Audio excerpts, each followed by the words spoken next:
Biswabandhu Jana is currently working as research fellow in Massachusetts General Hospital and Harvard Medical School, USA. He completed his PhD in 2021 at Indian Institute of Technology, Kharagpur. His research focuses on low-cost biomedical device, machine learning, smartphone applications, and VLSI architecture. He published reputed journals such as IEEE Transactions and many conferences and filed an Indian patent. His work has been selected as the best paper in the conference, and he was the recipient of the prestigious Gandhian Young Technological Innovation Gaiety Appreciation Award from the President House of India. Sir, over to you, sir. Thank you. So I am just sharing my presentation. I think this okay. Okay. Good evening, everyone. Today I am going to present handheld Doppler for point of care assessments.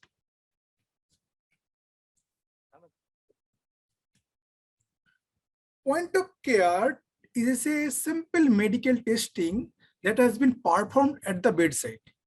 So point of care testing should cover this assured property. Assured for affordable, sensitive, specific, user-friendly, rapid, equipment-free, and the deliverable. Accordingly, point of care ultrasound is one of the non-invasive point of care testing tools has been performed at the bedside. It has been treated as the emergency ultrasound or bedside ultrasound or the focused ultrasound. There are many modes of ultrasound. So this research is mainly focuses on the Doppler mode of ultrasound. The reason is Doppler mode is comparatively cost effective and portable device can be available for operating this thing, and minimal training is required to operate this device. And mainly the remote healthcare, where the people are not diagnosed without the help of proper medical equipment, using this Doppler mode of ultrasound, you can handle these problems. So here I am going to focus two research outcomes. That is, the first thing I will show the handheld Doppler ultrasound system that we developed at IIT Kharagpur. And next thing is the point of care diagnosis. So I will focus on 2 point of care diagnosis. One is the peripheral arterial disease. It means any blockage in the artery due to deposition of the cholesterol plaque that has been detected using this portable Doppler ultrasound. And next thing is the blood pressure and the heart rate estimations. So as this device is based on the Doppler principle, so I will briefly discuss about the Doppler effect. The Doppler effect lies that there is a change in frequency if there is a relative motion between the source and the observer. So the same principle is applying here. Using a pencil transducer probe or any probe, we are sending the particular frequency to our artery and receive the signal. We are sending the F0 signal, like this figure. In the blood flow, we are sending ultrasound frequency and receive the FR signal. That is the received frequency. Here you can see that it's showing here. And from this received frequency, we can obtain the Doppler shift frequency, which is represented as a del F. Del F means the difference between the transmitted and the received frequency, which equals to 2UF naught cos theta divided by C. And each term has some significance, like U is the blood velocity. Here you can see from the equation then that if the velocity changes, del F also changes. F0 is the transmitted frequency into the artery.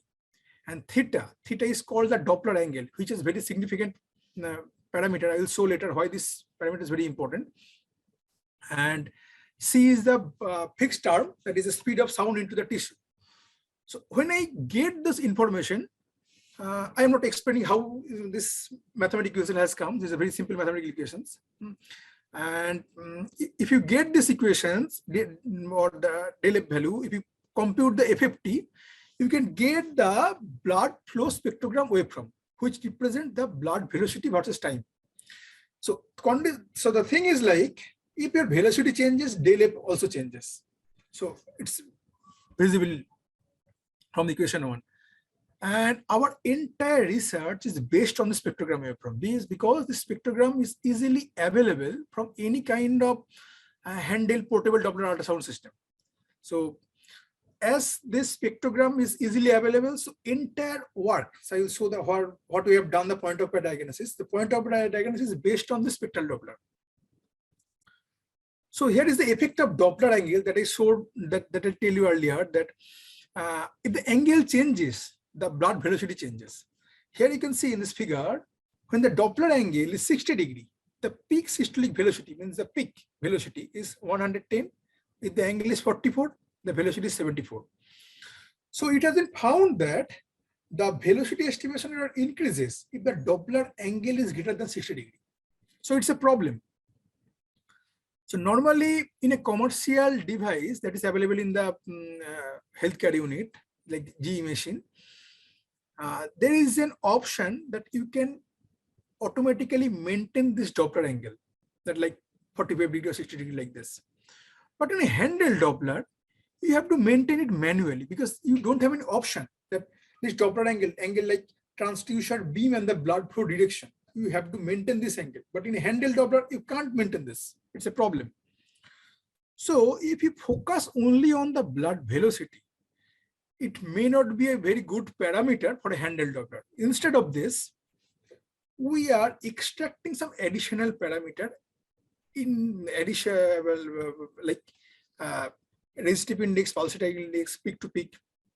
So basically what we are doing, when this spectrogram comes, like this figure, it's the example of the spectrogram, we extract like peak velocity, like peak to peak distance, in diastolic value, and from this parameters we have extracting all these features. And I'm showing these features here because these features will be used for the rest of the sections. Means all this feature has been used for the point of care diagnosis. So this is our portable continuous Doppler ultrasound system. The portable device that is developed by IIT Kharagpur, and here you can see that the device is connected with the pencil transducer probe, and as this device contains 3 modules. One is the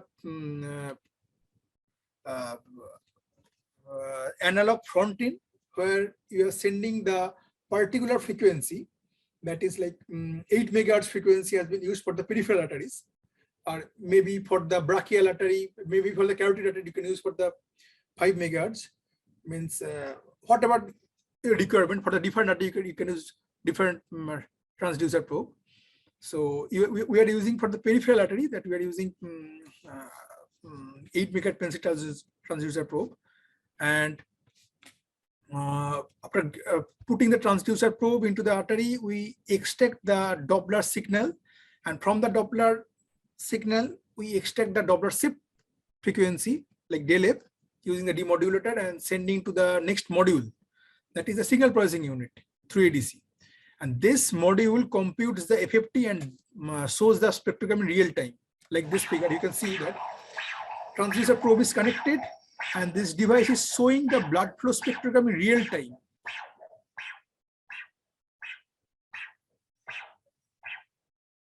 And when this spectrogram will be displayed, it will be stopped and sending to the Android smartphone through Bluetooth.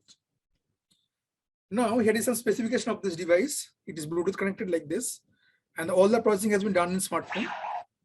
So this is the diagnosis method. So what we are doing, after getting the spectrogram, we are sending to a smartphone through Bluetooth, and this is our Android app. This app receives the image through this receive button, and the diagnosis button is removes the noise and extracts some features, like if you that is shown you earlier, the hemodynamic features. And finally, using the machine learning classifier, it can able to diagnose as a normal the abnormal classes, like this. If you press this learn button, if you place this learn button, it will classify as a normal and the abnormal classes. So the results has been validated with the G machine and our proposed device.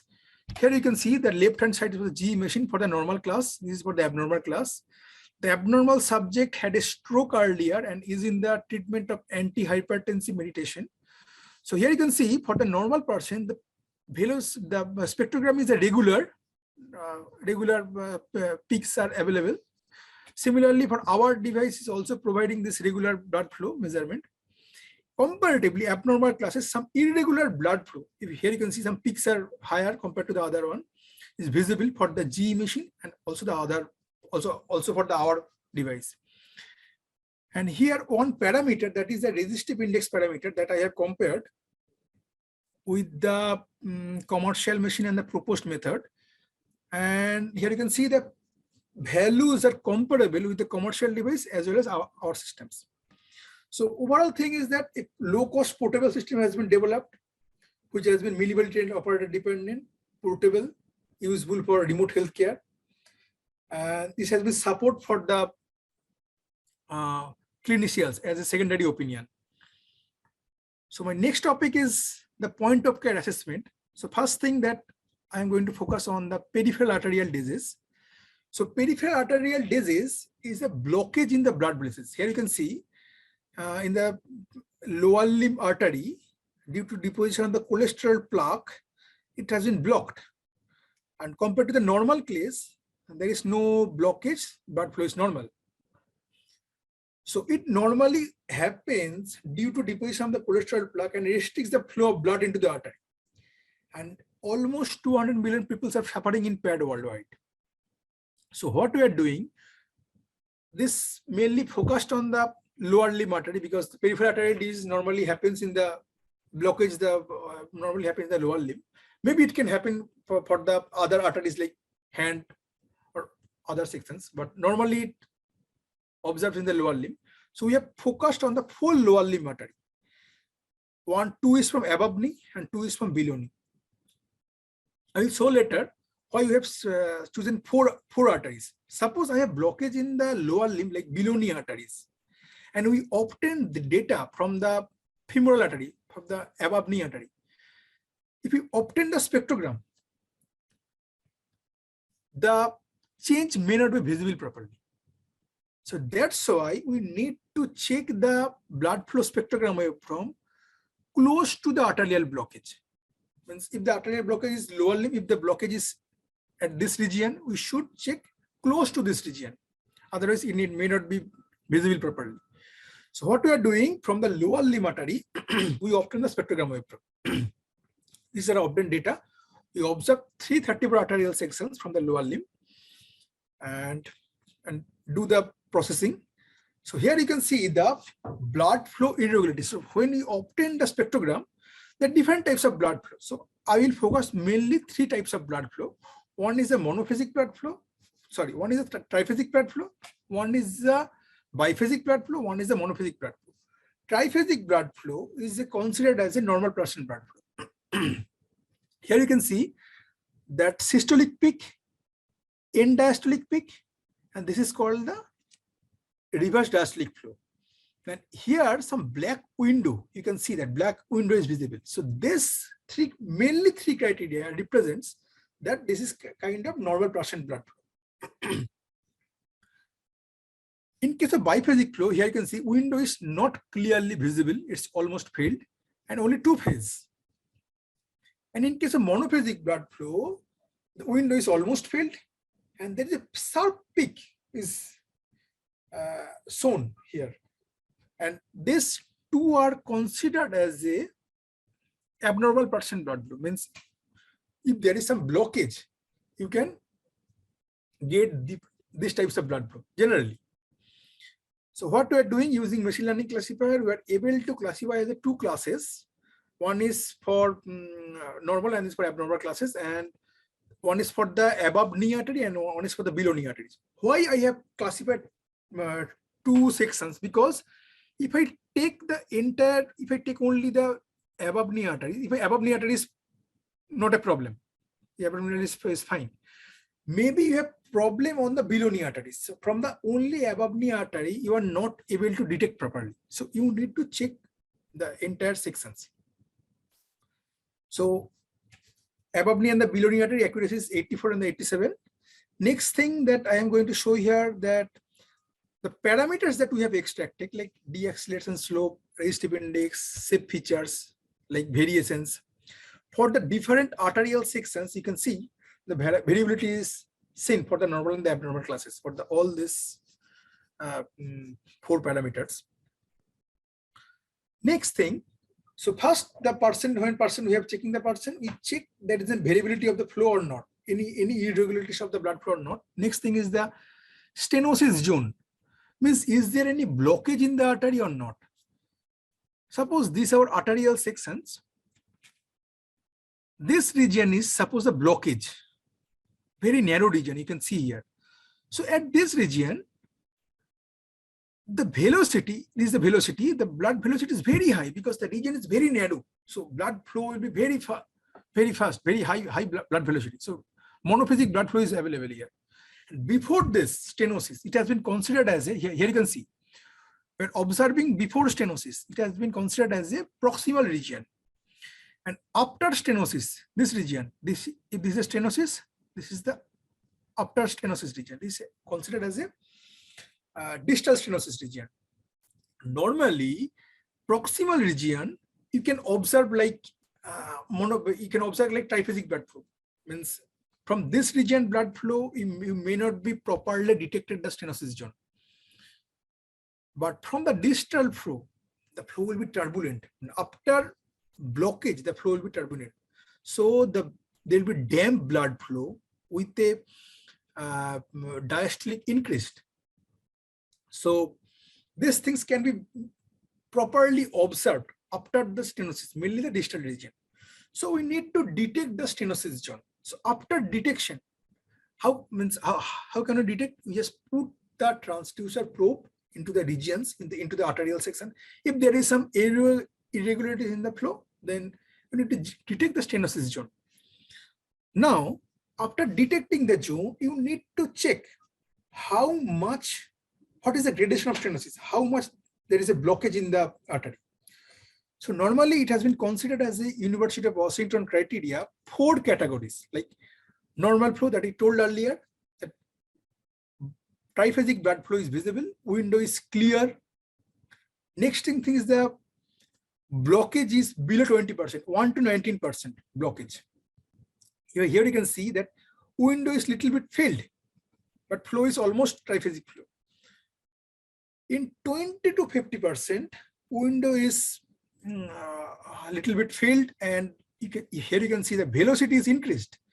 For the 75, for the normal, your velocity is 250. And for the high grade stenosis zone, around 50 to 90%, above 50%, velocity is very high, means this region, velocity is very high. And here you can see the monophasic flow and window is almost filled. So we have classified the high grade stenosis with the accuracy of 96%.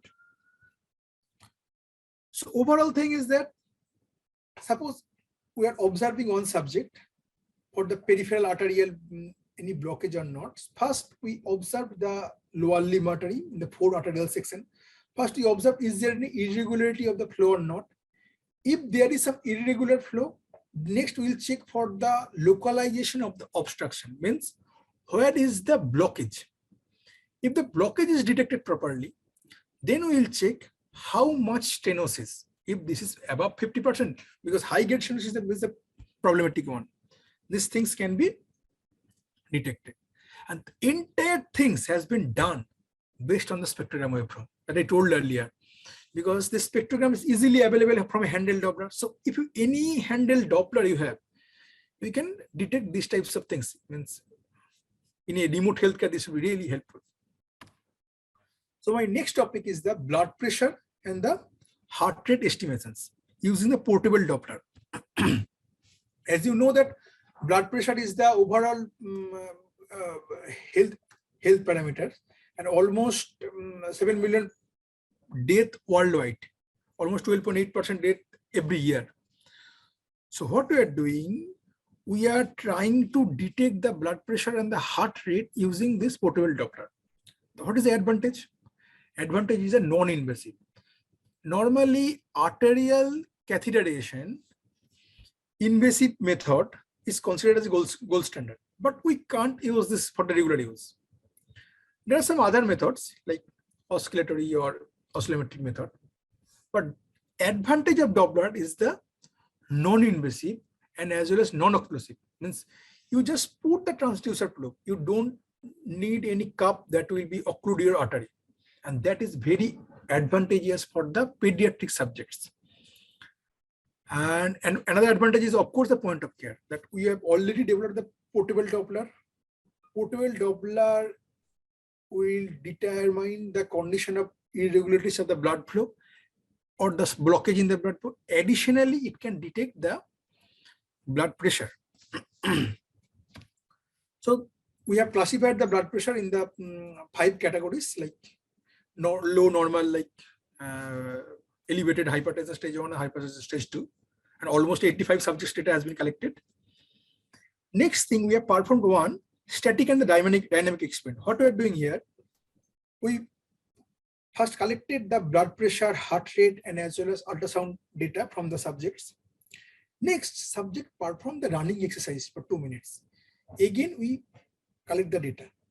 Again, the subject performed the running exercise. Again, we collect the data. So this is the pre-exercise method and the post-exercise method. Why we are doing? The reason is we are checking the model robustness based on this high pressure and if there are any changes because of the exercise, that we are checking using based on our model. So I will show later how this model affects. So what we are doing, we have obtained the data. We have using one algorithm. I'm not going to explain this algorithm here. So it's the signal noise of intersection method. So after obtaining this envelope, so what we are doing, we obtain the spectrogram. From the spectrogram, we obtain the envelope like this and extract the features that I showed earlier. Next, one model has been used, that is the Windkessel model, which represents the blood pressure and the blood flow, which is analogous to the, like IT is analogous to the blood flow into the artery, and the R and the C represents the peripheral resistance and arterial compliance. And this equation 2 represents this equation, the equation of blood flow into the artery as well as some pressure. And if you solve this equation, yes, some assumption has been taken. First assumption is the cardiac output has been taken 5 liters per minute, and IT during systolic phase considered as the IT sine pi t by ts, and during diastolic phase it has been considered as a 0 because diastolic flow is almost towards 0. It's not 0, but some assumption has been taken. So if you solve this equation, it's like systolic and the diastolic blood pressure is like equation 4 and the 4. Now, if you observe this equation, everything is known. This like T systolic is known, and pi value is known. I0 is also known from this equation 2. And few things are unknown things, PIS and the PI. This is the initial value. So initial value can be measured using the linear regression model from the health parameter. That is also not a problem. The problem is R and the C value. If you know R and the C value, if you put these equations 4 and the 5, you can get the systolic and the diastolic blood pressure. So what we are doing, we obtain the ultrasound signal, extract the features that I told earlier, and we're using machine learning model for this R and the C value. So what we are doing, we put this R and the C value in these equations, and all these parameters are known. From this, we can get this systolic and the diastolic blood pressure. And results has been compared with the international standard protocol. One is the BHS standard and one is the AMI standard. In BHS standard, it has been graded as a grade B. And in AMI standard, mean error should be less than 5 and the standard deviation error should be less than 8. Here you can see that our diastolic blood pressure is within the limit. But in case of systolic blood pressure, it's little bit out of limit. Mean error is fine. Mean error is within 5. But diastolic is little bit, systolic is little bit out of limit. These things we need to improve. And BHS standard, the less than 5, less than error value less than 5, less than 10, less than 15 should be 60%, 85%, 95% for the grade A category. For our case, it's a grade B. And for the static and dynamic experiment, for the pre-exercise and post-exercise, again, the results is fine for the pre-exercise. For the post-exercise, its values are little bit higher. So our error value is a little bit higher. But again, the SBP is little bit out of limit. DBP is fine. And these things are more clear from this blend Oldman plot.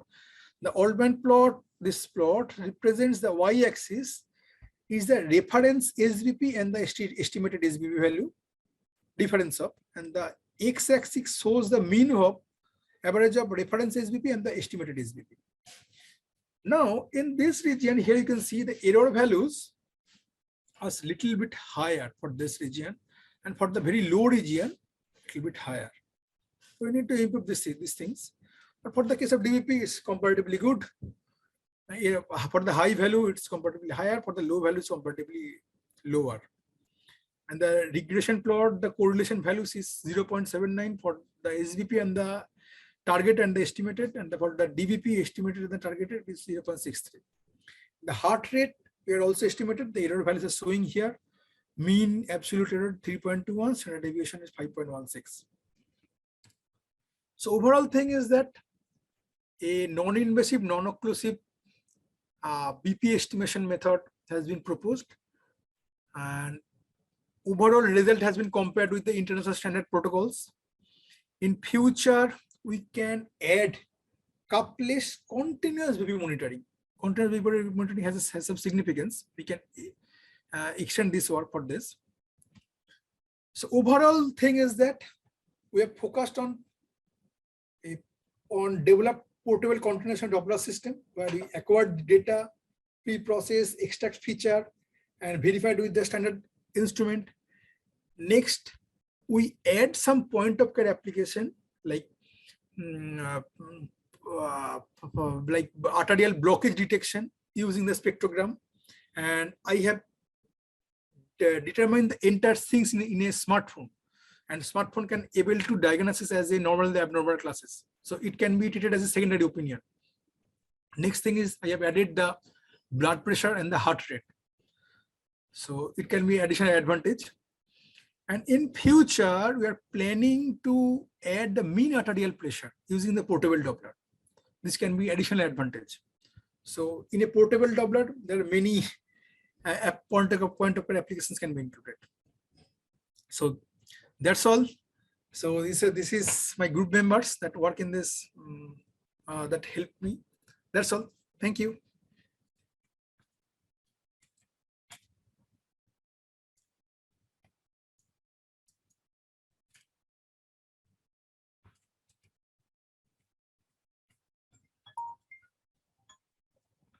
So Hello. thank you very much for your informative talk. Thank you. Any questions from audience?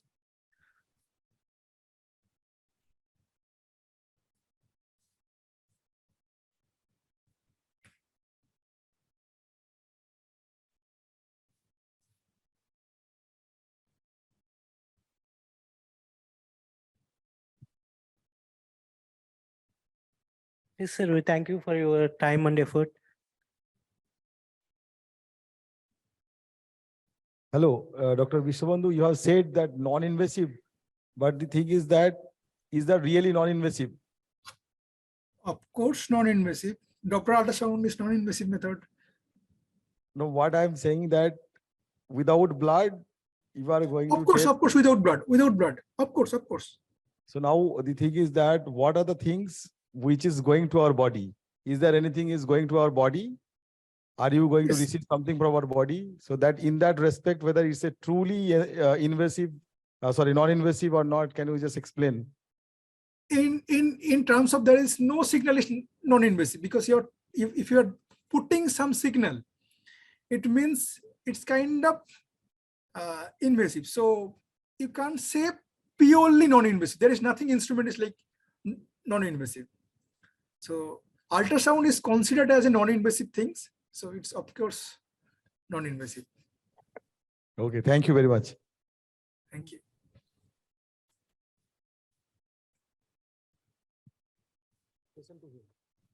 Yes, sir. Thank you for your time and effort. Next. So I am Hello. leaving. Now we are going to hand over the session to you, Vishwabandhu, Dr. Vishwabandhu. Okay, thank you. Okay, you just operate the session now. Sure.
Hello, Vishwabandhu, Dr. Vishwabandhu, am I audible?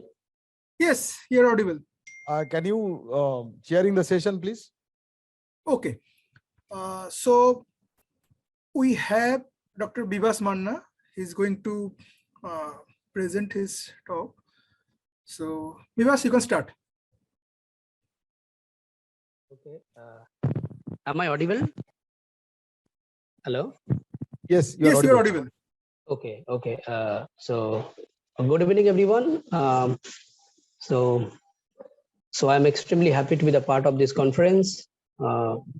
Anyway, I'm going to share my screen.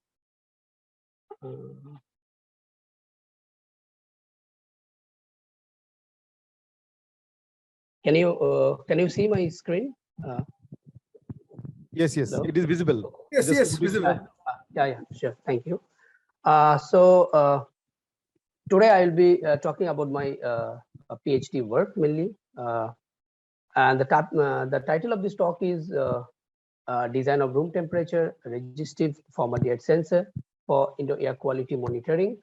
When we talk about the sensor, different level of research comes into our mind, like device level, maybe the circuit level, wireless interfacing, or some signal processing, etc. But here we will be talking about the device level aspect. I'll be doing that.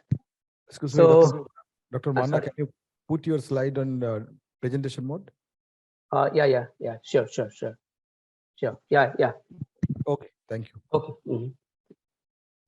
So this is the brief outline of my presentation. I will start with introductions, where I will be talking about the need for the sensor, formaldehyde sensor, the challenges related to the development of room temperature, solid state resistive sensors, then the scope of the research. Then I will be moving on to the work done section, showing my works for the gradual improvement of the sensor performance. Finally, I will conclude my research, my talk. So I have developed the sensor, the device that will be targeting the formaldehyde vapors. Because formaldehyde is colorless, flammable, and extremely toxic volatile organic compound with the pungent smelling. The emission of formaldehyde occurs both at indoor and outdoor environment, but formaldehyde has been recognized as most common indoor air pollutant because of its more abundant resources at indoor than at the outdoor. And primary sources of formaldehyde in any indoor environment includes wooden furniture and products, flooring, and insulation materials, paintings, cosmetics, burning of incense sticks, combustion of biomass, etc. Since people spend most of their time living indoor, be it a workplace or home, so it's very difficult for an occupant to stay away from the exposure of formaldehyde. You can see it causes a series of health-related issues like headache, dizziness, fatigue, irritation of eyes, nose, throat, a lung disease, and even the carcinogenic reaction of formaldehyde to the human body has also been identified. So thus, detection and effective monitoring of formaldehyde is extremely important in any confined environment to diminish the potential health hazards. This requires the availability of high performance sensors. Up until now, the commercially available formaldehyde detectors are mostly electrochemical in nature. They are good in terms of performance, but they have the problem with the scalability. And they are not suitable for integration into the state-of-the-art CMOS platform. But on the other hand, if we look at the solid-state resistive sensors, they are very much promising for supporting the low cost and highly miniaturized implementation of the sensors with further scope of integration into the CMOS technology. You can see here both the sensor device and the processing electronics that can be housed on the side by side on the same silicon die. And basically, this resistive sensor is a very easy, very simple in structure. It's a simple the material that will be deposited on top of the metal electrode. And normally the interdigitated finger electrodes are used. Here you can see that is a simple structure for our laboratory experiment.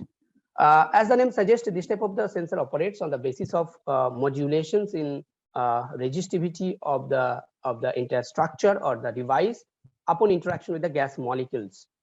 So when the gas molecule comes, like if the molecules it comes, it interacts with the material and changes the resistance. And we can measure the resistance. Like when the gas is on, you can see the resistance may either increase or decrease depending upon the material and the gas combinations. And for example, here the resistance is increasing.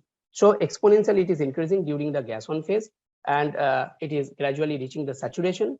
And then when the gas supply is off, when the formaldehyde molecules are not present, then again it is coming down to its original baseline values.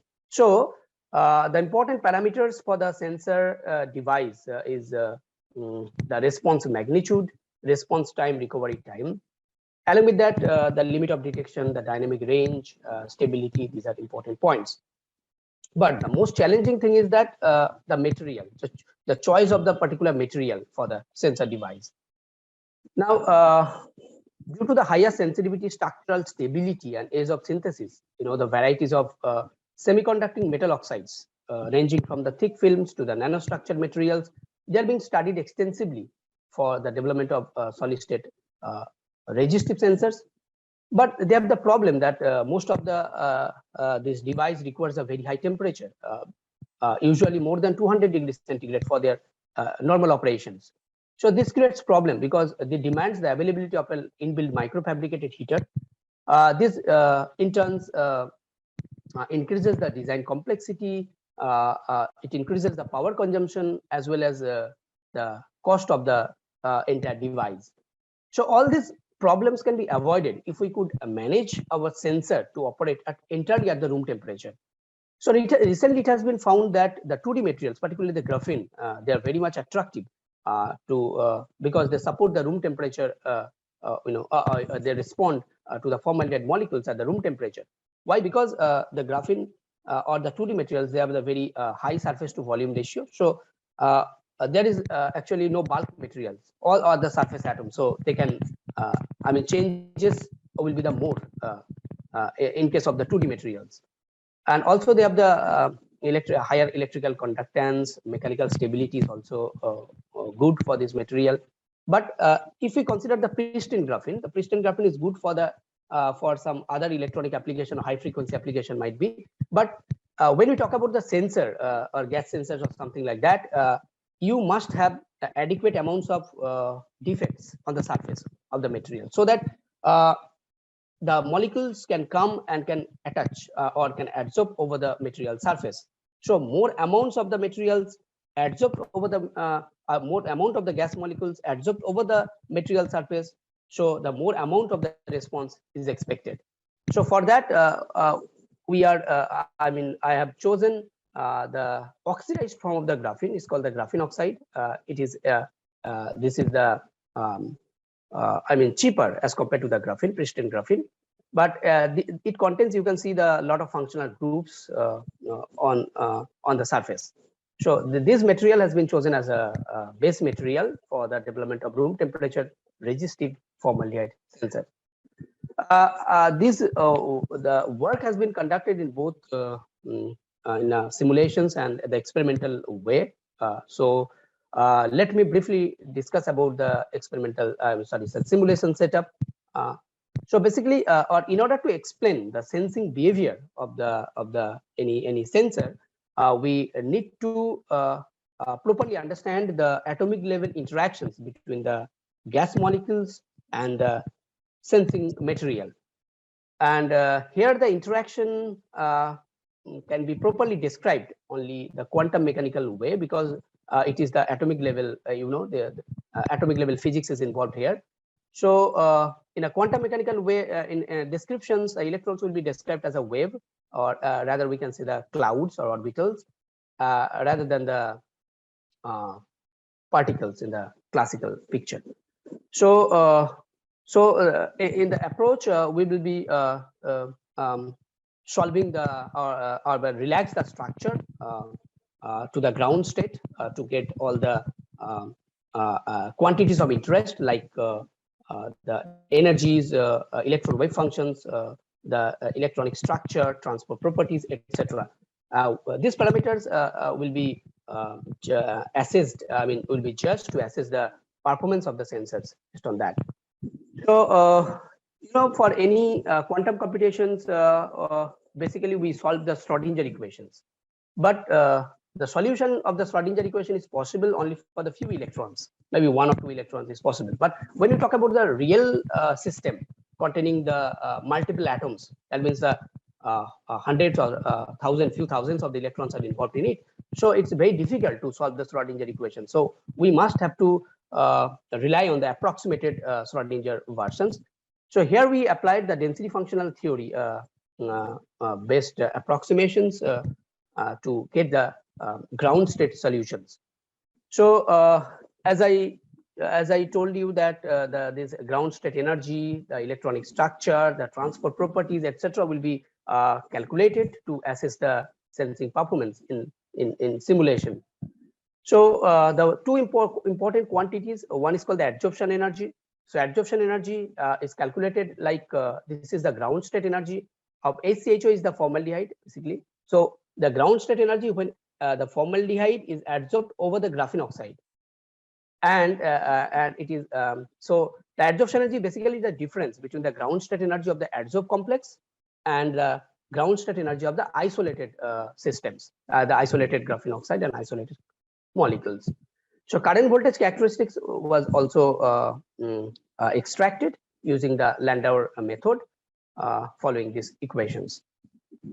So these are the energies, total energy or Hamiltonian of the system. It contains the kinetic energy of the electrons, all the electrons, and all three are the potential energies on electron repulsive potential energy, electron, the valence electrons to core ion, the positive nucleus, this attraction energy. And also there is a exchange correlation, the many-body interaction effects that also been taken into the considerations. So the study mainly focuses on how to improve the key sensing parameters of the sensors gradually, like the response magnitude, response recovery times, and all other parameters. So here we have adopted both the combined theoretical and experimental approach to unveil the more valuable insights of the sensors. So our starting material is the bare graphene oxide. We can also talk, call it as a reduced graphene oxide for the development of the room temperature sensor. But our preliminary result or study showed that the bare graphene oxide is not good for the room temperature sensor. So that's why we adopted different methods to improve the response of the bare graphene oxide one by one. I will discuss it like this. So in the first work, I just tailor or just you can say the manipulate the functional groups that are sitting on the top of the graphene oxide planes, so that I can get a better response than that of the bare graphene oxide. So this work is totally the simulation work. So as like the any device simulation, so here it is the material simulation. So I need to derive the model structure first. So the model for the graphene oxide has been derived as per the well-established large Klodowski model or predictions. The model says that the graphene oxide contains the graphene sheet along with the hydroxyl group, OH group, and epoxy group, COC groups on the surface of the graphene, along with the carboxyl and carbonyl groups at the edges. Since I have used the periodic plane wave codes, so that means it is the periodicity of this calculation is maintained in all three directions. So I couldn't have the effective edges actually. So that's why I had to exclude the carboxyl and carbonyl groups into our study from our study. So I only considered the effect of the hydroxyl and epoxy groups which are sitting on the surface. So based on these two functional groups, I derived the 4 different models. You can see the first one in figure A. You can see here it is the pristine graphene. Upper panel shows the top view and lower panel shows the side view. Here in the first case, the graphene oxide containing both hydroxyl and epoxy groups, we term as a GO1, this model as shown in the figure B. Second is the graphene oxide containing only epoxy group, we call is GO2. And the GO3 is the graphene oxide containing only hydroxyl group. You can see is a bare graphene oxide in the figure B containing both the functional groups. And here in the C and D, it contains one type of functional groups. And in the figure E, you can see it is nothing but the GO3, that is the figure D, along with the carbon vacancy. So these are the 4 different models that I have taken for the graphene oxide to study the formaldehyde adsorptions. So formaldehyde molecule, single molecule has been introduced over all these structures. You can see this is the ground state adsorption geometry. Here the black dotted lines indicates the equilibrium distance, we term as a binding distance. Okay, and the adsorption parameters were extracted from all these configurations, as you can see in the table here. So in case of the GO1, the graphene oxide containing both the functional groups, we call it the bare graphene oxide. In this case, here in the GO1, we got an adsorption energy of 126 milli-electron volt only. But if we look at the GO3, the graphene oxide containing only hydroxyl group, we got an improvement in the adsorption energy, almost 2.5 times or improvement in the adsorption energy. So more adsorption energy here, the negative sign indicates that the more stable thermodynamically, and more magnitude indicates that so the more strength of the interactions between the molecules and the underlying materials. So the more amount of molecular coverage can be expected, so more sensing could be expected. And GO4, that means the GO3 along with the vacancy I told you. So even if we introduce the single vacancy, then carbon vacancy, then it will give you the more benefit in terms of sensing. This column shows the fractional electron transfer, because the when formaldehyde molecule interacts with the sensing material, then it transfers some fraction of electronic charges. And since it is in the quantum mechanical calculation, so we can describe with a fraction of the electrons, very small values. So in case of the bare graphene oxide GO1, we each formaldehyde molecule transfers a charge of the 0.05 electron. But in case of the hydroxyl modified graphene, the GO3, we got an improvement around 2 times in terms of the charge transfer. But in real scenario, there will be the millions of the formaldehyde molecules interacting simultaneously. That will give you the huge amount of the change in electron concentration that will be reflected in the resistivity of the material. So so the energy data suggests that if we have the graphene oxide containing only hydroxyl group, then we can get an improvement, some noticeable improvement in the response. So this is the change in electronic structure, or we can say the density of the states along with the energy. Our main interest is on the zero energy. Zero energy means at the Fermi level, because in most of the transport calculation that will be happening at the Fermi level, around the Fermi level, you can say. So In case of in the figure C, you can see that the GO1, the graphene oxide containing only both the functional groups, the bare graphene oxide. Here I can see the changes in the energy states, I mean DOS, after the formaldehyde adsorptions. You can see the red dotted colors. But if you look at the GO3 here in the figure D, the changes in the here the changes are more close to the Fermi level, so it will be reflected more into the transport properties. So next, you can see the current voltage characteristics that have extracted from the structure. So using the NEGM method, non-equilibrium green functions method. So you can see is a pink color along with its dotted line. This is for the GO3, the graphene oxide containing only hydroxyl group, and this gives you the greater changes in the current just after the formaldehyde adsorptions. So based on that simulation, IV simulations, I calculated a parameter called the relative response parameter using the equations. So for our GO3 material at an arbitrarily applied bias voltage of 5 volt, I got an relative response value of 15%, which is almost 2 times higher than the GO1, the bare graphene oxide. You can see it's 8% for the bare graphene oxide and 15% for the GO3, that is hydroxyl modified graphene oxide. So that means our computational study suggests that if you could manage the graphene oxide to have only hydroxyl groups, then this group, particularly for the formaldehyde molecules, will give you the better performance, sensing performance. But there are some problems with the work.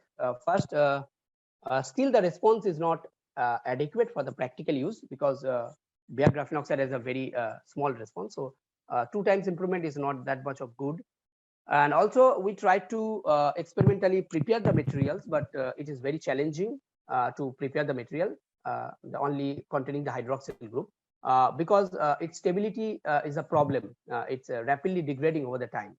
So next, so due to these factors, I will be looking for other mass producible low cost graphene oxide derivatives which can give you the better response.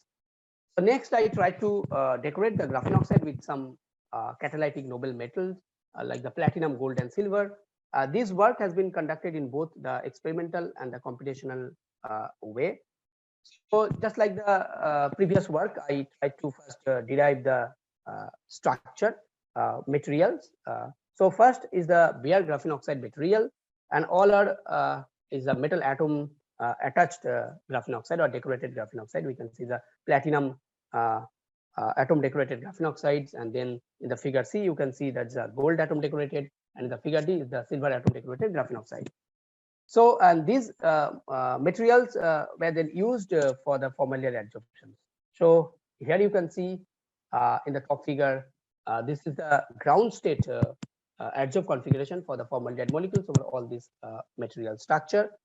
I've extracted the adsorption parameters from all these configurations, and as listed in the table, you can see in case of bare graphene oxide, we termed as the reduced graphene oxide as well. So I got an adsorption energy of 102 milli-electron volt. But in case of the metal decorated graphene oxide, you can see a noticeable improvement. Is a very high improvement in the adsorption energy, almost 22 times, 17 times, and 9 times improvement in energy you can get if you could decorate the graphene oxide with the metal atoms. And among all the metal atoms, the platinum is giving the best result, almost 22 times improvement, I mean, in the adsorption energy. So the interaction strength is very high in case of the platinum decorated graphene oxide. And also in terms of the charge transfer, you can see that the values are very high as compared to the bare graphene oxide. So our and next I will go to the electronic structure variation study. Here you can see that in case of bare graphene oxide, just after the formaldehyde adsorption, as we can see the black lines, the changes are quite away, from the Fermi level. But in case of the metal decorated, all three. So in case of metal decorated graphene oxide, you can get a significant variations in the DOS just after the formaldehyde adsorptions in all three cases. So these variations in the DOS and also the changes in the energies and the charge transfer that will be reflected effectively in current voltage properties. And we can see that here in case of platinum in the blue, I will get the higher amount, this higher difference in the current that before and after the formaldehyde adsorptions. So our simulation result suggests that if we could decorate the graphene oxide with the metal atoms or nanoparticles, we can have a greater improvement in the response. And among all these metal types, platinum gives the best response, followed by the silver and then the gold. Next comes to the experimental part. I have synthesized the graphene oxide using the modified Hammer's method, the well-known method. And this is the AFM image. Typically, you can see is a flake. The thickness is almost 1.2 nanometer. So this is almost the 2-layer thick material or the graphene oxide sheet. And such a graphene oxide, the solution is then used to create the metal nanoparticles. I mean, hybrid, RGPT hybrid. So once we get our metal decorated graphene oxide, then this is precisely drop coated over the metal platinum interdigitate electrode. You can see that before coating, this is the interdigitate electrode, all the fingers are there. So before the application of the material, if you measure the resistance, it's a kind of overload. I mean, this is the open circuit. So if you just drop coat it, then it will give you the finite amount of resistance. And then after preparing the device, a very simple device. So after getting this device, it is then probed inside a homemade gas sensing setup. So it contains a gas test chamber and a set of the mass flow controllers for the control flow of gases inside, and I mean for control flow of the gases in and out of the chamber. And it is interfaced with the semiconductor parameter analyzer Agilent 4156C for the characterization of the sensor device.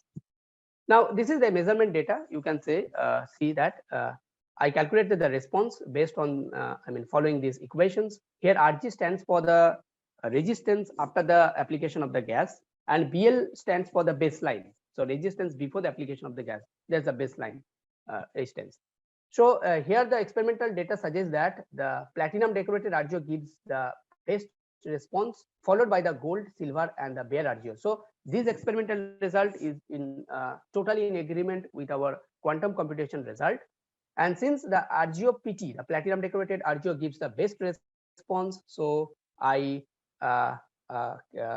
performed most of the calculations with this RGO PT. So this is the transient response plot you can see for the different concentrations of the formaldehyde gases, starting from 25 ppm to 400 ppm. And it is also compared with the bare RGO. You can see that in case of, if I decorate the graphene oxide with the platinum, I can have a almost 4.5 times improvement in the response magnitude. However, you can see that in each case, once the gas supply is off, the response is not coming to the zero. I mean, the resistance is not coming to its baseline. So it is not following the complete recovery at the room temperature. So in order to get the complete recovery of the sensor, we just applied an optimized heating of 50 degrees centigrade for 55 seconds. And this gives us the recovery time of 350 seconds. Also, I performed the selectivity study, and it has been seen that it selectively senses the formaldehyde. So what is the problem or concern associated with the work is that the response recovery is sluggish. And second, to get the complete recovery of the sensor, I need to apply the heating. But my target is to get a completely room temperature operation for the sensor. But still for this, operation of the device, it requires heating, maybe 50 degrees centigrade heating for its recovery. So that's why next I go for some other graphene oxide derivatives that can give us completely room temperature operations. So next I prepared the composite of graphene oxide with some metal oxide microsphere, SN2 microspheres. The idea is that the metal oxide normally gives a good amount of response, but it requires high temperature. Whereas the graphene oxide, it can give us the room temperature operation, but it gives a very low response. So if we can combine the both, then I can get a better solution at the room temperature. So this work contains both the simulation and the experimental component. So I just derived the model structure. You can see this is the composite graphene. At the below is the graphene oxide sheet. On the top is the SNO2. Though you see the SNO2 microsphere from the microscopic or you can say the macroscopic scale. But if you go into the microscopic scale or maybe the sub nanometer scale, then basically you will find some planes, SNO2 planes, maybe the 110 planes or maybe the 101 planes, something like that. So I have chosen the 110 surface for the SNO2. This is basically a slab, 2-layer thick slab I've used for this simulation study.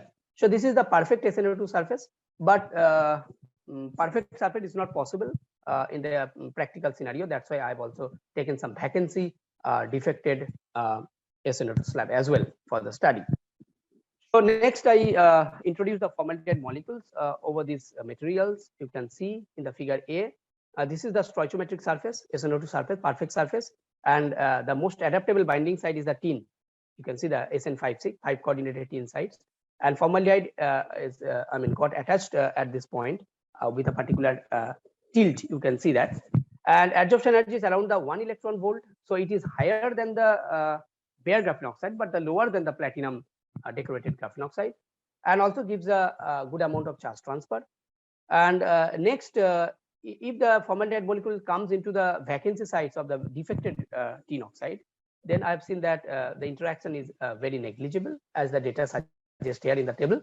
But the existing theory suggests that in metal oxide sensing, the oxygen molecules of the environment plays a vital role there. So that's why I also included the pre-adsorption of the oxygen molecules from the air, and to see how the pre-adsorbed oxygen helps to get the better sensing. But here in the quantum, since the quantum computation is performed at absolute temperature, because I haven't included any phonon or perturbation of the atoms or something like that. So the absolute temperature, it doesn't have enough energy for these oxygen atoms to interact with the formaldehyde molecules. But if you look at the room temperature, it will get some energy so that it can dissociate the atoms, and if the molecules, formaldehyde molecules, and during the dissociation you can get a huge amount of charge transfer, maybe not a fraction of charge transfer. In that case it will be 3 times or 4 times of electrons. So this is the case. Let's move on to the experimental part. This is the material characterization result. You can see is the efficient result in the figure A. So you can see the hollow SNO2 microspheres are cladded with the transparent RGO sheet, and the Raman spectra as shown in the figure D, it suggests that the both constituents, the SNO2 and RGO, they are present in the material. And figure E and F, this suggests that the prominent planes of the SNO2 are 110 planes. So I have considered the 110 planes for this simulation study. Next, this is the experimental characterization result, IV characterization result. This figure A shows the response of the bare RGO. It is changing from the 2% to the 6% for 25 ppm to 200 ppm formaldehyde concentration. But if you look at the figure C, here you can see that the response is almost 138% at 200 ppm to maybe around 13% at the, or 15% at the 25 ppm of concentration, formaldehyde concentration. And also you can see that at the room temperature, once the gas supply is off, it is completely coming down to 0 response. That means it is coming down to its coming back to its baseline value. So the complete recovery is also possible, and I'm getting a good amount of response as well. But if you look at the figure B, this is only for the purely the tin oxide, only tin oxide. The response is very high for the metal oxide, but as I told you earlier, that it requires a very high temperature. So this response I got at around 200 degrees centigrade. At a room temperature, it doesn't respond at all. So this is the selectivity study. You can see that our RGO-SNO2, this composite, gives a higher response towards the formaldehyde as compared to other VOCs. available. I mean, these are also very common in any indoor environment, propanol, toluene, and acetone. So let me conclude my talk. So in this method, I try to develop the device, or we can say the material device co-design. I try to adopt, and this work has been done in a combined theoretical or the simulation and experimental approach to get more valuable insight into the sensing mechanism. So first I started with the bare graphene oxide. This is the starting material for the development of our formaldehyde sensor. But we have seen that the bare graphene oxide has a very weak response towards the formaldehyde. So I try to improve the response gradually. So in the first work, I try to manipulate the functional groups, or say that tailor the functional groups on the which are present on the surface of the graphene oxide sheets. And we found that if the graphene oxide contains only hydroxide group, then I can get some betterment in the response magnitude. But this response is not good for the practical use. Next, I decorate the graphene oxide with some catalytic metal nanoparticles, and we have seen that the platinum decorated graphene oxide gives a good amount of response, almost 4.5 times improvement in the response as compared to the bare graphene oxide. But the problem is that the complete recovery of the sensor is not possible at room temperature. Next, I try to decorate, or say that try to create a hybrid of the graphene oxide with the porous SNO2 microsphere, and I found that this material gives a complete room temperature operation, is a good amount of sensing, 138% of the response I got, and with a complete recovery at the room temperature, that is also possible. So so metal, I mean SNO2, RgSNO2 is the best material for our study. So yeah, thank you. So that's all from my side. So do you have any questions, please? Thank you, Dr. Manna. It's a nice talk. So I have few things to ask. So first thing, you have shown the 3 types of things. Betterment. So which one will be the final one? So suppose I want to make a device, which one will be the final one? Yeah. Just 1 minute. Another question, that which response will be the faster one? Means which device? You have three types. Which one should be the faster, and how fast? And suppose I have make a device using a sensor, so I need to detect as early as possible. So if the formaldehyde is in the air, you need to detect as early as possible. So which device shows the faster one? So I have two questions. Yes. The primary target of my research was the room temperature development of the sensor. So if you go into the high temperature sensor, these are available, basically the metal oxide sensors. They will give you the good amount of response. At the same time, it will respond quickly, maybe within the few seconds it can respond, because at the high temperature the many reaction rates are involved as per the Arrhenius equations and rate equations. But whenever you are talking about the room temperature sensors, then both are very difficult. So getting the room temperature response, at the same time getting the faster response and recovery as well. So that's why we have seen that the graphene oxide could respond at the room temperature. So, but the response magnitude is very low. So I try to improve the response magnitude, as well as I try to ensure that it can completely recover at the room temperature. So first, that's why if I take a metal decorated the approach, the metal decorated graphene oxide, in that case, I can get the response at the room temperature, the better response than the bare graphene oxide. But you know, the complete recovery is not possible. So even I have given some how much 1 hour, 2 hour, or more than that, but still it is not coming. It is stopping somewhere. I mean, saturating somewhere. It's not coming to and its response also is very high. Maybe in 1 hour, or it is taking to I mean, get the saturation level. So that we call is a response time from 10% to 90% of the signal level, the normal convention. But if we apply the metal oxide decorated graphene oxide, in that case, I can get a better response. At the same time, the complete recovery, but the recovery time and response time is almost around how much? It is 600, around 600 seconds. So 1 minute it is taking. 10 minutes, sorry, 10 minutes.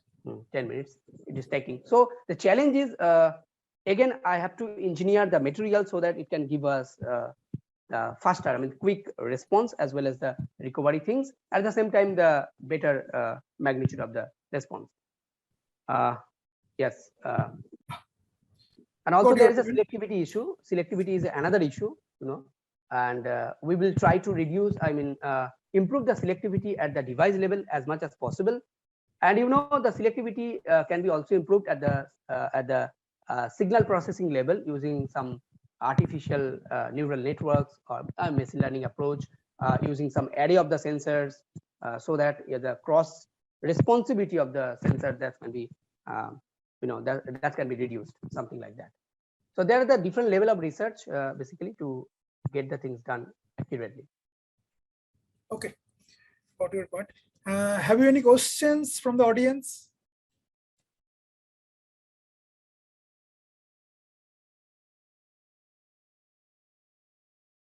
I think there is no response. Then I can go for next participant.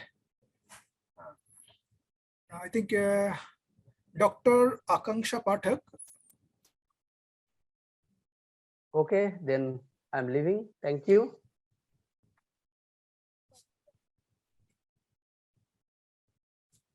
I'm waiting for Dr. Akanksha Pathak. Please join. Yeah. Yeah. I'm here. Can you hear my voice? Yes, yes. You may proceed. Is the screen visible? Yes, yes, yes. Okay, okay. So good evening, everyone. I think it's too late to hear some technical talk, but still I'll try to make it some interesting. So my name is Akanksha, and I will be delivering the talk on the topic biomedical signal processing. Biomedical signal processing and machine learning methods for cardiac disease detection using heart sounds. Excuse me, Dr. Akanksha, you are not visible. Okay, okay. Just a second.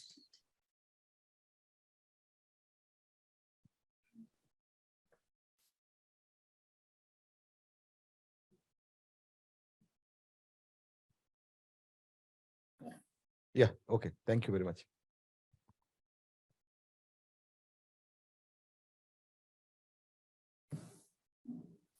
Okay. So before going, so this work was undertaken by me during my PhD at IIT Kharagpur, and the disease discussed here is like especially coronary artery disease. But I hope. Sorry, Akanksha, just make it into presentation mode, please. Oh, yeah, yeah.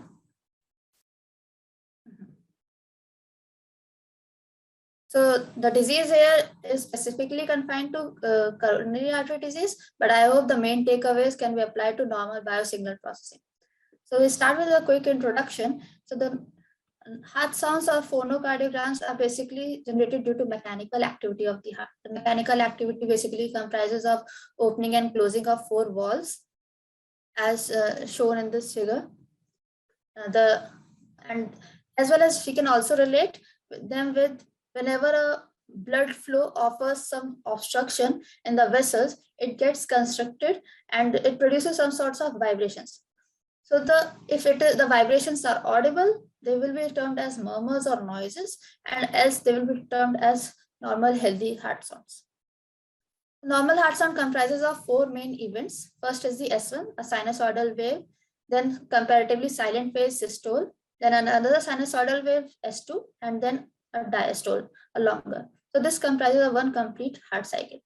Now, when we record these heart sounds using some digital and get the digital record, this is known as a phonocardiogram.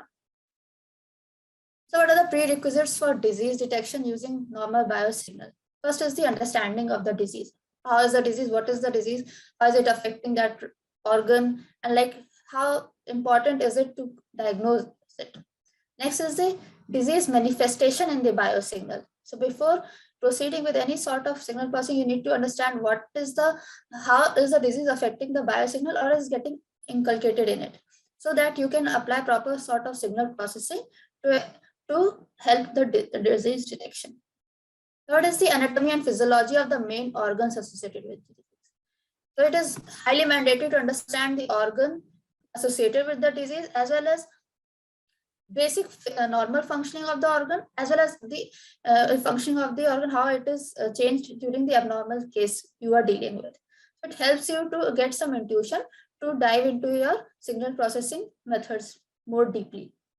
And last is the advantage or motivation of using the biosignals. So we all know that biosignals are not commercially used since we have more advanced techniques, but still there could be some advantage or motivation with which you can convince the research community about your work.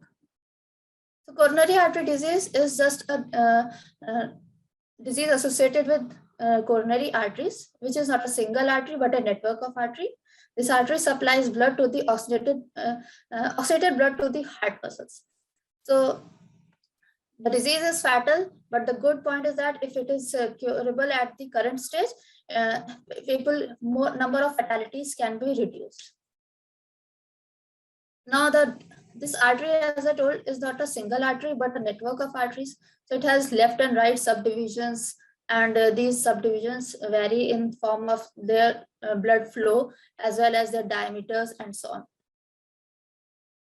For example, in this figure, we can see the left version carries more quantity during diastole and lesser during systole, whereas right division carries approximately same amount of blood during both the phases. Now, how is CAD manifested in the heart sounds? So whenever the blood flows in normal vessels, it is laminar or streamlined, or we can say it follows a parabolic path as shown here. However, whenever there is some sort of constriction, the particles start moving in some random or turbulent directions. So laminar flow is silent, that is, does not produce any sounds or murmurs, but turbulent flow produces some sounds. However, in CAD, the challenge is that these sounds are very weak.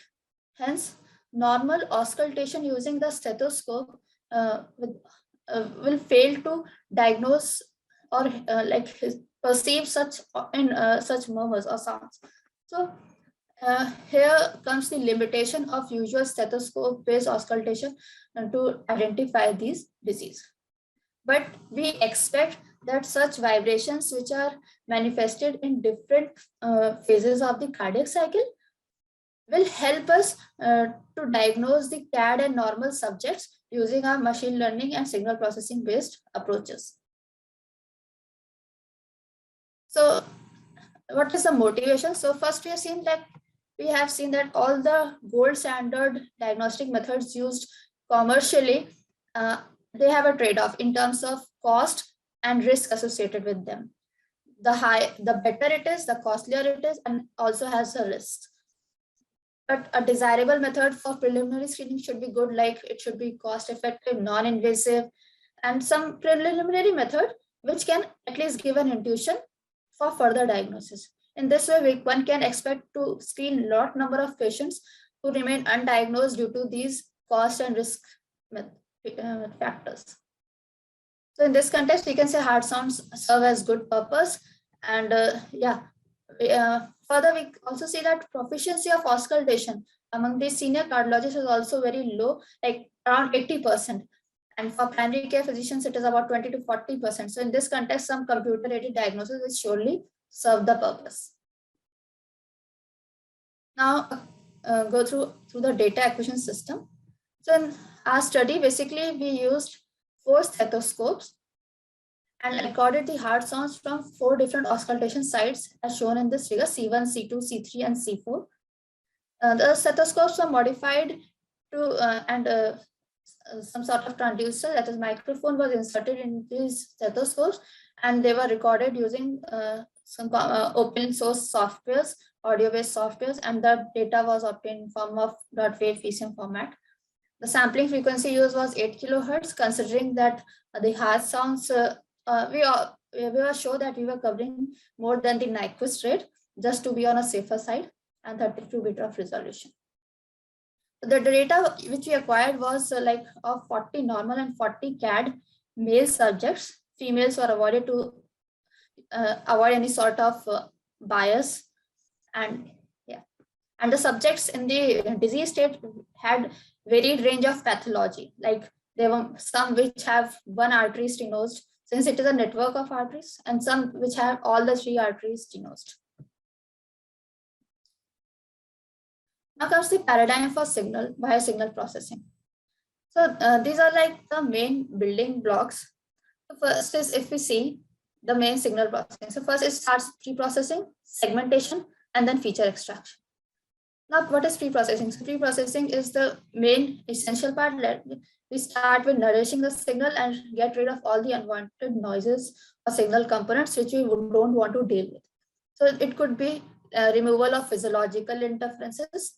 Physiological interference refers to the other biosignals which automatically get added to your signal of interest during data acquisition. For example, in heart sound acquisition, lung sounds could be a automatic physiological interference. Artifacts and noise, like people speaking around, or the white noises or the sounds of the electronic devices which are around you, they could contribute to artifacts and noise. Other could be like power line interference. The 50 hertz or 60 hertz power line noise usually gets added to the signal when it is like more of an electronic system. Next is band limiting the signal. If there is a prior knowledge that what is the frequency range of the interest of a signal, we could band limit the signal in that frequency range using some low pass, high pass, or band pass filters, and then move forward. And last but not the least is normalization. So after going through all these steps of removing the artifacts and band limiting, obviously the signal values gets changed to a great extent. So it's good to confine them to some proper scale, like -1 to 1, or using Z normalization or min-max normalization, and so on. Next is the segmentation. This is the second crucial step wherein you decide what phases of the signal you are interested in. Is it some specific event or phases, or is it a complete cycle, or is it like more than a cycle, a longer fragment or a short fragment, and so on. So it totally depends upon your use case and your problem definition, like which parts you want to focus more. And next is the feature extraction. So I have listed very broad categories like handcrafted and representation learning based feature. Handcrafted in signal processing, we generally can say time domain features, frequency domain, time frequency, nonlinear. So these are few, but obviously they are more than that. And then comes the machine learning. So in machine learning, after all this signal processing, you are left with feature selection and the classification. So pre-processing, in our case, our data recorded was of 10 seconds in a breath hold state, since one cannot hold its breath for more than 10 seconds. So we pre-process the data using low pass filter of 500 hertz. This was from prior knowledge of the literature, and then Z normalizing. So this figure shows the heart sounds of CAD and normal subject. The short notations at these y-axis refer to the channels or the 4 auscultation sites from where we recorded the data. So visually we can see there is no such marked difference between the normal and the diseased subjects. And audio wise also, we cannot figure out precisely like which one is CAD or normal.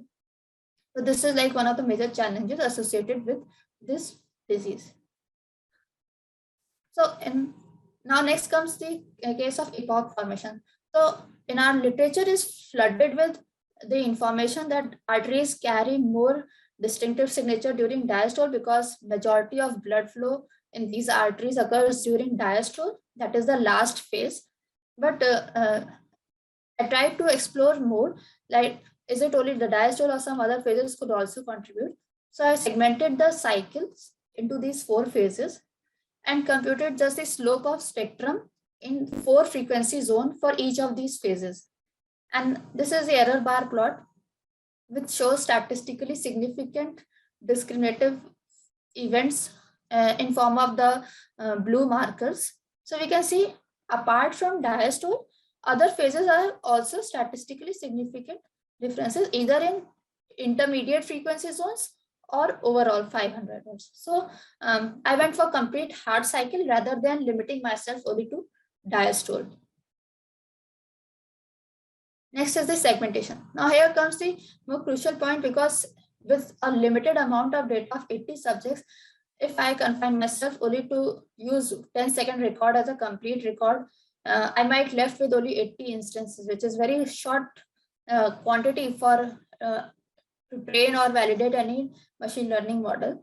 So here, instead of taking one complete record, I used epoch or fragment based approach, wherein we used two consecutive hard cycles as one single epoch, and in this way I could obtain 960 recordings, that is 80 subjects with 4 channels and 3 epochs from each 10-second record.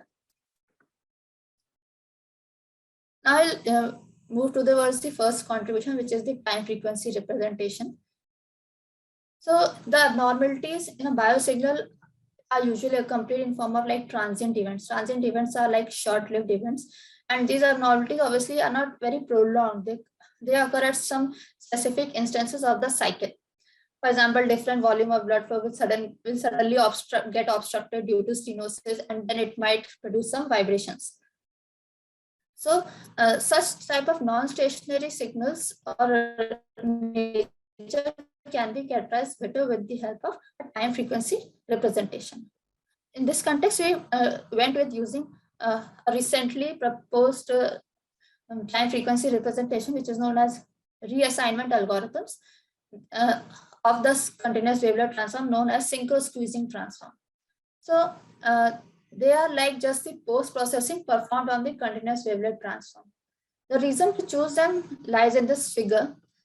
So here we have taken 2 CAD and 2 normal subjects from the same auscultation site, and we have computed 3 different time frequency representations for them.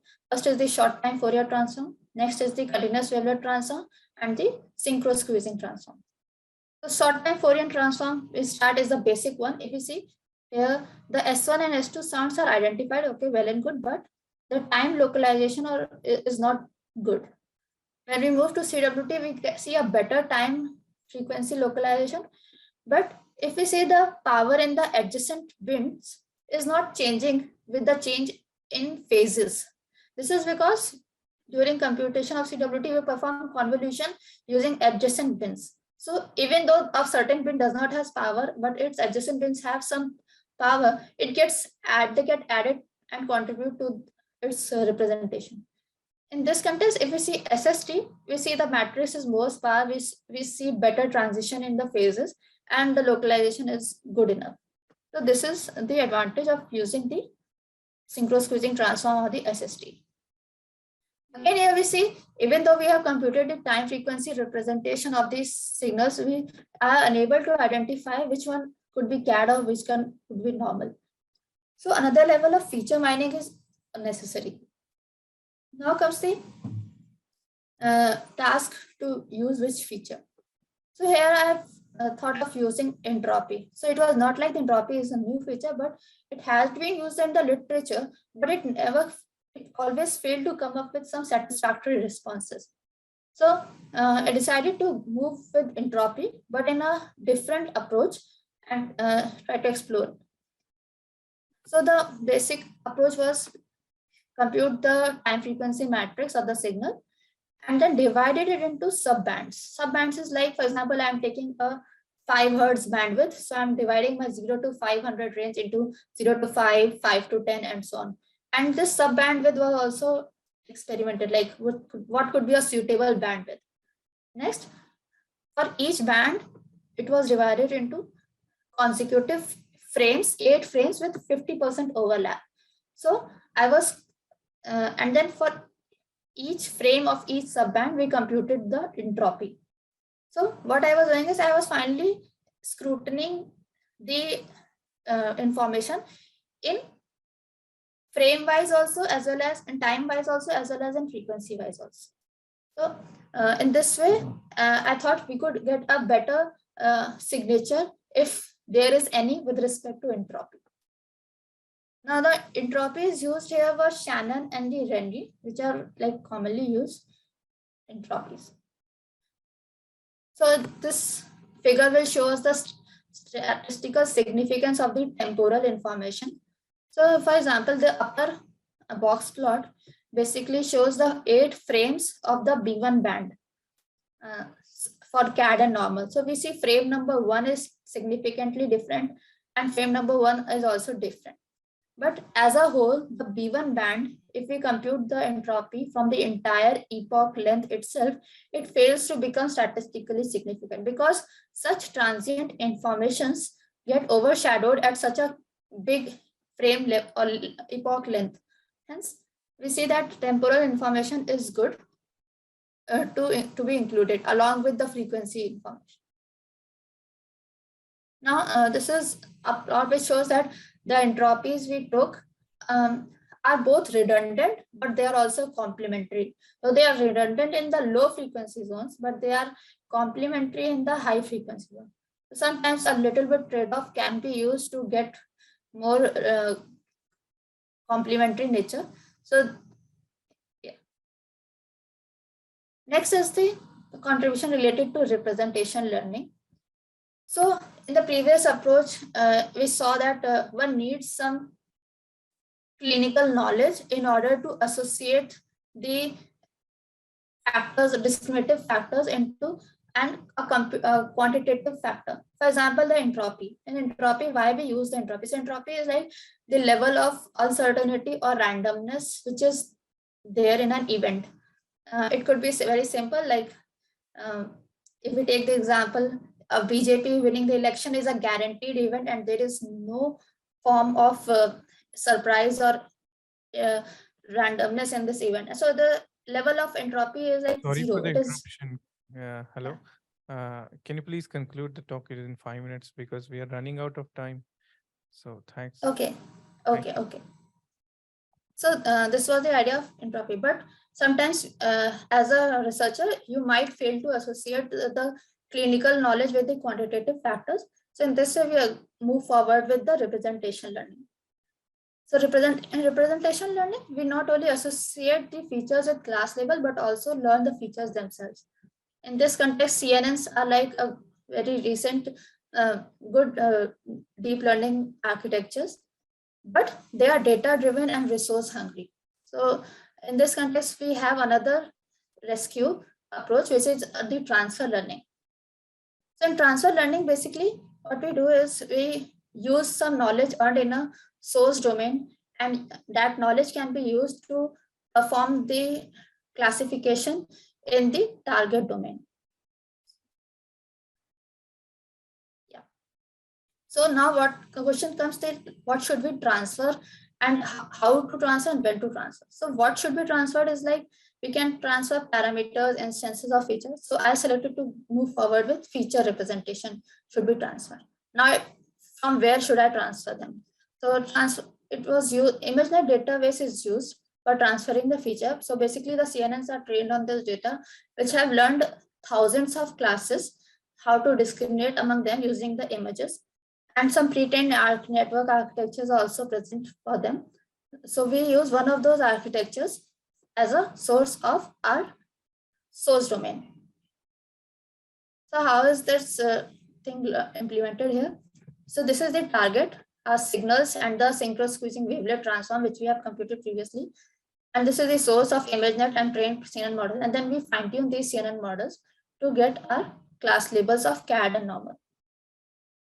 So for fine tuning, one can retain some of the initial convolution layers under the fact that in the initial layers, we get the features associated with the edges or the contrast and the edge, mainly the edges or like the general contour of the image. And then in the later layers, we can get the class level related knowledge. So since we use VCG, so I use all the convolution layers and just replace the last 3 layers with my own 2 layers for the purpose. And we just fine tune this model. So for system description, it was like, since now we have to use a 3D matrix instead of a simple time frequency representation. So one has to modify the input accordingly. That is mapped to our use the SST of the signal and then map it to RGB image using jet color map, and then resize it to a particular size as accepted by the CNN architecture and using a bilinear transform. So these are the parameters associated with the training. Okay. Next, I don't know if I have the time, but another experiment was to see how the handcrafted features obtained from the same source of input along with the learned features from the CNN from the same source of input could enhance our performance.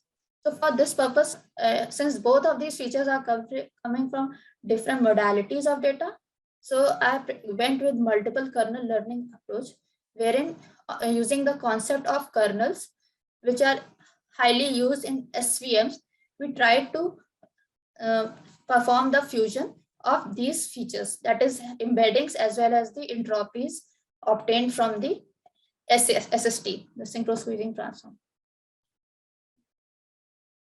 I will not go to that. Yeah. So this is like in multiple kernel learning approach, basic idea is to make the individual kernel of each feature and assign it some weight so that you can get the optimal combination for your task. So the kernel, whatever the approach which I use basically is the PWMKL, where I gave the more effort into the fact that along with the relevance to the task, the redundancy among the kernels should also be taken into the account. So here we see this is like the kernel matrix of 4 cases. First is the simple concatenation of features, that is join the features, make single kernel. Second is this simple MKL, that is give same amount of weight to each kernel. Third is the OWMKL, which is derived from the literature, where they only consider the relevance portion. And last is my proposed, where I am considering both relevance as well as redundancy among the features. In this context, the first and the fourth quadrant, if we see, they should correspond to higher similarity, and the second and the third quadrant should contribute to lesser similarity.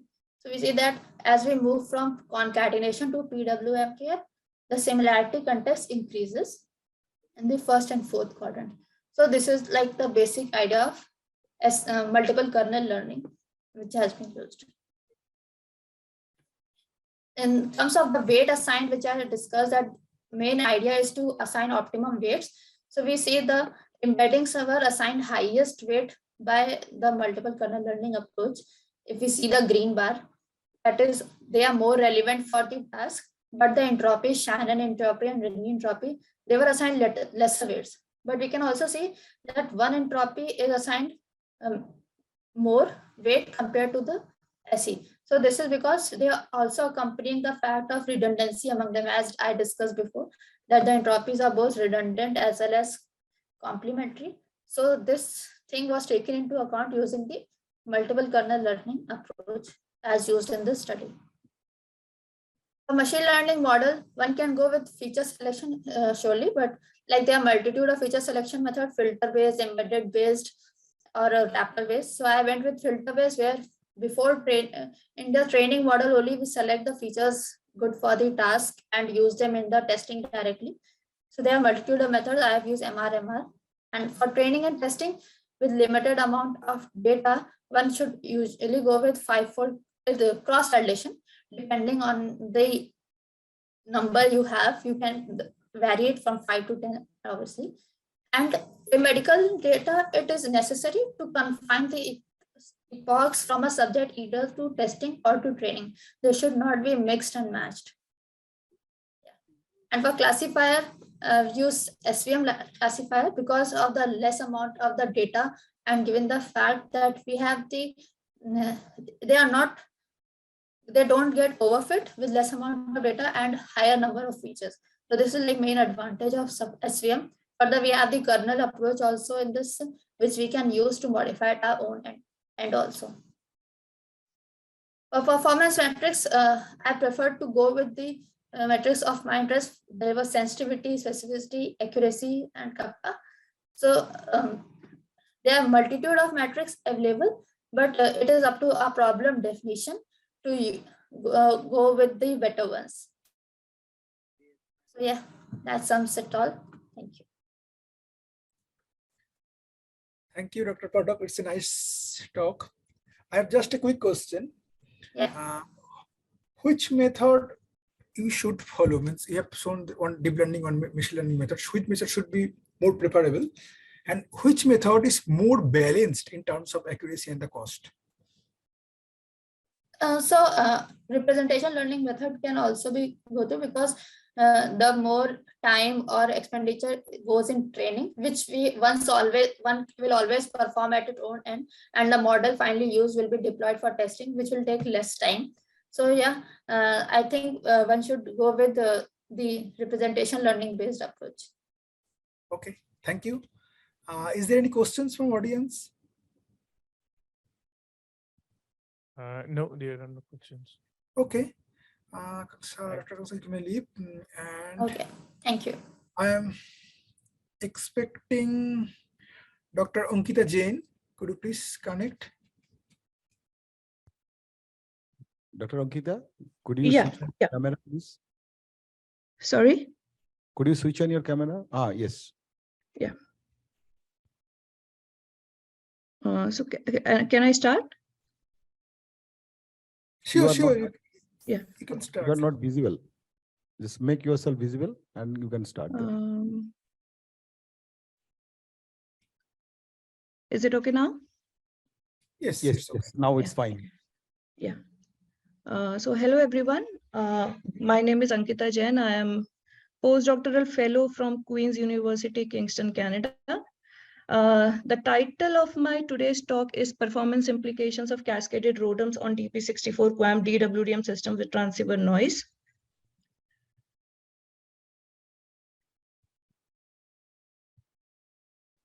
So this is the outline of my talk. So before discussing this work, I would like to discuss the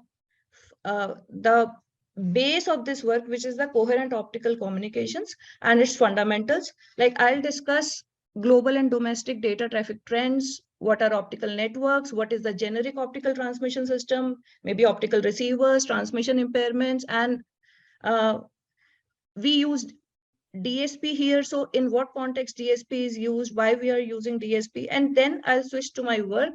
I'll explain what are ROADMs, transceiver noise, then my simulation model and simulation results. So before any communication can be done, like we need to discuss what is optical fiber, which is the key element of coherent, which is the key element of any type of optical communication. So optical fiber is a long, thin strand of pure glass of the dimension of even less than a human hair.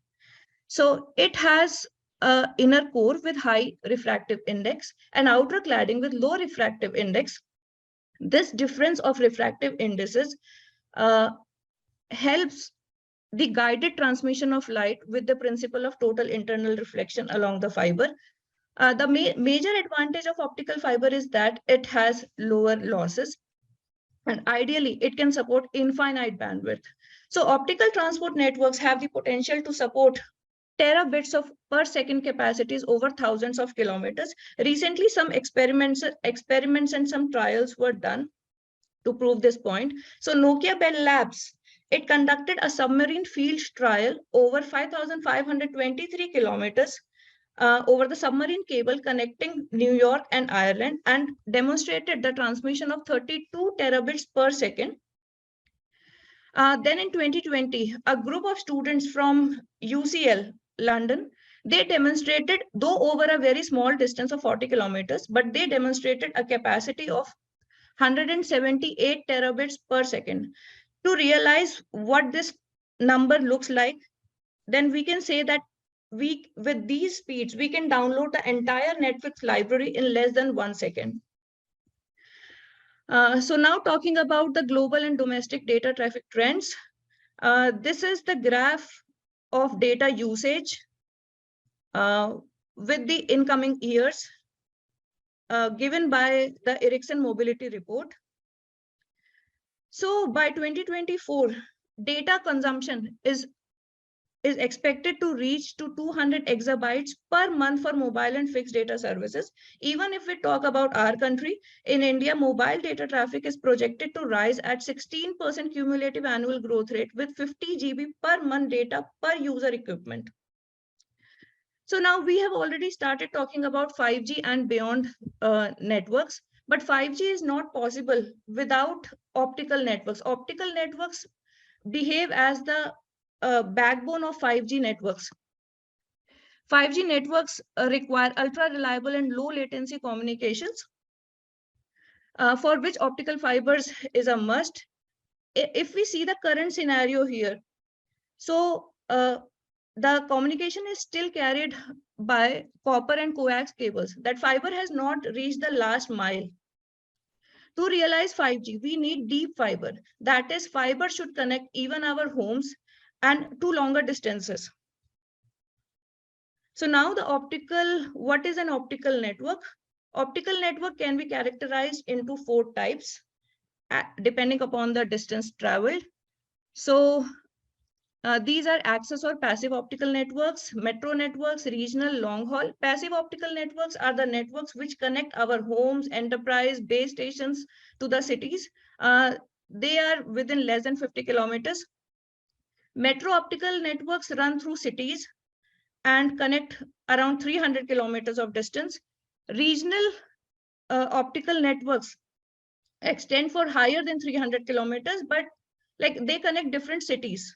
And long haul optical networks can be like transatlantic ocean, which run over the ocean, submarine communications, etc. They connect distances over 600 kilometers.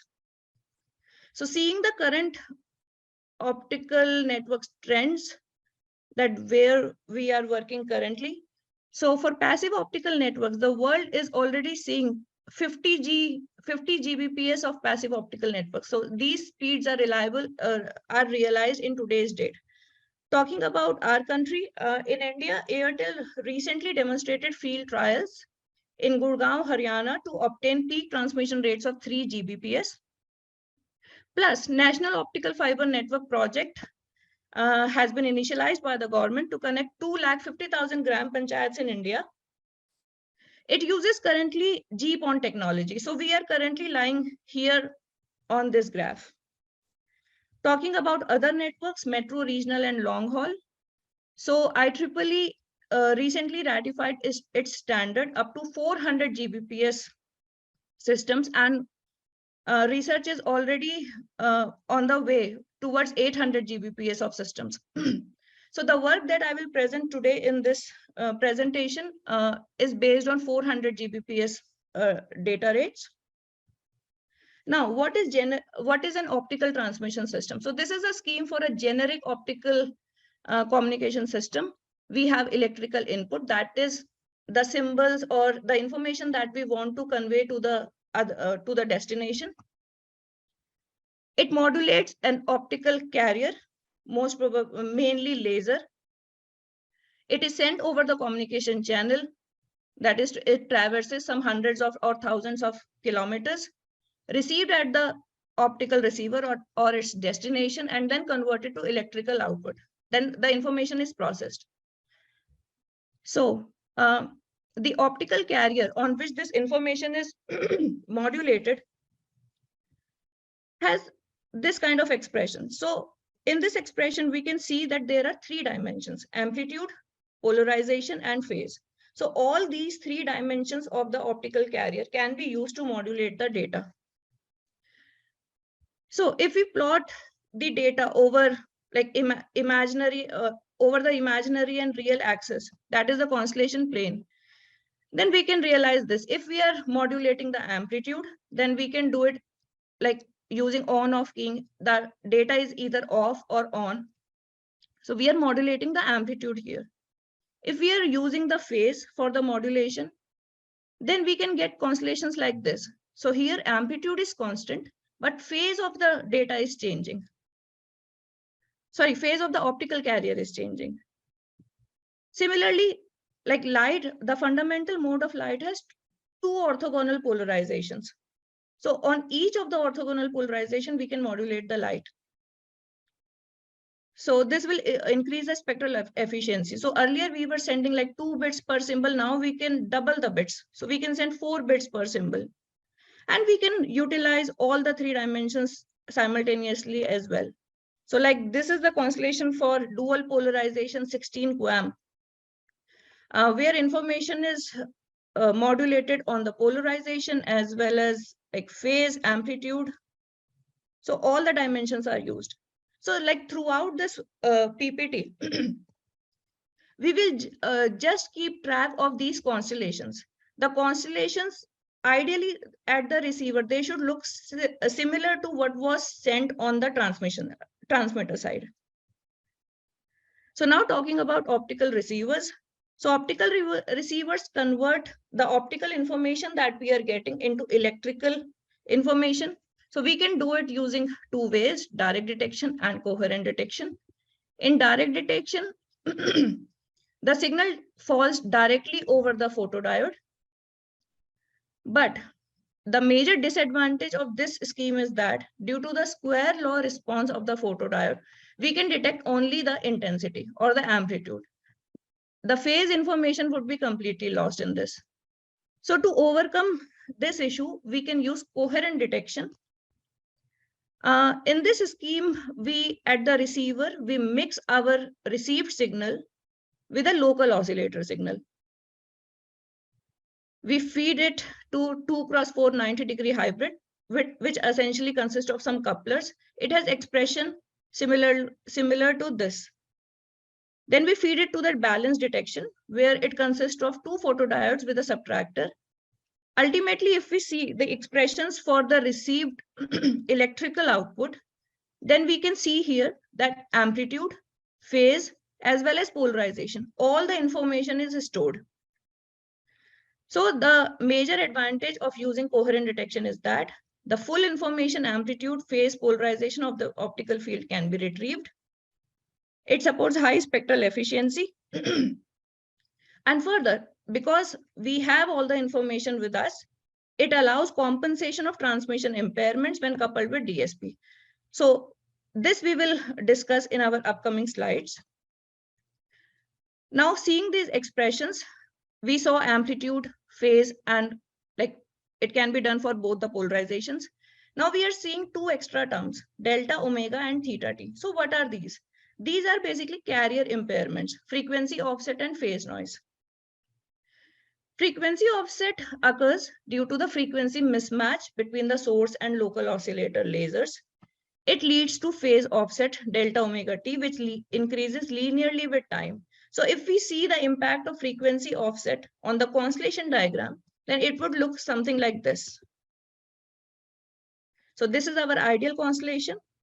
With frequency offset in place, the constellation would get distorted. So now in this closed constellation, we can't estimate what was sent on the transmitter. Similarly, phase noise. So ideally, the optical carrier or the laser that we are using to modulate the data, it should be a delta function. But together with the stimulated emission in the laser, there is some non-ideality, that is spontaneous emission occurs, which broadens the spectrum from single spectral line to Lorentzian line shape. So the spectral is not ideal anymore. So this leads to phase noise.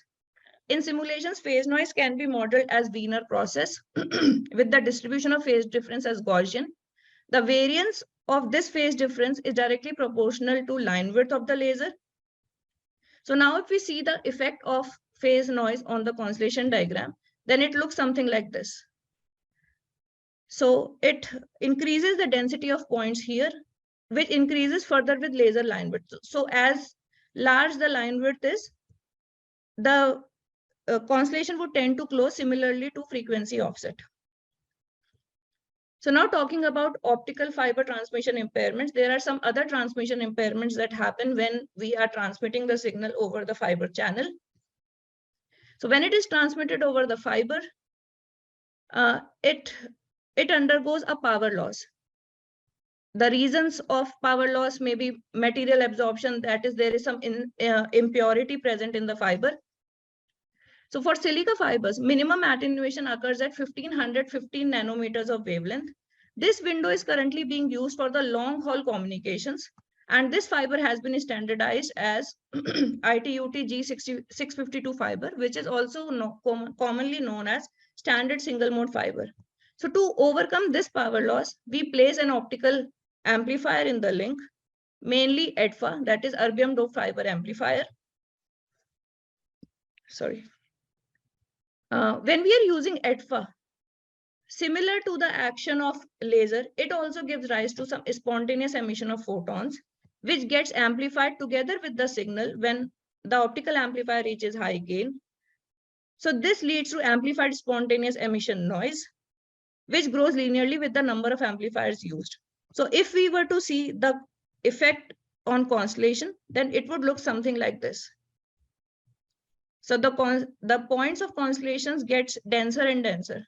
In QPSK constellation, this is still okay because Euclidean distance between the 2 points is like higher, and we can easily identify in which point does it belong.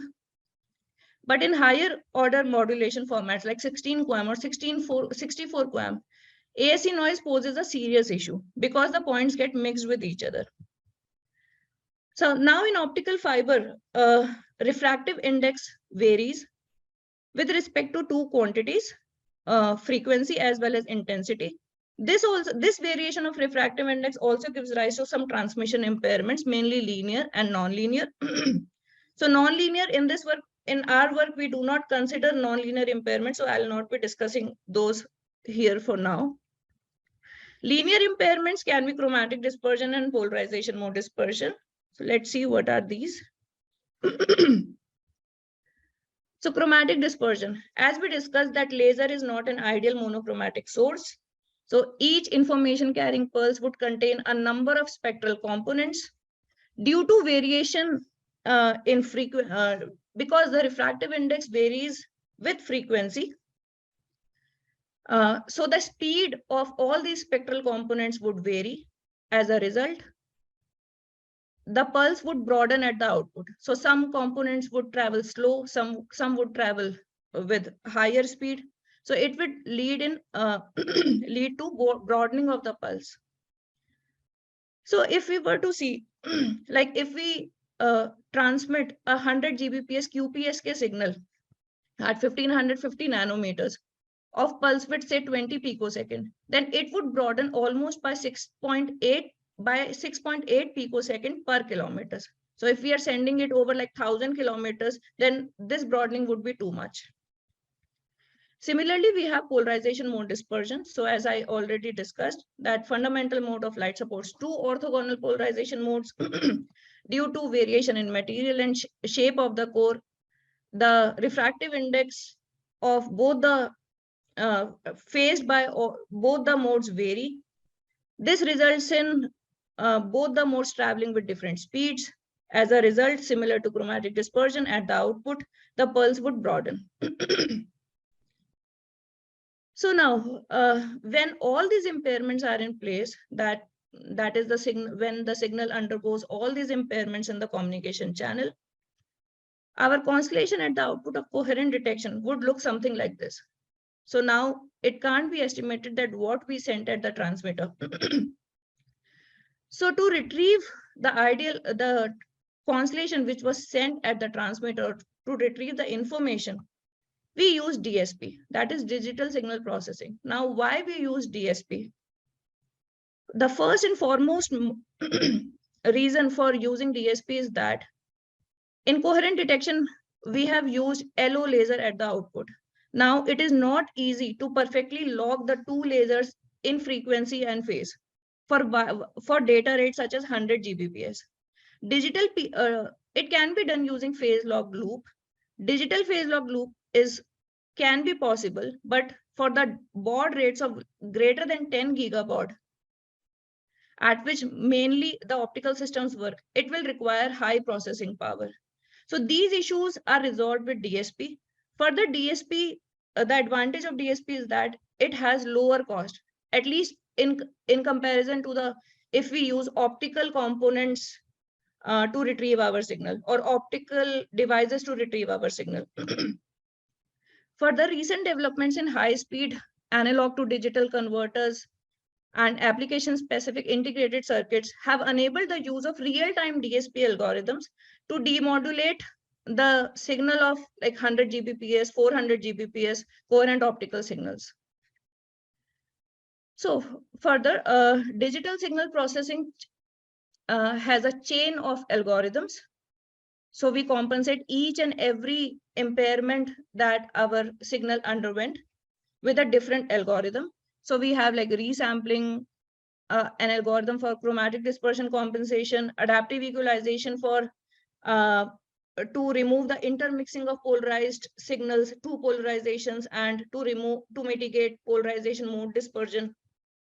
We have nonlinearity compensation, frequency offset compensation, carrier phase estimation and compensation. And finally, we can evaluate the performance to check if the DSP is working fine or not. So now, after understanding all these fundamentals, now I can jump to my work. So my work mainly consists of analyzing the bandwidth narrowing and crosstalk impairments. So these are some additional impairments that we get while the signal is traveling over the fiber channel. So in ROADM-enabled DP64 QAM systems, so we have used even higher modulation format here. We are using dual polarization 64 QAM systems with transceiver noise. So now we will understand what is ROADM, what is transceiver noise and all. So I'll recall this figure, which I showed in one of my previous slides. So this is the basic optical network. So I talked about different optical networks, but I didn't talk like how they are connected. So they are connected with the help of ROADMs. ROADMs are reconfigurable optical add-drop multiplexers. So these ROADMs help in routing of the signals. So we can send more than one channels in one fiber, and these ROADMs, they essentially consist of wavelength selective switches. So these wavelength selective switches help in routing of different wavelength channels. So one channel, like one wavelength can be routed here, other wavelength can be routed to some other destination. So these consist of wavelength selective switches, which allows routing of different wavelength division multiplex channels. So now when my signal is moving through all these, through a multiple wavelength selective switches, the overall frequency response of cascaded WSS filters exhibits bandwidth narrowing. So here, the frequency response of WSS can be seen. This is for 1 WSS, 2 WSS, and further, as we go on increasing the WSS, or as the signal traverses longer distances, it experiences more and more WSSs in its way. So the signal gets narrowed and leading to signal distortion. So this is the transfer function for my WSS. It is it depends on bandwidth, 6 dB bandwidth, which would lie somewhere here, and optical transfer function bandwidth, which determines the shape of the WSS response. So these parameters are important because we have a study based on these parameters that I will show later in my slides. So now what is transceiver noise? So transceiver noise is an internal noise, which is like internal circuitry noise, we can say. It mainly comes from DAC and ADC in the transmitter and receiver. So it is severe for high cardinality modulation formats like DP64 QAM systems. So now we can see the constellation diagrams. So here, like no ASE is added, and still when we add transceiver noise in the signal, the constellation degrades. It is still okay in lower cardinality modulation formats like 4 QAM, 16 QAM, but for 64 QAM, it is really detrimental. So we have carried out an analysis in which we study the impact of bandwidth narrowing of WSSs in the presence of this transceiver noise.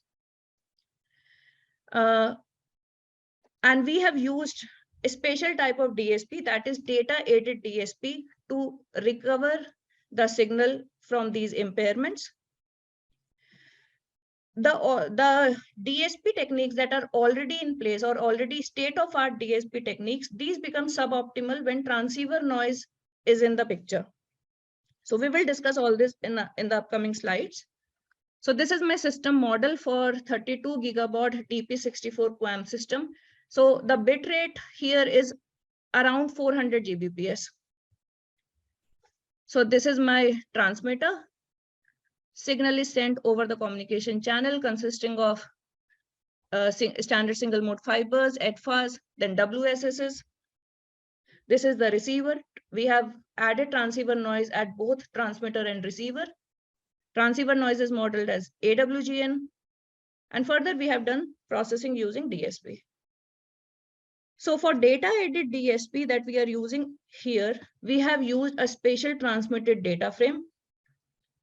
So we have sent some known training symbols and pilot symbols so that we can recover our signal from the impairments that are happening.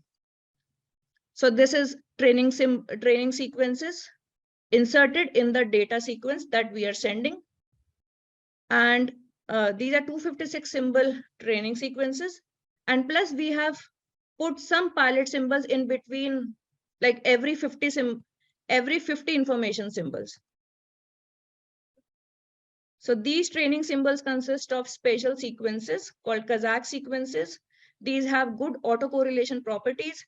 So using these training symbols, we can easily estimate like what is the position of these training symbols in the sequence.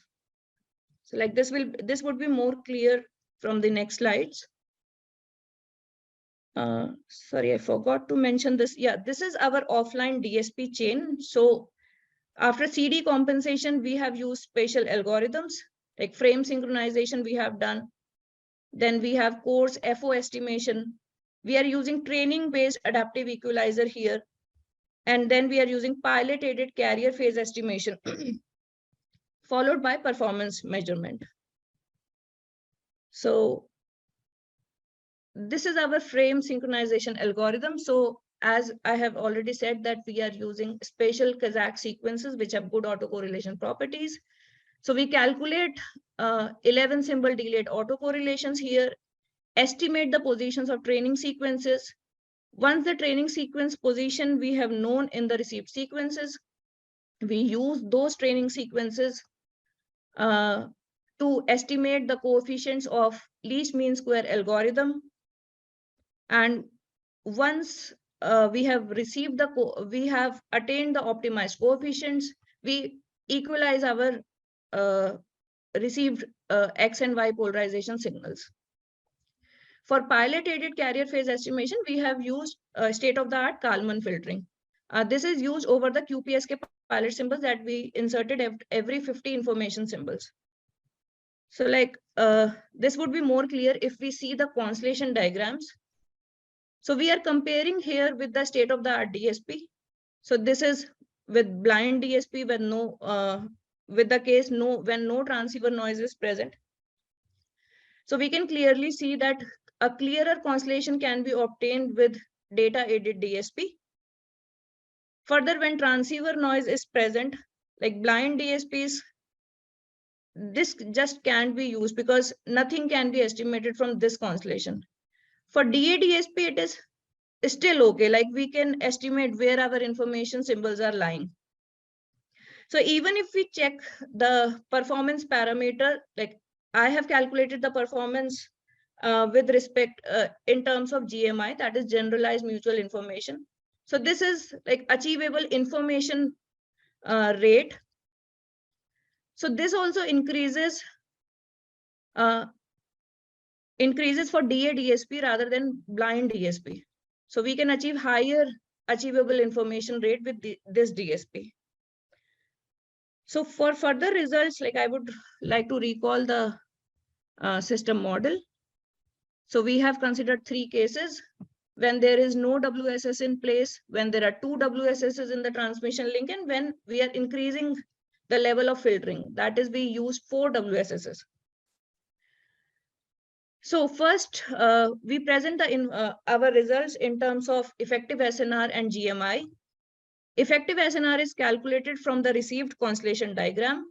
We take one constellation point, calculate its mean and variance, and then calculate SNR effective with respect according to this formula. This is my graph of SNR effective versus SNR total. So when transceiver noise is in place, SNR total would decrease because it would add, you add according to this expression with the SNR ASE. So these are results without transceiver noise in place, and these are results with transceiver noise in place. So we can clearly see the range of SNR effective reduces. Further, these are GMI versus SNR effective results. This is for 0 WSS, 2 WSS, and 4 WSS. We can clearly see that without transceiver noise, we can achieve GMI like about 5.8. But with transceiver noise present, we cannot go beyond 5.5. So when transceiver noise is considered, GMI reduces owing to the reduction in the total SNR. Further, GMI degrades with increasing number of WSSs, exhibiting stronger dependence on bandwidth narrowing. So like now, as the number of WSSs increases, the performance comes down. So these are some of my last slides. This is the characterization that we did in terms of filter parameters, BWOTF, that is optical transfer function bandwidth and frequency offsets. So we defined here the ranges in which these WSSs give a good performance and beyond which the performance would degrade. So these are the ranges, like BWOTF should not be greater than 15 gigahertz, B should be less than 37.5, etc. And further, we did a statistical analysis of GMI. So like these parameters, they can be variable in a slightly little range. So we considered their distribution to be Gaussian, and the results that we got for GMI was also like they would approximate to Gaussian probability density functions. So the main crux of this work is that like we don't want GMI to operate to be in these extreme ranges. So while deciding system margin, we should account for this possible GMI reduction caused by WSS imperfections. So this is my last slide. We studied in this work like interplay of bandwidth narrowing and crosstalk. So now what is crosstalk? So we saw that when the signal is passing through WSS, it is undergoing bandwidth narrowing. So what would come to one's mind when, if like I say that I want to remove this bandwidth narrowing effect? One would say that just increase the WSS bandwidth. But in WDM systems, when parallel channels are traveling in the fiber, as we go on increasing the WSSs, the power from side channel would start to play a role. So like this, I have shown as the bandwidth increases, the crosstalk starts coming in and the level of crosstalk increases. As the level of crosstalk increases, this amplitude of the main signal would go down, reducing the SNR. So this is the distortion due to bandwidth narrowing. This is due to interchannel crosstalk. So we have to achieve an optima between these. So like we go on increasing the filter bandwidth. Before an optimum point, the impact of signal distortion due to bandwidth narrowing is main. After an optimized bandwidth, crosstalk starts to appear and performance starts to degrade. So these are the spectra. We can see here this is for 37.5. So there is bandwidth narrowing. This is for 50 gigahertz of WSS bandwidth. So on 50 gigahertz, it has somehow balanced bandwidth narrowing with the crosstalk, achieving a almost like maximum performance. And as we go on increasing the bandwidth further, crosstalk starts to play a role. So these results are recently submitted to JLT for publication, and this pretty much sums up my work. So this is the summary. So we have, like, for metro regional dense WDM networks, the impact of ROADMs has been investigated for the 32 gigabaud dual polarization 64 QAM system. 64 QAM modulation format is severely impacted by transceiver noise contributed by electronic circuitry like ADCs, DACs, and more. So, which sets a transceiver noise imposed SNR limitation. So ROADMs employ WSS filters, and with increasing level of cascading filtering induced distortion. The state-of-the-art blind algorithms become suboptimal, so we have to use data-aided DSP, which improve the performance and reliability. Further, we demonstrated the impact of WSS filter imperfection and provided estimations for system margin requirements due to filter impairments. And finally, based on the tunable WSS filters, we proposed a scheme to overcome performance penalties due to bandwidth narrowing in the presence of transceiver noise. So this is all. Thank you for your attention. Thank you very much, Dr. Jain. Just a quick question. Yeah. Is there any limitations on in DSP-based method? Is there any, in terms of power, delay, something, or in noise? And is there any new technology that is coming that will overcome the limitations? The major limitation of DA-DSP is that it adds an overhead to our system. So like we are sending some known symbols from our side, and like that cannot possess our information. We know already what information is possessed in this. So this adds an overhead to our system, to the performance. Like even, I would like to show you this. Okay, resume share.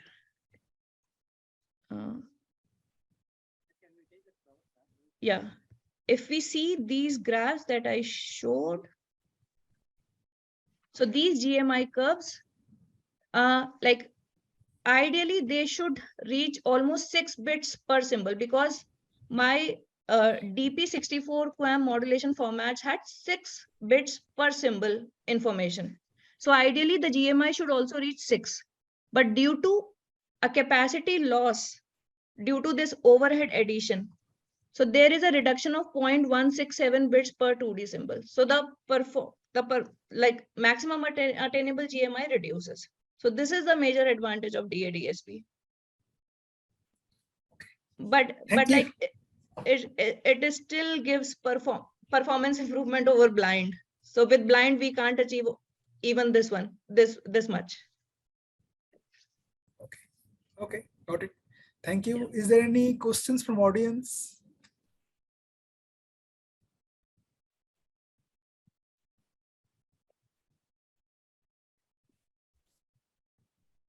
Okay. I'm not expecting.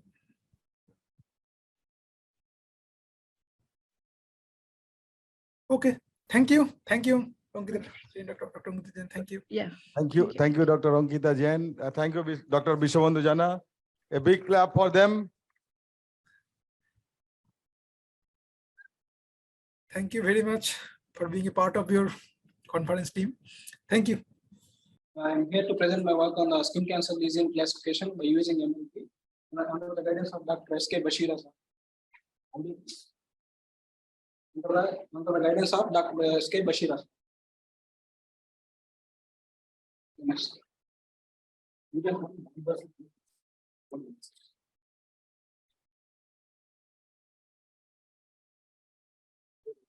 Coming to the contents, these are the contents. These are contents going to cover in this presentation: abstract and introduction, literature survey, proposal model, some mistakes.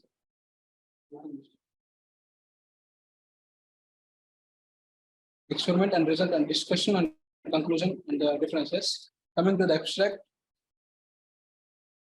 as per the recent surveys, the skin cancer 7,600 people will die due to the skin cancer in 2021.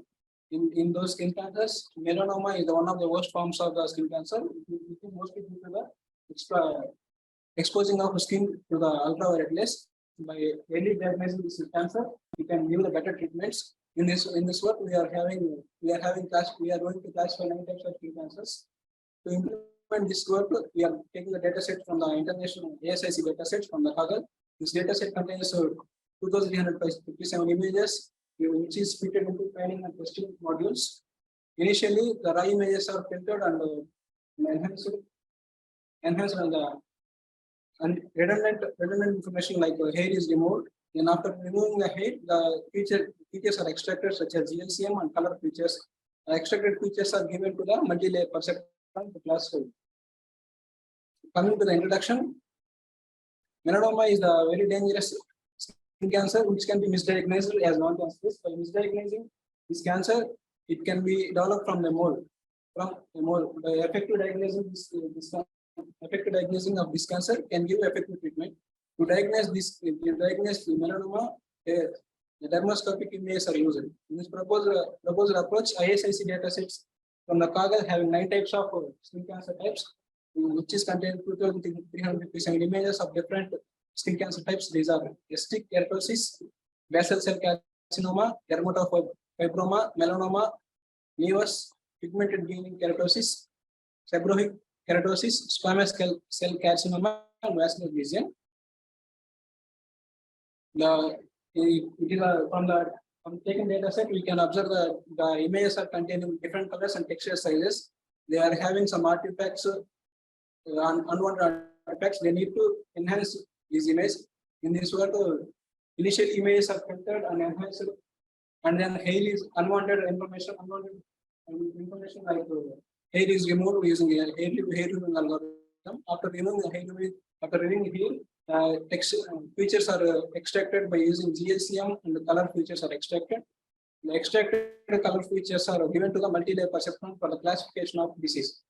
Coming to the literature survey, these are the literature survey base work we have done by the different research papers. For example, Divya from taking data set of ISIC, extracted features of ABCD features. Classification uses classification model as random forest.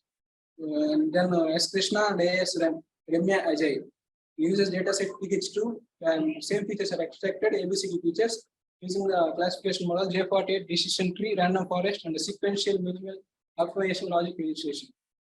R. Surendra uses the dataset of SCORD and extracted the features of texture, color, and redness using the classification model of SVM. And K.E. Purnima uses the dataset of HAM 10,000 using the classification model MobileNet V1 and Inception V3. Fancy KM uses the dataset of ISIC and the classification model using transfer learning AlexNet.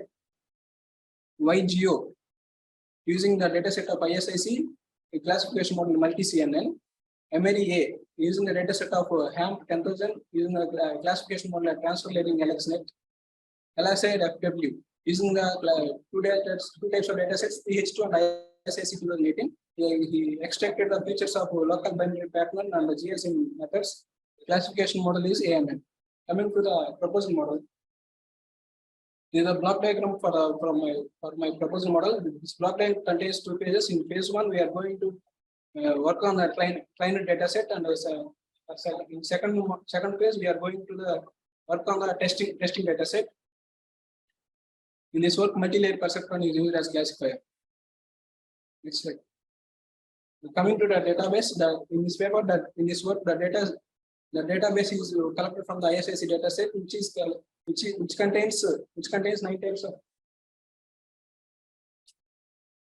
which contains 9 types of images, 9 types of skin cancer types containing 2,057 images. All are in JPG format. Then the data set is split into two parts, 70% for training and 25% for testing. These are the different number of images for each type of skin cancer for training and testing. Cystic keratosis, we have 114 images for training and 16 images for testing. Basal cell carcinoma containing 376 images for training and 16 images for testing. Dermatofibroma having 95 images for training and 16 images for testing. Melanoma having 438 images for training and 16 images for testing. Pigmented green keratosis having training data set of 462 images and 16 for testing. And seborrheic keratosis having 77 images for training and 3 images for testing. Squamous cell carcinoma having 181 images for training and 16 images for testing. Vascular lesion having 139 images for training and 3 images for testing. Coming to the pre-processing, the raw images are getting enhanced and unwanted and irrelevant components are removed from the images. So one of the unwanted components is hair removal. The hair removal algorithm is taken from my references 16. Going to the hair removal algorithm, we are using morphological operations such as this and close operation to detect the hair and remove the hair. This is the hair removal algorithm, which is taken from my reference is 16. In this hair removal algorithm, an input and ISIC image is taken, and then crop and this crop to remove the unwanted borders and it converted to the grayscale images. Then morphological operations are used, such as a disk operation with a 3 mm diameter and a close operation. And the output of images is separated from the original image. Then grid operation, using the grid operation for local threshold is applied for each pixel to highlight the minute details of hair, to detect the minute details of hair and remove them. Highlight.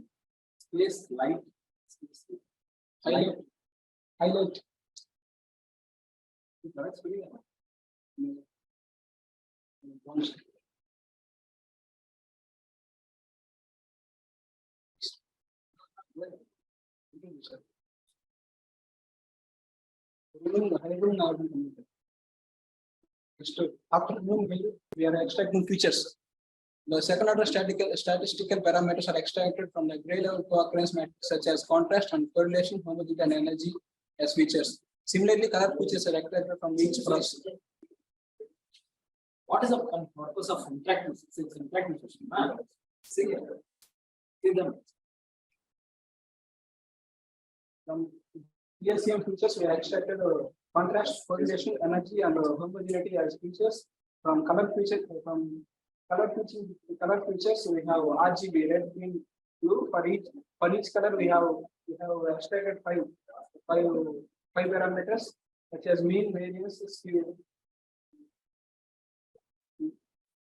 skewness.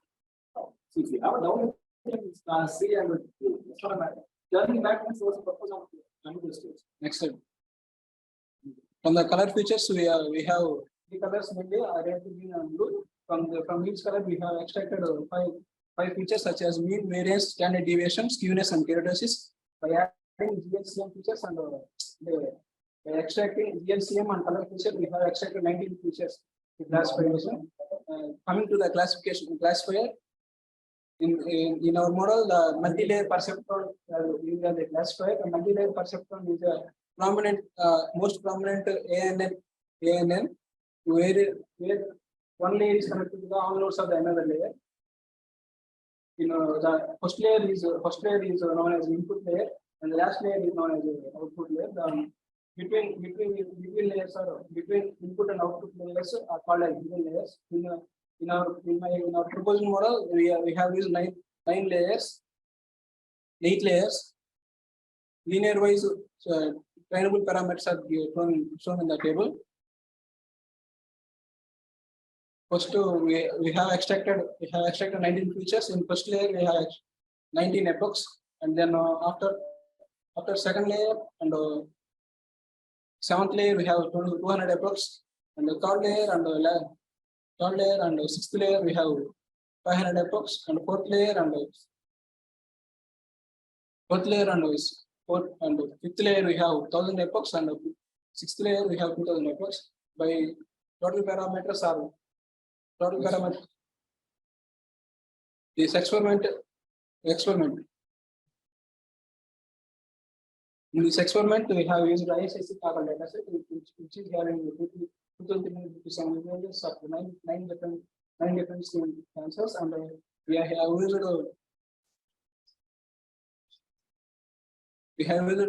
Keras library and TensorFlow, which is taken as a normal laptop with having a i5 processor. Next, coming to the results. Okay, sorry. By taking dataset, we are splitting the dataset into two parts, 75% for training and 25% for testing, which is independent. Other than training, we are going to testing the different images. Other than training, in the training section, it is divided into two phases. The first phase, 1,679 images are for training and 560 images are for validation. After testing, we are going to test our model with 1,180 independent images. The results after applying hair removing algorithm, these are this side images are original images and this side images are hair removed images for different 9 types of skin cancer types. In training and testing, we have the accuracy and loss curves, which are seen as similar by which follow one another. By this, we can get the good accuracy on training. On training this model, we can get on training this model by training. After that, we are going to test this model by testing 180 independent images are used for testing. This is the confusion matrix which we obtained from the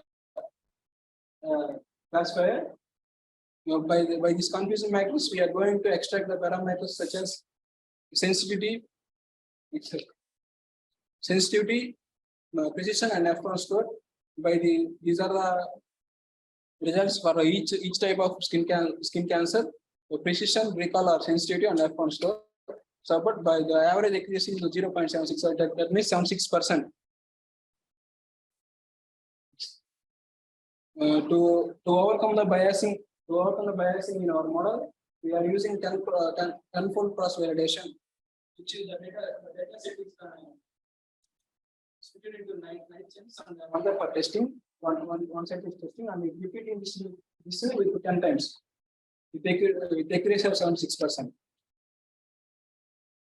Discussion. Coming to discussion, we are comparing our result with the different researchers in which the same data set is used.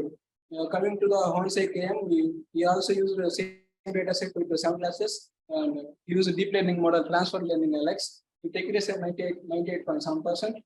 YGNO with the same data set with 7 classes with multi-CNN, and our proposed model with the same data set with 9 classes, extracted color and texture feature and use classifier as MLP with 76%. Coming to the conclusion, classification of skin lesion is a challenging task. We use a small data set because of we are using multi-layer perceptron. It supports only small images of small number of images, and which the data CNN model required high number of data.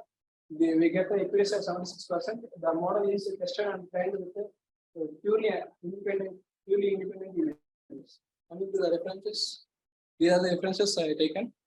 Next slide. Thank you, sir.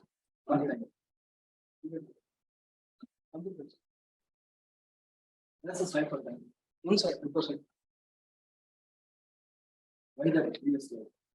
Only animation. Very much. Yeah, really very good. Very detailed presentation. All components are there. What algorithm you are using, how you are evaluating the method, and how the confusion matrix are there. What are the parameters you are using in the confusion matrix, and what is the interventions? Yeah, fine. Actually, I like it. Very good. Yeah, few corrections I need to say. So go to the previous slide. See, I like the detailed work, detailed presentation side. Small things have to do. Work. Okay. See, you are saying that directly cancer. We are not able to understand. You are saying that hair removal. That is hair removal. Put something. These images will put there. The introduction of this is the cancer. The cancer looks like this. In this, some hairs are there. Those hairs need to be removed. We are applying here. I can start from there also. So that I will here make the convert. We are the flow. Okay, this is the cancer part. This part need to be identified, and this part need to be there or something. Okay, this kind of interest need to be there on the beginning itself, in the introduction side. So that we see that's why we are going to pictorial representations. Okay, fine. That is one thing. Go to the previous slide actually. And here I want to go to the previous slide. Yes.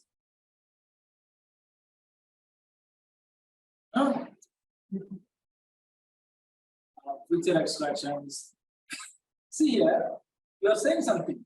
Okay, you have to say in the flowchart way. This is the raw data. Yes, passes the pre-processing. The pre-processing, next one it is going to MLP algorithm. Then I'm getting some output like that. So then you are going to explain about the pre-processing step. What is the pre-processing step? And then you are going to say about what is the MLP algorithm, the architecture. You should not say like this, how many layers are there. Suppose there is an input layer, there are some output layer. In this, there are some neurons. If you see that lot of neurons architecture, you have to paste that one actually. Right now. So this is not you are telling directly. You will not understand. Okay. There should be some most of block diagrams. Any presentations, words should be listed. Should be a block diagram, should be a flow chart, should be a figures. And more importantly, equations and tables. Okay, you have all those things, but it is not the problem. Okay, so you have to explain here what is the meaning of what you are using the pre-processing step. See, input process to apply to a pre-processing step, and you are getting some outputs. You show that images, then you can understand easily what is image A, and that image was pre-processed. That pre-processed image was applied to a multiple MLP algorithm. That is giving some outputs. That output was measured using some metrics. Those metrics are skewness, curvature, mean square error, all those things. Right now, that measurement value was applied into some confusion matrix. Right now, so those things should be in the flow chart. You started thinking, okay, what is the first step? What is the second step? What is the third step? What is the fourth step? What's the output? How the output was evaluated? What is the equation for that evaluations? Then how output was applied in the confusion matrix? Then these things. So each step you want something called figures. Then the presentation will be very good. Have the detail, have the information in detail, but something needs to be more in it. It will be important. If you take it back, this one presentation is enough. You can go anywhere and you can present it anywhere. Everybody like it. Is it clear? So how many days you took for this to prepare the presentation? We actually have less than 5 days after giving abstract acceptance. Maybe you feel like this is less than how many days? Maybe 3 days. 3 days. Okay. It shows a lot of spelling mistakes are there. And also, see, arrow mark dot starts from one, the line starts from dot there. And also go to the previous slide actually. Data set D is a small there. You go to the previous process. See, and then text is started from unware. You understand? Those things are not there. Line starts from any paragraph starts from unware. Any sentence starts from unware. No, no. Okay, go to the previous slides. Why see abstract is okay? You're saying that what is the data set? So in the abstract itself, these things are known. These data sets should be in the result of discussions. See how to be small intro or small abstract problem, small things. So in this one we are going to explain about, or we are going to discuss about, and this my particular is about how to detect skin cancers based on MLP algorithm. So we are applying some. This is how we are going to start with the work. Then in the interventions, there are huge number of people are there affected. Those will be rectified. All those should be there. Correct now. So then you are going for introductions, then there are some processing steps. The literacy industry. What you are trying to say, I'm not able to understand. Why are you saying that the feature extraction is not applicable? Yeah, they are using deep learning CNN models. In CNN models, the features are extracted automatically. Deep learning models. Yeah, those models are used for the skin cancer patients. But it is not acceptable. This is really So these three are for a multi-layer perceptron. first three. First three are belongs to ANN. In ANN, we have to extract the features separately. These are for deep learning models. In deep learning models, we have the features are automatically extracted. How? How? What is the feature in the skin cancer image? Feature What is means the feature? there is a difference. For example, take energy. Energy. Contrast. For example, take contrast as a feature. In the image, we have a lesion. Lesion having different intensity. Lesion have different intensity, and healthy skin has a different intensity. By taking correlation, the lesion have a correlation with that space, and healthy skin have correlation with healthy skin. Sure, fine, good. Okay, nice, good work. Really appreciable. Okay, some more changes are there. Take it some more time and do it. Apart from the presentation, I want to tell you something. I'm very happy to be here. Sorry, you are all PhD doctorates. We are very inspiration from our like middle class people who are going to the upper positions. Thank you, sir. And this sir also doing PhD. He is an inspiration for us. Really good. So what is your contribution to this one? What is your contribution to this one? Very good. Okay. What is your contribution to this one? What is your contribution?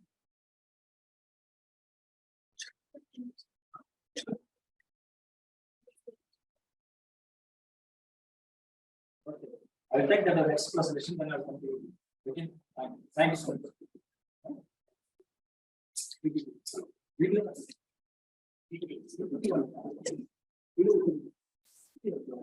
Okay, I will take it.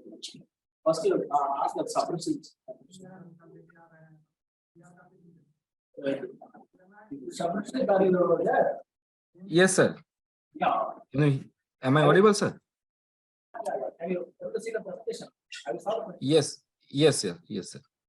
Would you like to ask any questions, any doubts, anything, any interactive sessions you would like to have? No, sir. No, sir. Thank you, sir. Right. No problem. Please share your screen. Yes.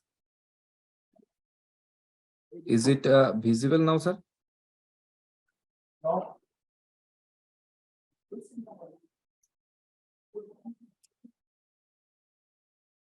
Yeah. Is it coming now, sir?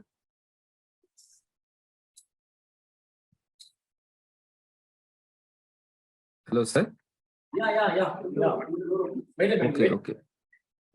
Okay, just a minute, sir.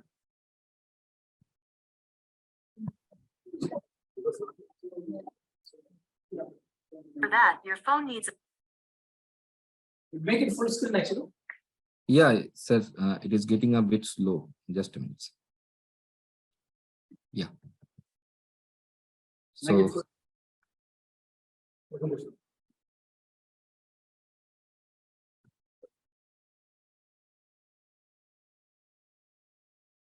sir, just a minute. No issues.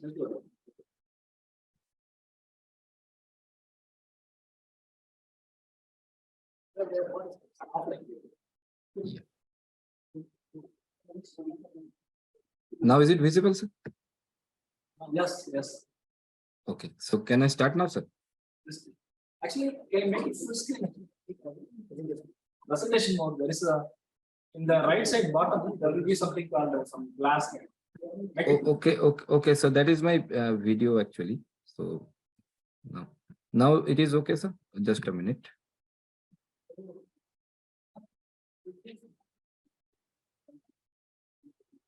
Now is it okay? Right side part.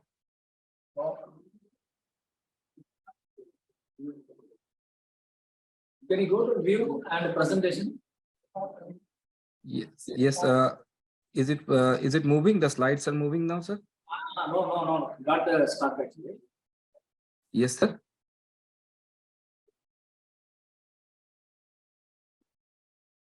Can you repeat, sir? Actually, stop sharing and share it again. Okay. Yes, kindly share. Chandra is your faculty. Professor? Chandra. Sabdashi. Yes, sir. Chandra is your faculty. No, sir. No, sir. Please share your screen. Okay, sir.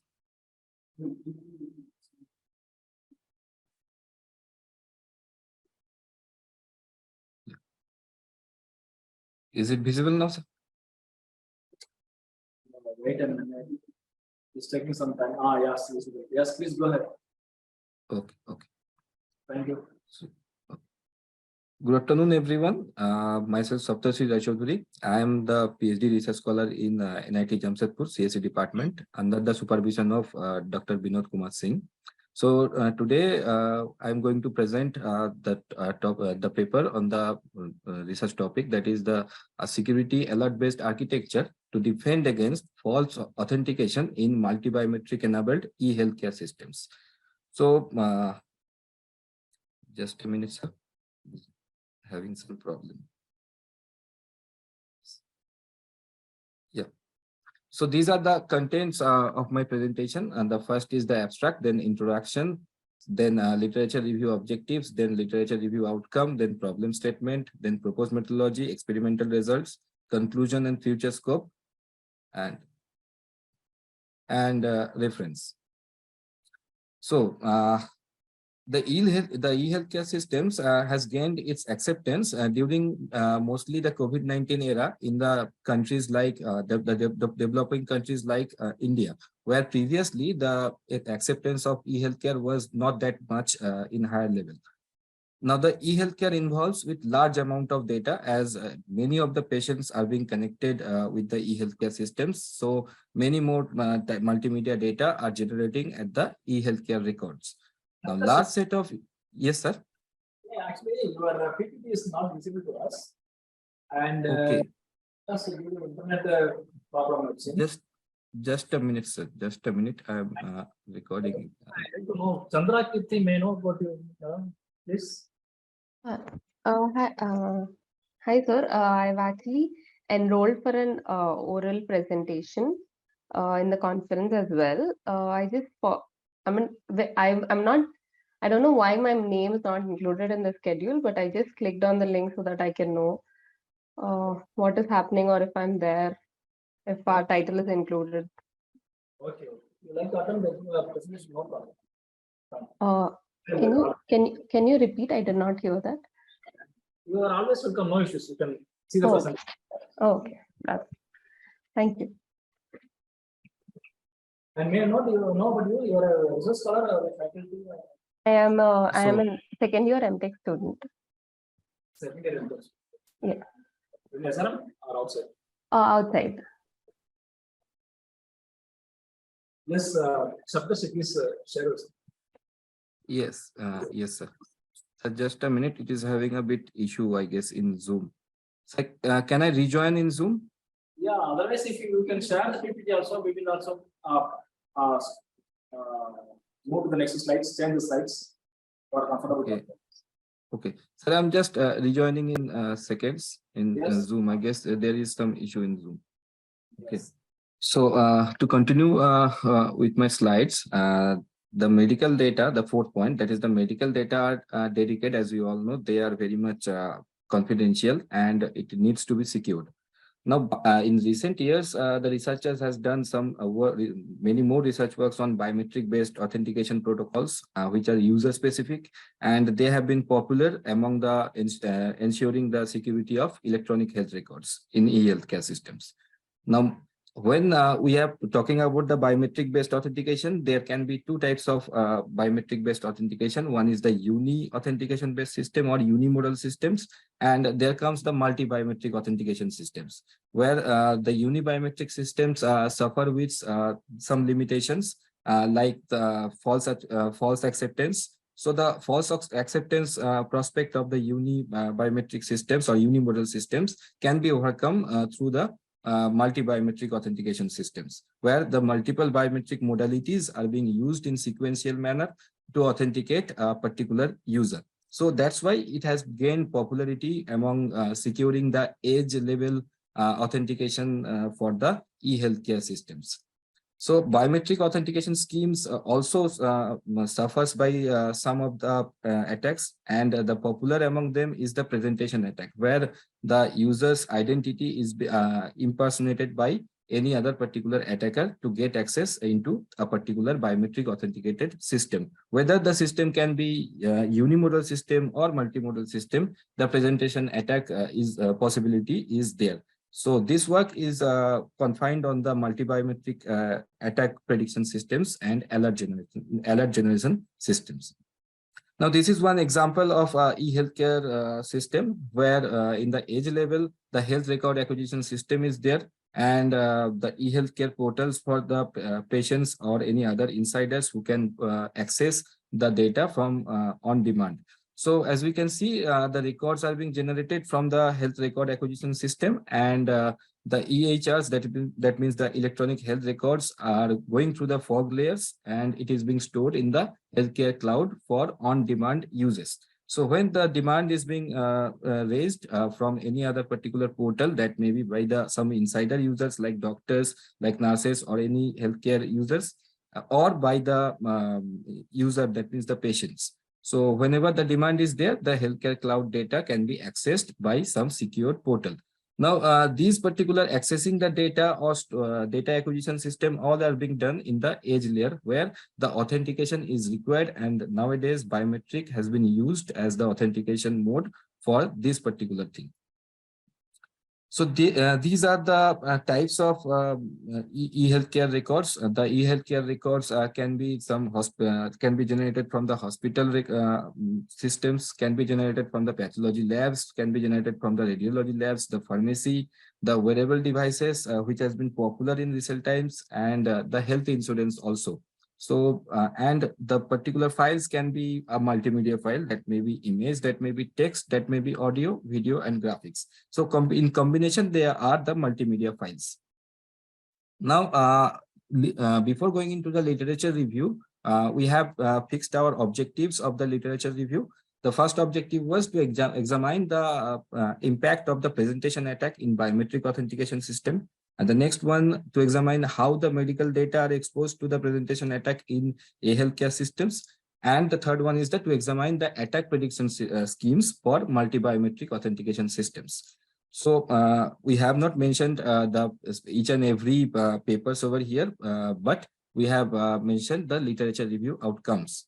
So the first outcome is that the e-healthcare data is confidential and need to be privacy protected. This particular outcome we got from the review papers on the e-healthcare data security. The next one is the e-healthcare data are much vulnerable to the presentation attack while using the biometric authentication, because a particular attacker who is impersonating any other particular person's biometric data, so they can easily get the access while the system is dependent on the unimodal biometrics. The third one is the attack prediction scheme for the biometric authentication in e-healthcare record need critical research attention. Now, why this need critical research attention? Because the attack, there are so many researches are going on that that particular researches are confined on the anomaly detection, and which is the post authentication scenario. That means when the authentication has been done, and on the basis of the user's behavior, they are identifying the anomaly, and they are identifying whether there is any attack or not. But there is no any, there is still now, there is no any researches are going on or the research paper has been published on the pre-authentication attack prediction or pre-authentication data-based attack prediction for the biometric authentication. That may be the unimodal system, that may be the multimodal biometric authentication system. Because we know that for the case of multimodal biometric authentication systems, the partial acceptance is there. That means suppose one particular user is or one particular authentication multimodal authentication scheme. Suppose there is two modalities. One is the suppose one is the fingerprint. Another modality is the iris. So the attacker suppose is getting the particular template or impersonating the template for the fingerprint, but not getting the template for the iris. So in that particular case, the partial authentication will be there. So these particular cases should be validated as the attack probability. So this thing should be should get some research attention. So the fourth one is the post-authentication anomaly detection scheme have been attended by the researchers, which and so many researches has been done already for the anomaly detection, which is for the post-authentication case. Now, pre-authentication login attempt data analytics. So if we got a particular login data for the attempt, for the failed attempt and the successful attempt also, or for the partial attempt also. So this particular thing, this particular analysis has been done for only the brute force attack, that or means the password guessing attack, we can also say. And so this has been researches has been done by the researchers. But the pre-authentication data analytics for the biometric authentication systems, it has not been done still now. So this work, so on the basis of the outcome from the literature review, we have modeled our problem statement. That is, this problem statement is multi-objective. The first one is to differentiate between normal failed login attempt and attack scenario failed login attempt in multi-biometric authentication e-healthcare system. Why we have to differentiate between these particular two types of login attempt? Because when we consider about the e-healthcare system, so we can say who are the users of the, or who are the highest possible users of the e-healthcare system. That means the patients. The patients are the highest possible user of one particular e-healthcare systems. Now, who are the patients? The patients means the person who is having some problem in their human body. So that means they might feel some problem while giving their biometric. So that means there can be some false rejection case, or there might be some repetition of login attempt while giving their biometric, because they are having some problems in their body. That's why they are patients. So we have to differentiate between this particular thing. If we generate the alert for each and every login failed attempt, so we may not be able to differentiate between the normal failed login attempt and the attack scenario failed login attempt. So that's why this particular problem is critical for the e-healthcare system. For any other particular cloud cases, cloud security or any other IoT security, this might not be the case. But for the case of e-healthcare, this is a critical section. So, and the second one is to predict the possible presentation attack and generate the attack. So after doing the first step, we have to predict the possible presentation attack. That means suppose particular users partial biometric has been impersonated, and the other mode is not being impersonated. So what we can do, we can regenerate the template for the particular partially impersonated template. So that means, as we know, recently, not the original biometric template is being stored. The particular cancelable biometric templates are being used in that particular case. So we may have to change the cancelable process so that to generate a new template, so that in the future the attack possibility will not be there. Now, this is our proposed methodology to achieve the previous two objectives. That is, in the first step, we are going to generate the biometric login attempt, and the name of the attempt log, and the name of the log has been given as biolog. And next, we are going to analyze, we have analyzed the biolog for series of partial successful authentication. So full log will be analyzed for partial authentication, how many partial authentications are there, and generate the partial authentication log, that is part auth. And the third one is the discard part auth is, that means partial authentication log will be discarded if followed by a successful multiple authentication within timestamp t. Now, why this particular 3-step? As we have discussed, that in the case of e-healthcare system, the patients are having may have some difficulties for giving the biometric template or biometric authentication. So in that particular case, after successful or after unsuccessful attempt, there might be one particular successful authentication. So when this particular type of scenario happens, we are not going to call this thing, or we are not going to consider this thing as the attack scenario. Now the fourth one is the if we are going to discard the part authentication if the number of attempts are within the permissible limit. So that means there may not be any successful attempt at the end of any particular list of a series of unsuccessful attempt, but if the number of unsuccessful attempts are within the range of the given permissible limit, then we are not going to consider this particular part authentication case. But in any other particular cases, we are going to consider this particular part authentication as the attack scenario or attack possibility, and we are going to generate the particular alert message to the server. So this is a very basic scenario, as we have just started doing the work on this particular thing. So this is our first step on this particular solution. Now the experimental result shows that the pre-authentication login attempt database need a particular storage. So we have created, as there is no any ready data set available in the website. So that's why we have created the data set of 1,000 login attempts. This particular 1,000 login attempts are mixed up with the attack login attempts as well as the normal login attempts. They are the dummy data set we have created. So, and we have created this using our own made biometric system. So now the second one is the database includes the dummy attack attempt and the non-attack failed attempt for the normal users. So the result shows that the 40 to 60 seconds time gap, if we give the 40 to 60 seconds time gap between successive login attempt sequence, then they have produced the particular optimal accuracy of average 99.2%. Now this accuracy of generating the successful successful message alert. Okay. Now 5 to 7 seconds, this particular time limit has been given. 5 to 7 repetitions. Sorry, a small mistake is there. It will be 5 to not seconds, 5 to 7 accepted failed attempts. And this particular 5 to 7 accepted failed attempts are giving the optimal accuracy of 99.25%.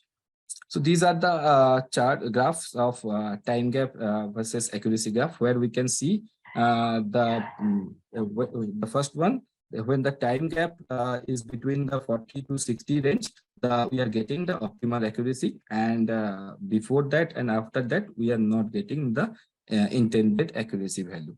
And the next one is that when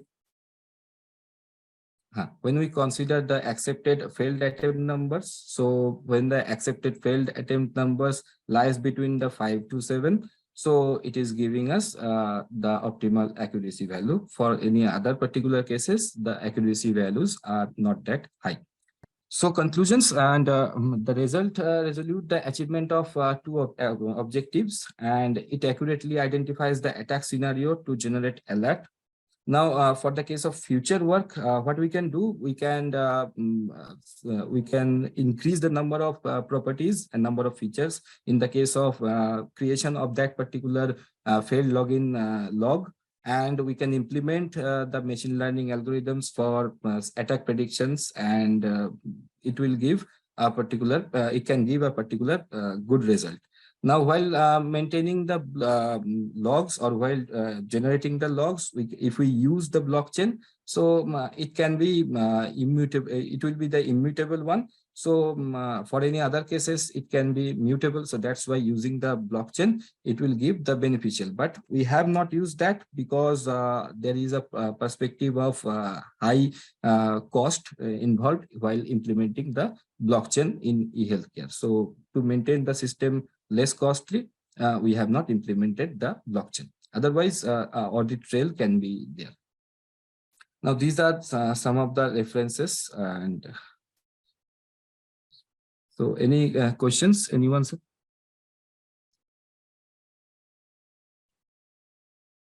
Obviously, it's nice presentation. Yes, Yeah. thank you, sir. Very good presentation. I like to ask Chandra, I like to ask any questions. Have anything? No questions, sir. Here, students, you want to ask questions? Fine. So here, Saptashi, I'd like to ask a couple of questions. Can you go back? Yes, sir. Which one, sir?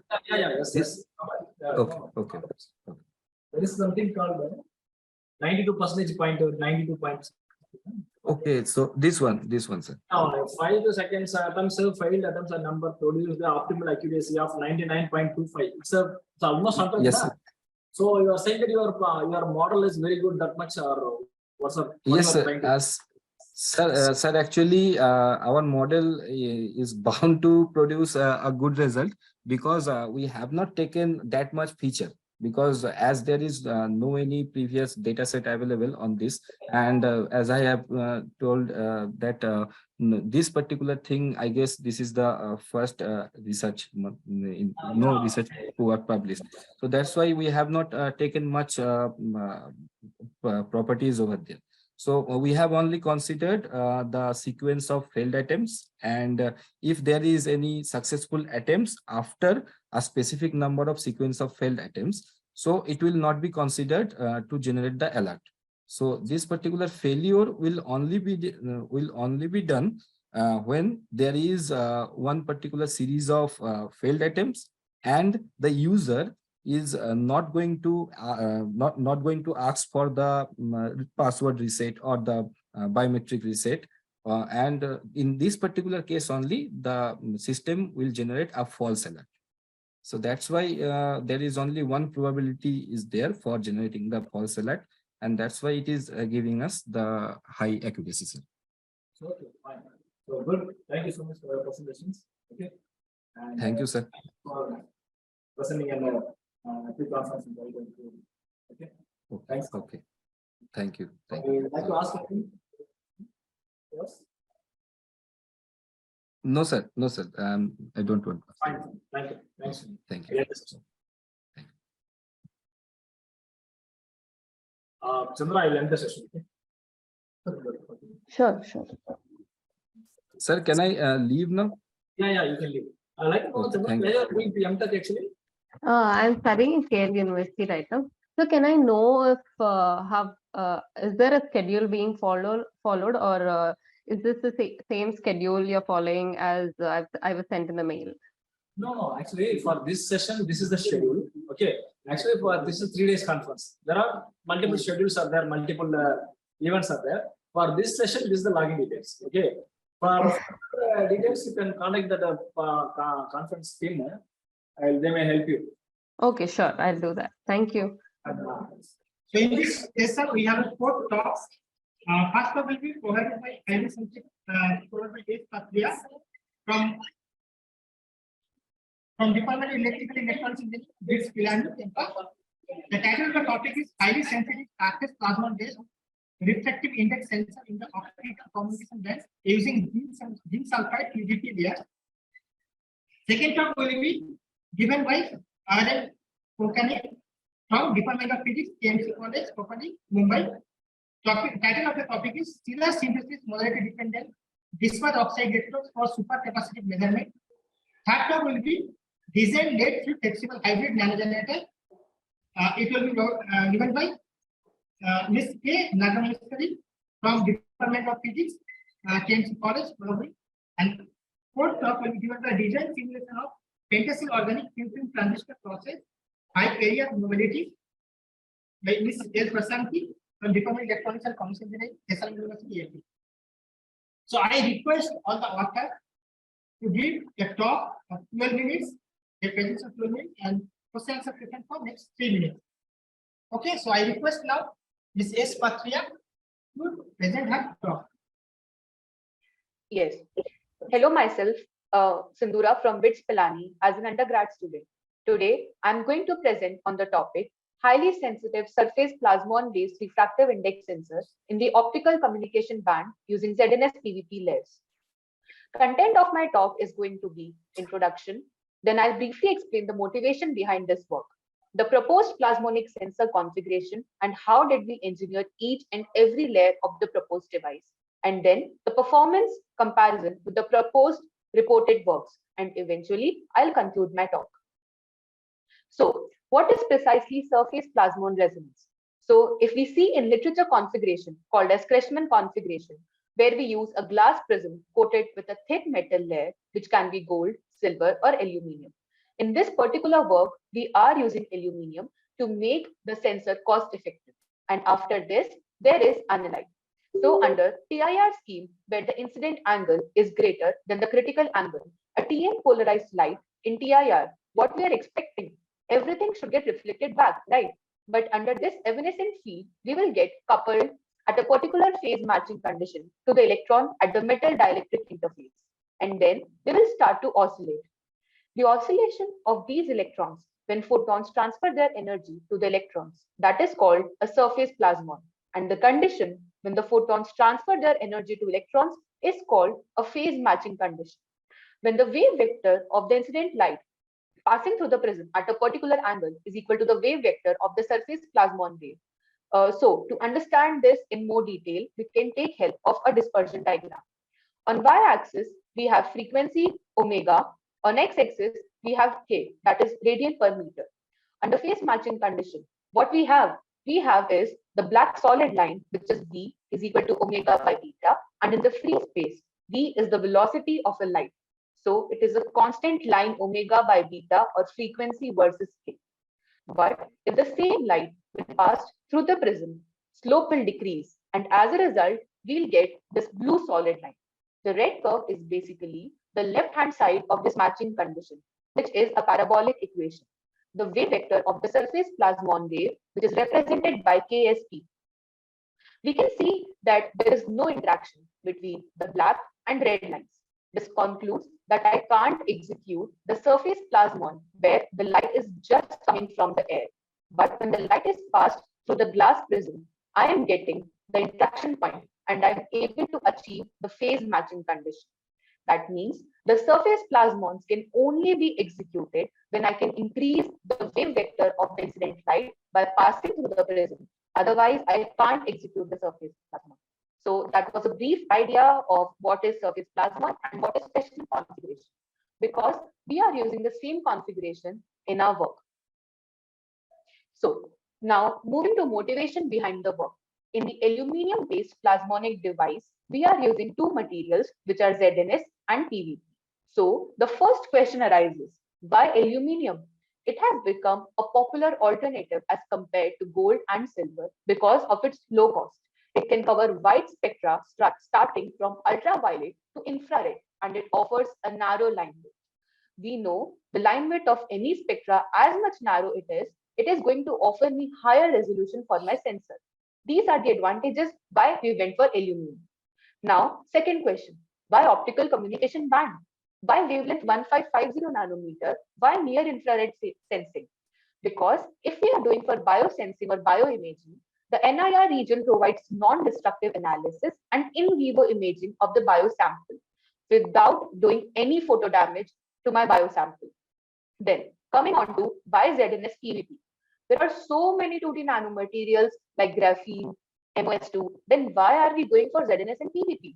Because for the biofunctionalization purposes. Now, why ZNS? Because it is a high dielectric constant material, which will help me in increasing my sensitivity. Then PVP, we are replacing 2D nanomaterials, which are DRE agent with PVP as a biofunctionalization agent. So the composite of these two materials will help me to increase the biosensing activity of my plasmonic device. So these are the motivations behind this work.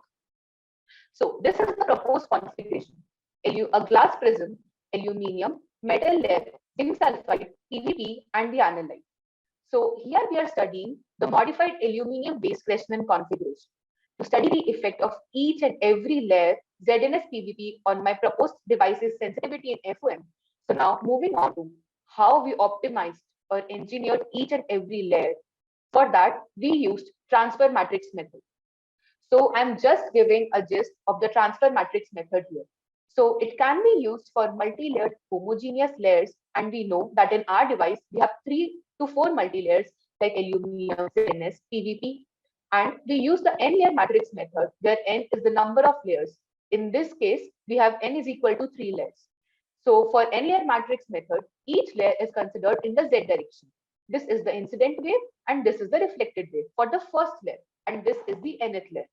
The tangential component, so it's basically EMT, electromagnetic theory. So the tangential component of electric and magnetic field at the first and nth boundaries are represented using the characteristic method.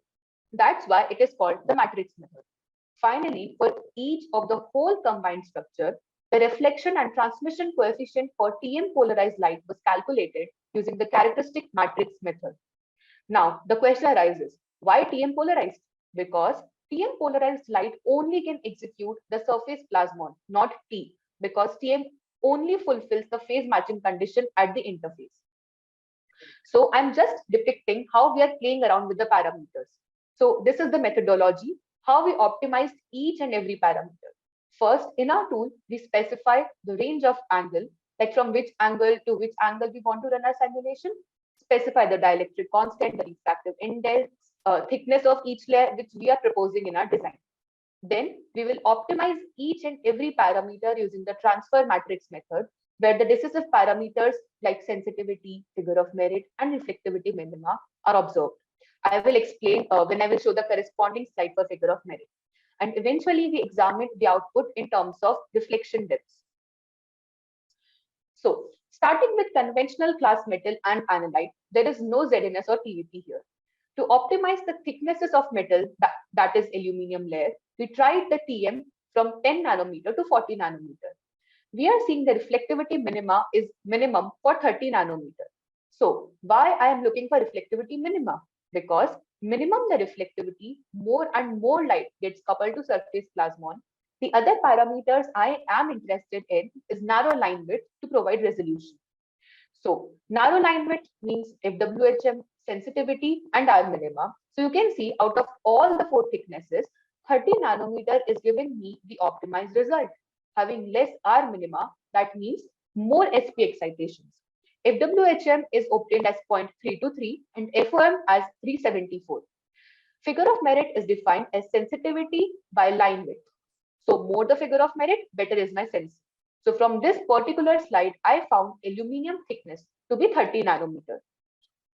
Then we performed optimization for aluminium ZNS configuration, where I have only aluminium and ZNS. So in this particular case, what I have, in this case, I'm trying to vary the thickness of ZNS layer from 2 nanometer to 10 nanometer, keeping aluminium thickness as constant, that is 30 nanometer, and I'm calculating the sensitivity.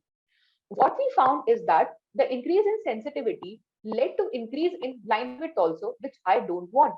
In the subsequent simulation, we are also going to add PVP layers for biofunctionalization purposes and try to see the effect of each and every layer's thickness.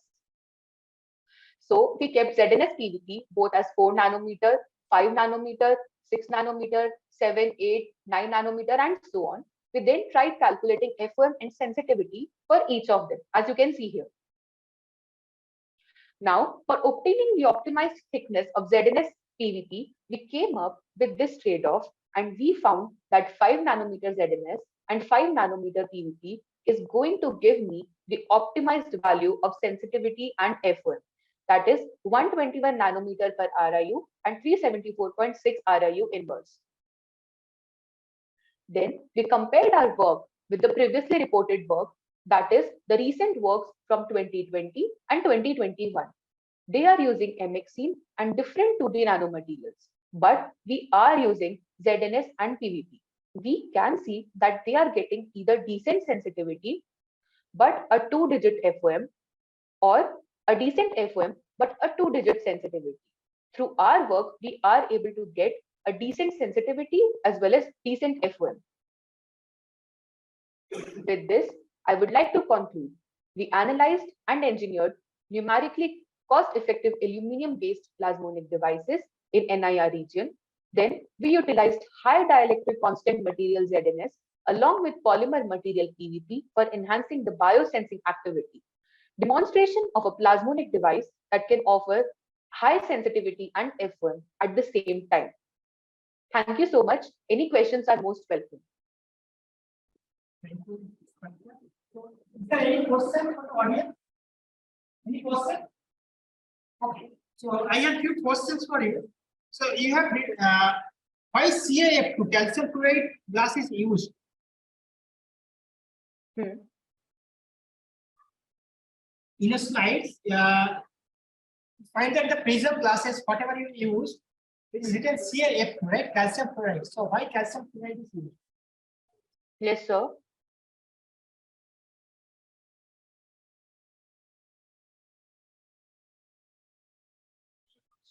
Sir, we can use other glass material also instead of CaF2. Why? What's the reason? Any glass or any particular type of glasses in reflection loss or other things?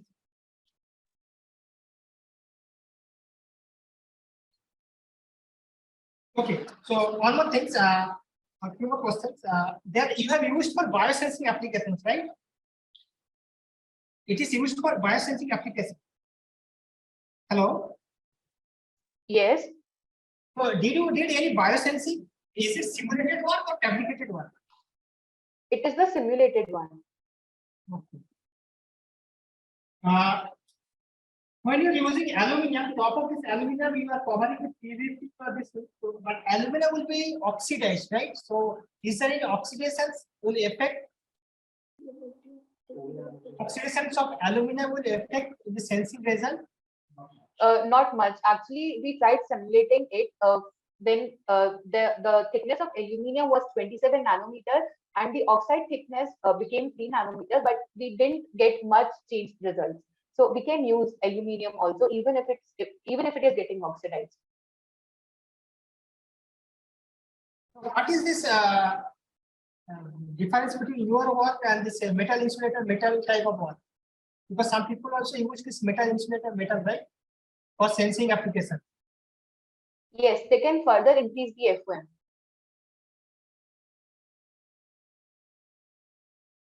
Okay, any questions from the audience? Okay, thank you. Yeah, for your nice talk, nice presentation. Thank you, sir. Now I request the next speaker.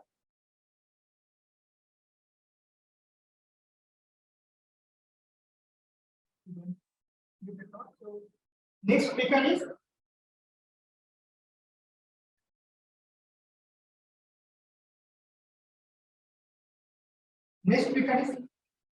okay. Miss Nagamadeswari. So she will be presenting the talk design late field flexible hybrid nanogenerator from Department of Physics. Yes, sir.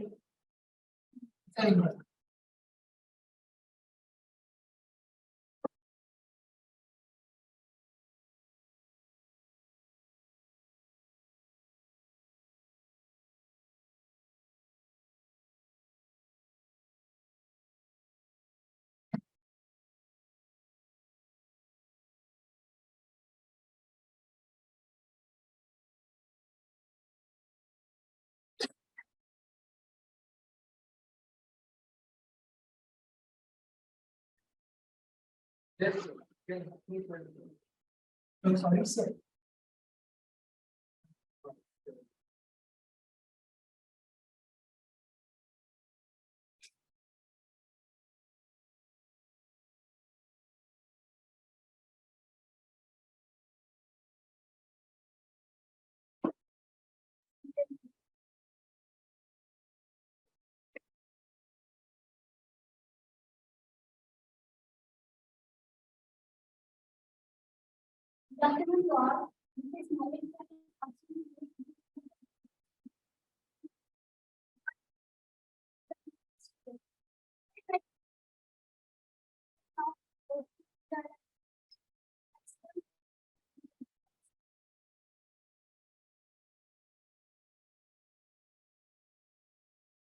in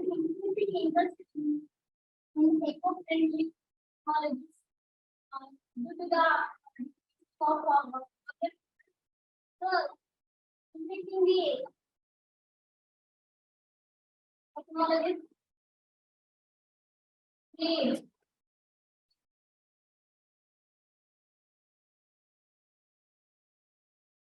the nanogenerators playing an important role in energy conservation, conversion of mechanical energy to electricity. This very small amount of in the last few decades, piezoelectric nanogenerators and triboelectric nanogenerators playing an piezoelectric nanogenerators working on piezoelectric effect. Piezoelectric effect is nothing but the material which converts mechanical energy into or electrical energy is converted into known as conventional piezoelectric.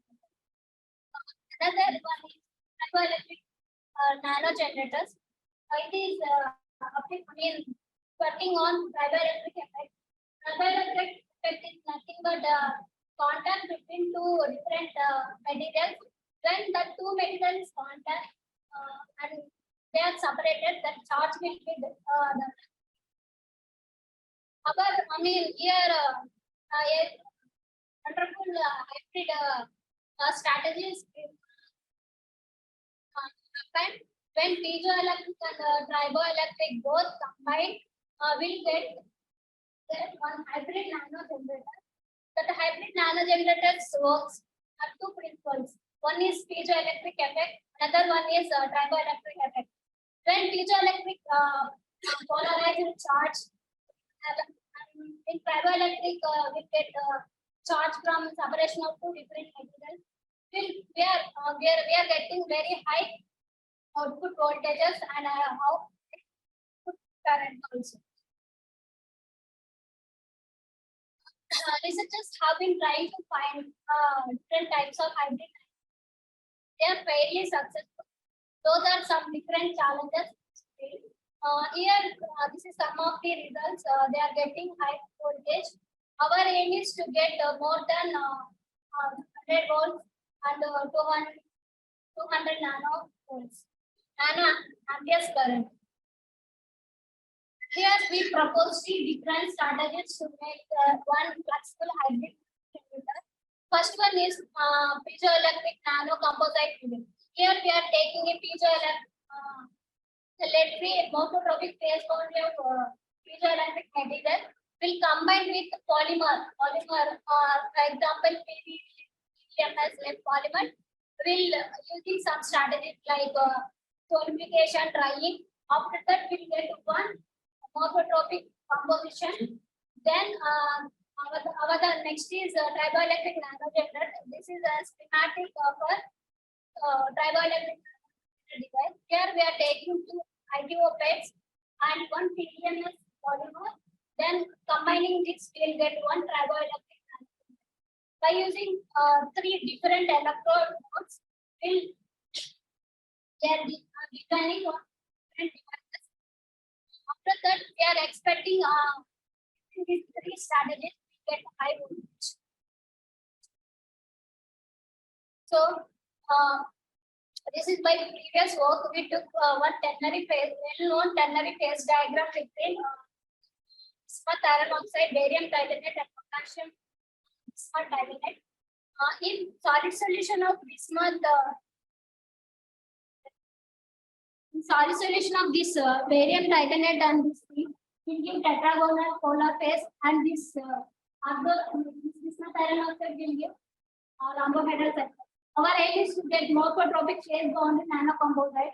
So we are focusing in this region to get morphotropic phase bond. So this is the XRD pattern composition.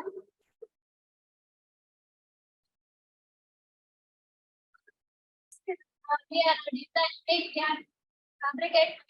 fabricating the nanocomposite scheme. First, I will synthesizing of nano. First, I told them we are taking materials to the Bismuth barium like that. Then we are using electric mixtures and KCl. After we are mixing those, we'll calcinate in that furnace to remove that chlorine, because in electric mixture we have chlorine ion. So remove that, we are using distilled water. And finally we are getting nanocomposites. After that we are getting nanocomposites, we are adding, we need one composite film. For that we are taking polymer as a PVD, then using probe sonication we'll get one nanocomposite film. In further, we are ongoing work is making piezoelectric type device that is ongoing. So another one is triboelectric nanogenerator. Already I told you this is a schematic diagram, and that is how we prepare a triboelectric nanogenerator. At that bottom, you can see that polymer triboelectric nanogenerator. We are testing that device is working or not. So using this this equipment, we are just giving with the pressure to our hand. We are getting control. After that, we are testing our device with photoacoustic study. This is the device we are keeping that is our device. We are inserting on laser on the device. We can see that photoacoustic signal on that oscilloscope. Further, we are further in the device we are studying that the glucose concentration in vitro method. So as we can see that graph, that is the output. We are increasing the concentration, we get that high voltage. Further, we are testing the device by using programmable force generator. This is a programmable force generator device. That is a PDMS we are driving. PDMS we are keeping on that using LabVIEW program. We are generating some voltage. The voltage will be seen that around 2 volts we are getting using this device. In further, we are increasing to get a higher voltage. This is ongoing work. Summarizing, we design one ternary, we are stored ternary phase diagram. Then we make homotropic phase boundary of nanotubes. After that, that is ongoing work. Piezoelectric nanogenerator is ongoing work. Then we made a triboelectric nanogenerator successfully. We are getting. After that, combining these two devices, we are expecting more voltage. That is ongoing work.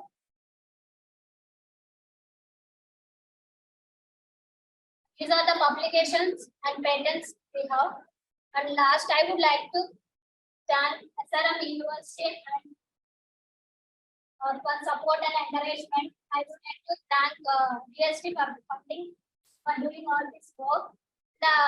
My collaborators, I would like to thank SRM EPIC for giving this wonderful opportunity.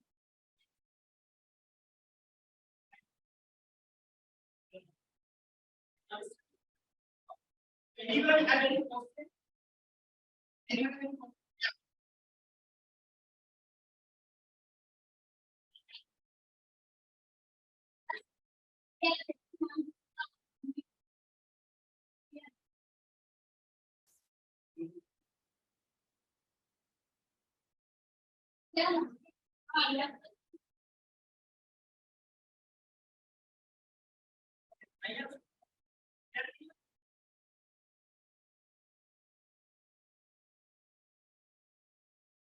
So what is the piezoelectric and nano?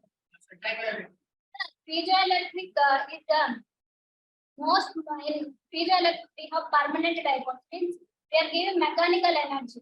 Inside only we are giving the one material with it. We are giving force on that material, give electric field. But in triboelectric it is different, sir, because it needs two different materials.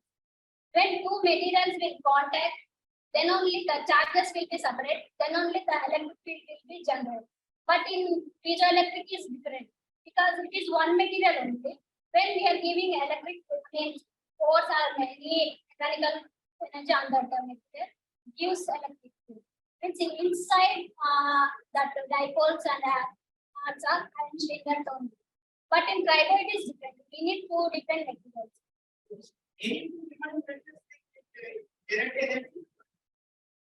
In tribo, sir. Yes, sir. Because for example, in my hair and after housing analysis, that is one of the electric field. This is the chair. No, sir. There is some charges will be transferred. That how charges. One more thing, yes. So how to measure this one?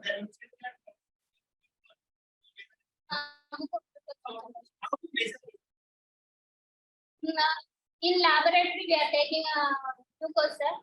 We are dissolving in DML and concentration is changing. Glucose concentration changes. Yes, sir. Yes, sir.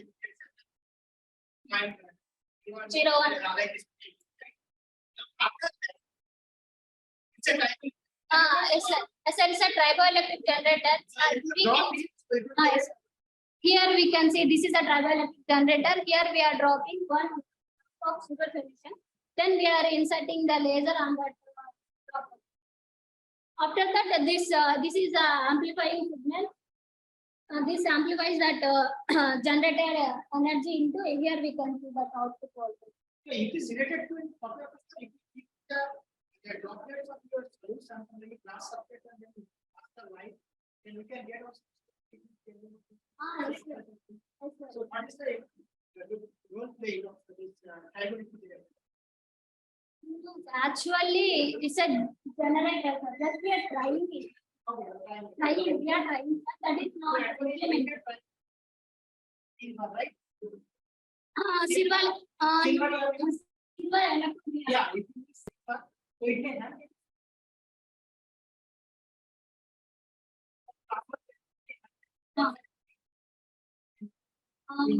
Yes, sir. That is where further studying we are. First, and another also we are there. So without any silver coating, just hydropet and insert on that. That is also we tried. There is no effect on that. No, that is not effect. It is only effect of these two different gaps. Triboelectric material only we are getting this. Morning to all. My name is Prashant. I'm here to present a topic on the design and simulation of MEMS and organic nuclear transistor for high carrier mobility.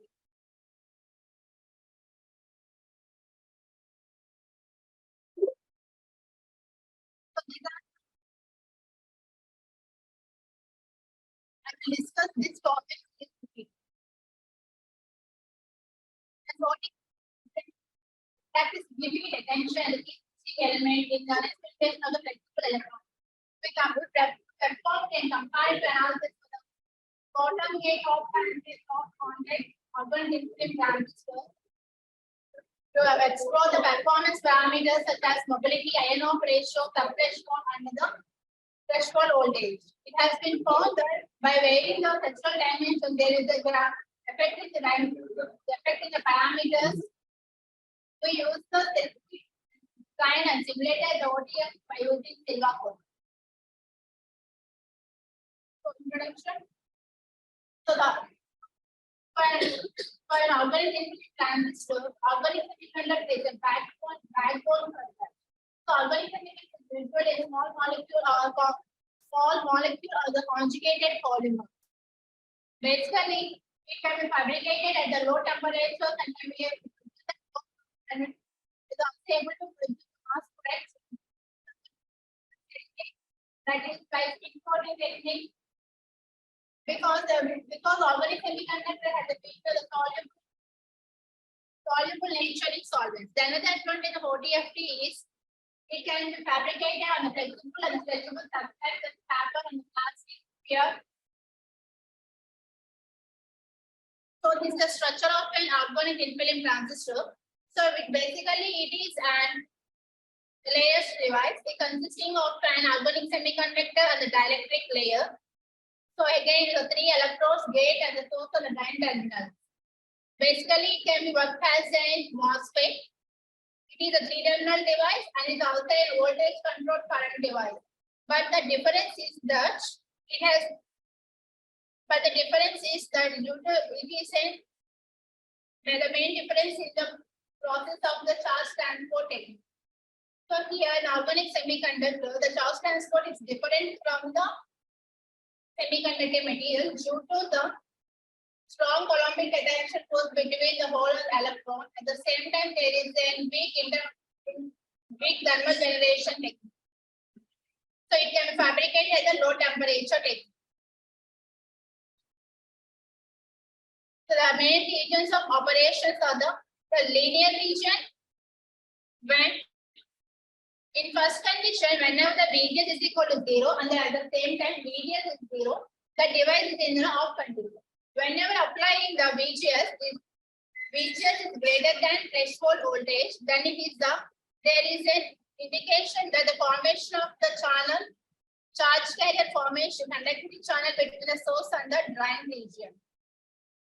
So in this region, the accumulation of the charges are in the uniform concentration along the channel between source and the drain. So whenever by applying the VDS voltage is less than, so in this condition, the current flows exactly follows the drain voltage can be seen as a linear voltage, linear region. So whenever gradually increase, the linear region will be until whenever the VDS is less than or VGS minus VD. Whenever the VDS is equal to the VGS, then there is some gradual discontinuity between the channel accumulation region between the source and the drain. So the point is known as a Kirchhoff point. In the Kirchhoff point, there is a non-linear increase in the current takes place. So in the saturation region, when continuously increase in the drain source voltage is greater than the VGS minus VDS, then the saturation region will be appear. So in this way, device will be working in the 3 regions: linear region, saturation, Kirchhoff point, and the saturation region. So these are the structures of an OTFT. Basically, depending on which these are classified depending upon the position of the gate terminal and the electrode source on the drain terminal. First, the classification is based upon the gate terminal. So position of the gate terminal, either bottom or the top, is divided into 2 types: bottom contact and the top contact. Sorry, bottom gate and the top gate structures. Next, whereas in bottom gate and the top gate, which structure is preferable means you prefer only for bottom gate contact. So bottom gate structure is preferable. Why so? When fabricating the top gate structure, it is unable to. When you fabricating the top gate structure, it is easy to fabricate or deposit an organic semiconductor on the dielectric layer. By using the technique, we reduce the contamination during the fabrication technique. So prefer only the bottom gate. Again, depending upon the source and drain contact, again divided into bottom semiconductor.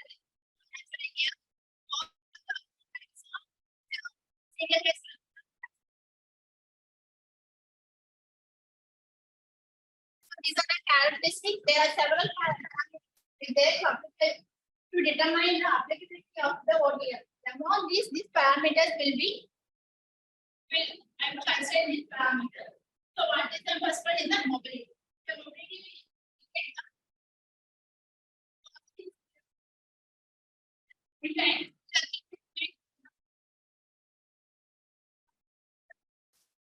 Next one.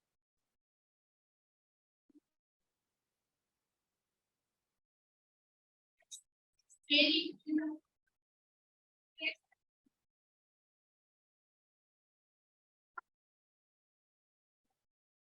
so as iron of it. Threshold voltage is 3 milli. When it low threshold voltage is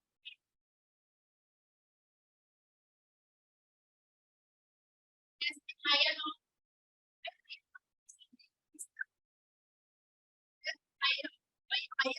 iron. When iron is there, how to the current. So the ratio always okay, it depends upon the carrier concentration, low doping concentration, and the high electric strength. The iron of ratio of subthreshold signal. The subthreshold really depends upon the impurity concentration of the organism. So the subthreshold signal also determines the process. Okay, next transconductor. So the transconductor very applicable for the biosensitive application. Okay, so these are the parameters I extracted from the bottom gate of the structure. So I have used the pentasine material as an organic semiconductor. The pentasine is a p-type material, has a high mobility, 4 mobility when compared to the n-type. But nowadays n-type organic semiconductor also becoming better performance for p-type. So this is the simulation. I designed this bottom gate top contact structure with these dimension parameters. The thickness of the gate is the 15 nanometers. I use the material as a polysilicon, and the thickness of the dielectric layer is the thickness of the dielectric layer. I vary from 20 nanometers to 60 nanometers by using an SRM as a dielectric layer, and the pentasine as an actual layer with a 50 nanometer thickness.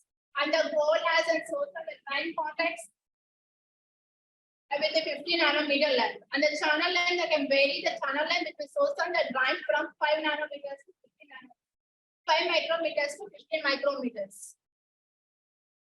So finally, this is the device I simulated using the Silva code. So these are the whole concentration potential distribution I obtained for the VGS is equal to -8 volts.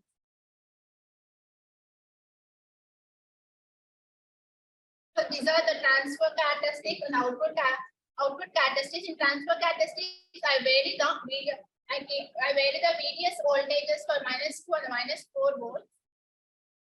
And for the output characteristics, I vary from the VGS voltage from 5 to 8 with step size of 1. I get the characteristic better performance for the VGS for the high voltage. It indicates that for when we increase the gate voltages, the linear region will be stand long for the high voltage. So these are the characteristics for the various channel length. I just vary the channel length from 50 micrometers to 5 micrometers. So in this characteristic, I have the better performance. I got the better performance for the 5 micrometer channel length. And these are the parameters that I extracted from the characteristics. So from this table of dimension, the transcript is high for the load channel length of 5 micrometers. So by dropping the channel length, the line that can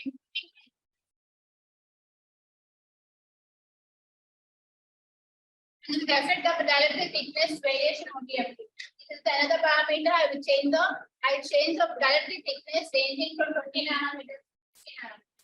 And these are the characteristics I obtained for the parameter. For this characteristics, I will mention that for low dielectric thickness, I got the best of it. And these are the characteristics abstracted for the dielectric thickness.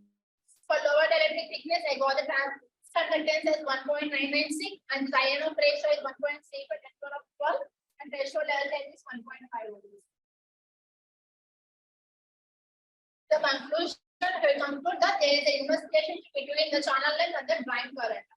So to increase soil which provided the high diameter for the lower channel length. Besides, the lower directly have an effect on the contact resistance and the leakage current. These are the references. I am a PhD student with Dr. Divya. I want to present the paper miniaturized half-mode substrate integrated waveguide based inverted L-shaped slot antenna. So first we shall see the radio frequency spectrum. So the wavelengths we can consider are the radio waves which are of about the size of a building or the height of a humans, and then the microwaves, it is of the length of a honeybee, and then infrared we have visible spectrum, and ultraviolet, X-rays and gamma rays.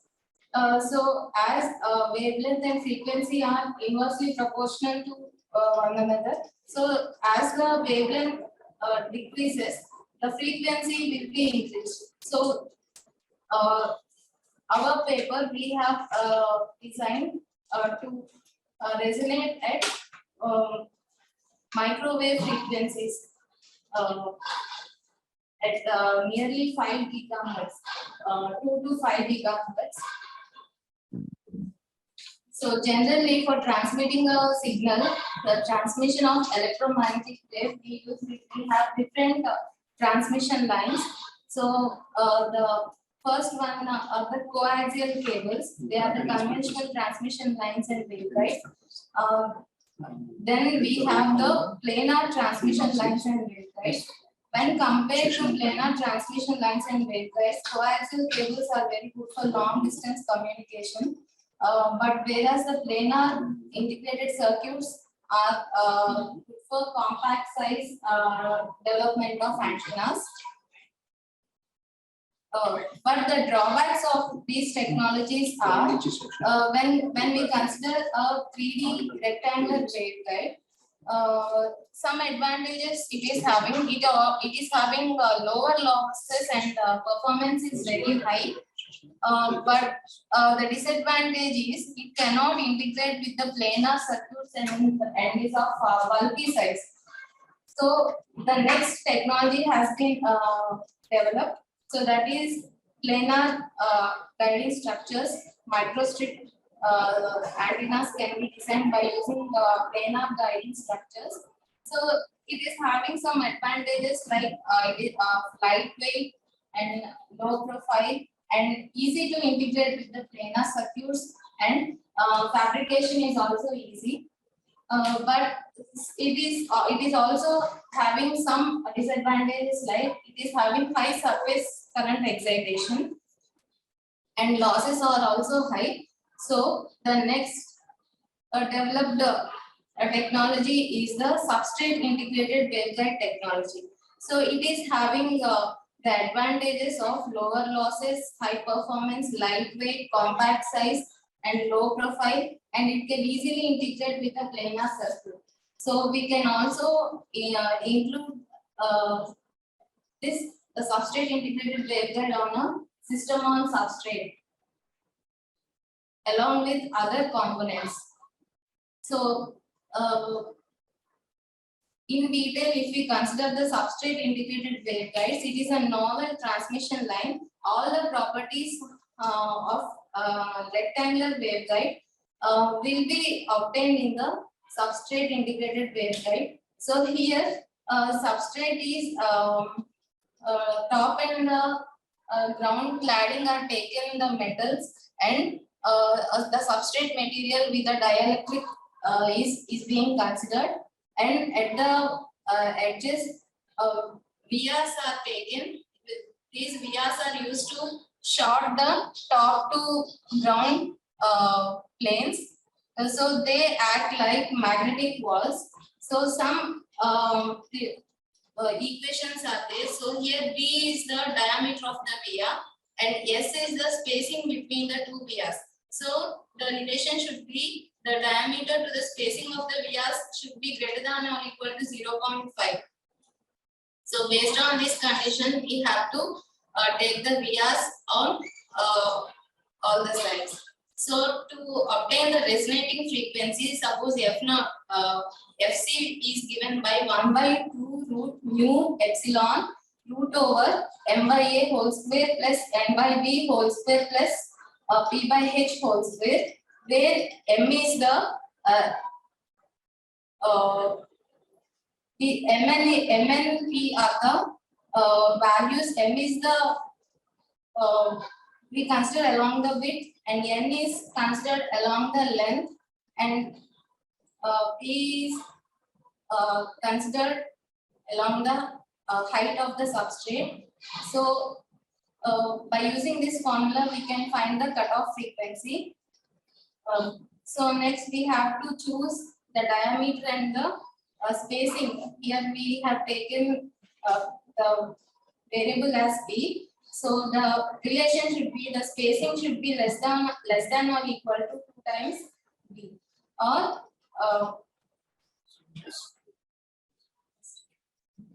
so from these steps we can calculate the actual width of the substrate. So actual width equal to effective width plus d square by 0.95 times the spacing. So the advantages of using the substrate integrated waveguides are they are compact and lighter than air-filled waveguides. They are having a high power handling capability than microstrip devices, and they offer very low losses when compared to microstrips. The disadvantages are they are bulkier in size and offers higher losses than the air-filled waveguides, and power handling capability is also less when compared to the air-filled waveguides. So in our paper, we have used half mode substrate integrated waveguide technology. So in this, first we have taken a substrate of RT Duroid 5880. So on that, a patch is considered, the patch is taken, a rectangular patch is taken. Now this patch is cut at the middle so that we can design, it also resembles the same properties of the full mode substrate integrated waveguide. So our main aim is to miniaturize the size of the antenna. So 50% of the antenna size can be reduced by using half mode substrate integrated waveguide cavity. So we consider this as prototype 1. So when we this is the first step. Next one is to take a rectangular slot, so that in order to obtain some bandwidth at the resonating frequency, so that is taken as a prototype 2. And next we have extended this rectangular slot so that it resembles an inverted L slot antenna. Here with this, the size has been reduced to 25%. So overall the antenna size is reduced by 75%. So we can obtain the miniaturization of the antenna. So these are the dimensions which we have taken.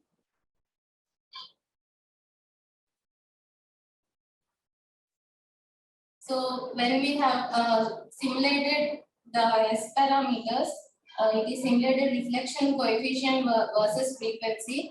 So for prototype 1, that is without taking any slot, this is the half mode SAW cavity. So we have obtained the resonating frequency at 5.3 gigahertz. Next for prototype 2, we have obtained the resonating frequency at 3.5 gigahertz. And next we have obtained, for after including an inverted L slot, we have obtained at 2.45 gigahertz, where we can use this antenna at ISM band applications. So these are the simulated S parameters of the three prototypes. So the corresponding electric field distribution. So this is the first mode, the dominant mode, where we can obtain it for the prototype 1 at 5.3 gigahertz. Next at 3.5 gigahertz and 2.45 gigahertz for the proposed antenna. So next we have next I have considered the parametric sweep of the variables. So for prototype 2 and the inverted L slot antenna. So for prototype 2, here a rectangular slot is taken. So by varying the length of the rectangular slot, we can by varying the length of the slots, we can tune the frequencies around 3 gigahertz and 2.45 gigahertz. So this is for prototype 2. We have taken different lengths, 14 mm, 15 and 16 mm. So so these are the different values which we have obtained. Next, for proposed antenna, we have varied from 13.75 to 17.75. So we can tune around 2.5 gigahertz for the proposed antenna. Next, we have next parameter we have taken is directivity and efficiency. So the directivity is almost constant in the three different designs we have taken for prototype 1, second prototype and the third proposed antenna. When we consider efficiency, the main constraint of miniaturization is efficiency is reducing. So without the slot, the efficiency is around 63%. When a rectangular slot is taken, the efficiency is reducing to 49%. With the inverted L slot, the efficiency is still reduced to 44%. So we can obtain the compact and the miniaturized antenna by taking an inverted L slot on the top plane, but the efficiency is being reduced. So that is one of the main constraints of our antenna. And the radiation pattern at for the proposed antenna is taken at phi equal to 0 and phi equal to 90 degrees. So we can conclude at last as we with the proposed antenna, we can obtain a low profile, planar and compact half-mode substrate integrated waveguide inverted slot and inverted L-shaped slot antenna. It can be easily integrated to a handheld device. The overall miniaturization is obtained by 75% by introducing the half-mode topology. So we have obtained the frequency at 2.45 gigahertz, that is the dominant mode resonates at 2.45 gigahertz, which can be used for which can be used in ISM applications, ISM band applications. The directivity of the antenna is around 4.19 dB and efficiency is around 44%. And the front to back ratio is obtained around 12.75 dB.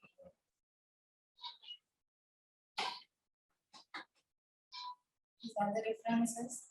So I extend my sincere thanks to all the delegates and the panel members and to my supervisor in the research part. Thank you, Pramodini. It's a very nice talk and interesting talk. So any questions from the audience? No questions from the audience. No, sir.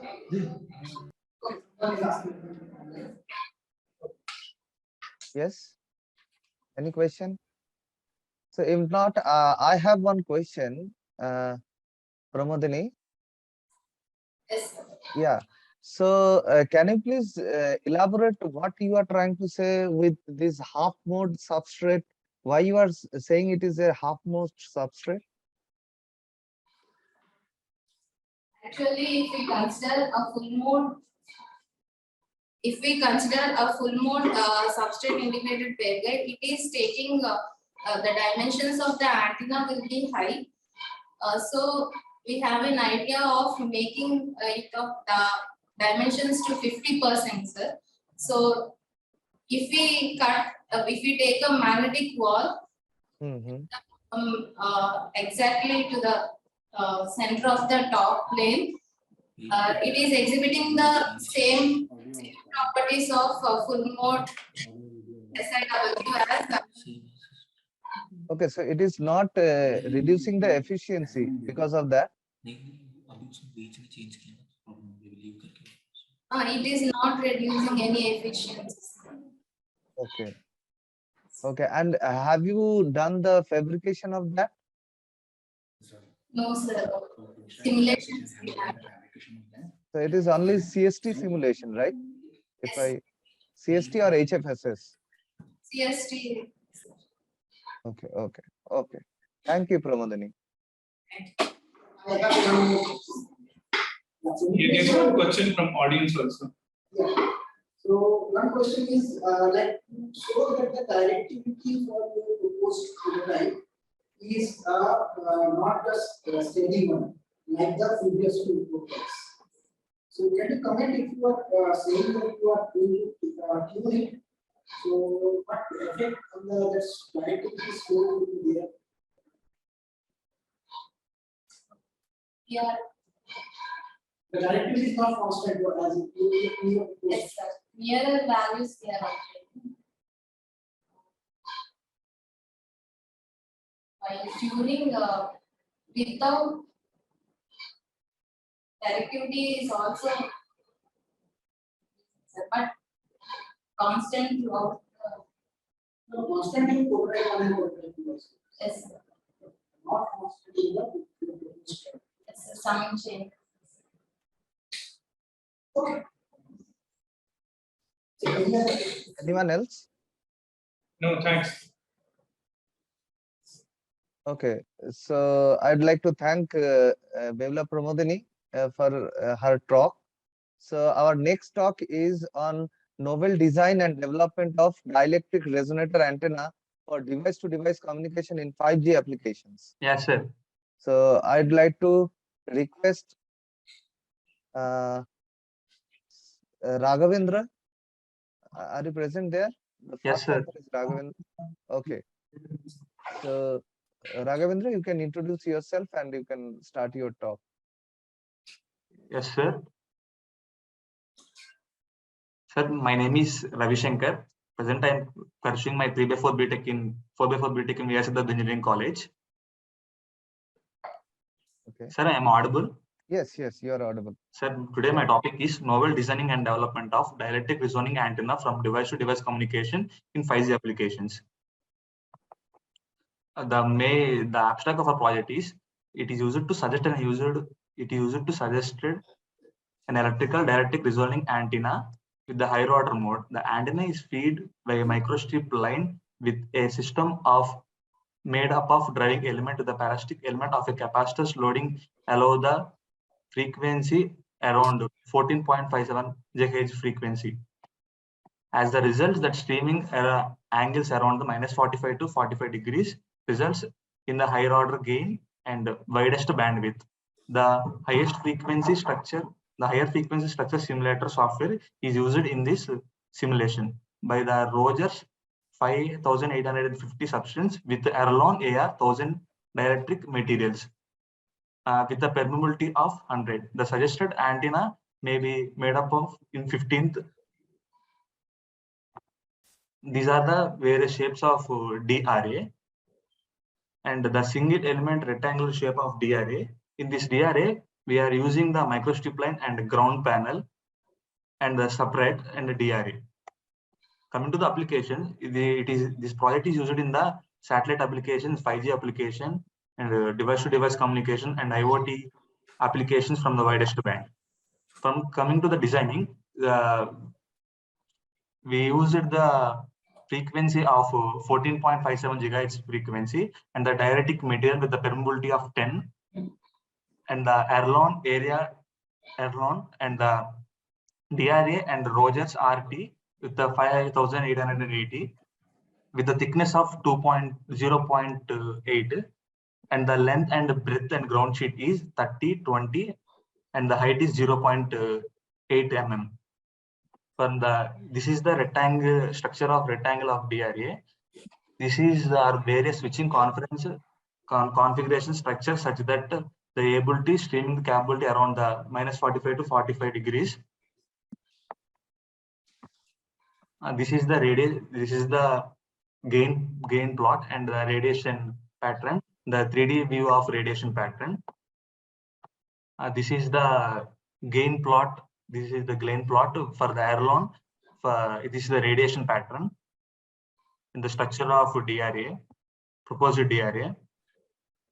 The switching configuration of various cases. The structure proposed with the antenna for the various switching configurations. S11 various switching cases. This is plot gain plot with the -33.0 return loss of above -33.028 bandwidth. The below figure shows that resonating antenna at 14.57 gigahertz frequency with the various switching configuration with the switching angle above -45 to 45 degrees. This is the normalized plot gain in the 3D. Coming to the fabrications is the top view and back view of the fabrication antenna. This has the various waves. And the comparison between the simulation results and fabrication is there is minimal difference between the simulator result and fabrication. Coming to the results, we obtained the results of an antenna parameter such as antenna gain and bandwidth return loss by using simulator techniques using HFSS software. And the gain obtained by the proposed antenna is 8.55 bandwidth, the streaming angle of -45 to 45 degrees. Then finally we verify the results with the result obtained by the fabrication antenna. We use the various references by this. And thank you, sir.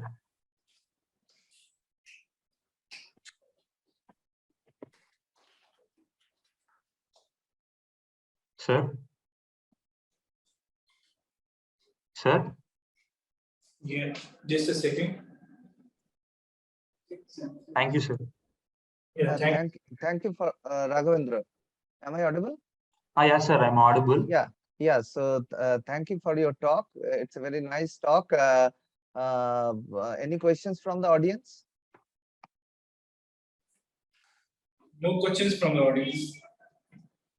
So Raghavendra, you are aiming for 5G applications. Yes, sir. Yes, sir. Sir, I'm not on Raghavendra. I am the student of Raghavendra, sir.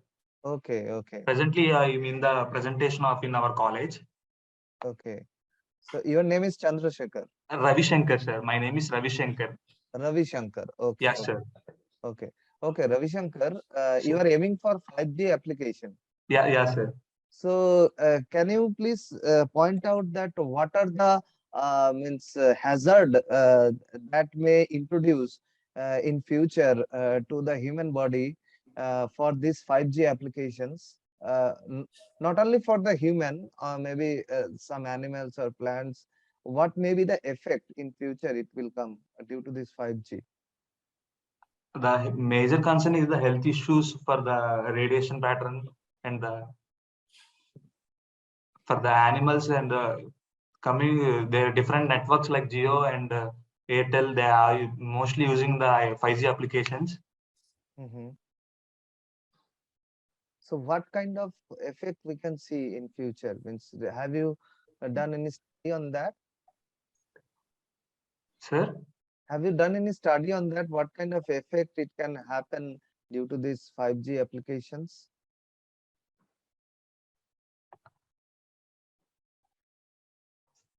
Hello. Sir. No, sir, I did not know. Okay. So in your one of your graph, I think please go in the latter yes graph.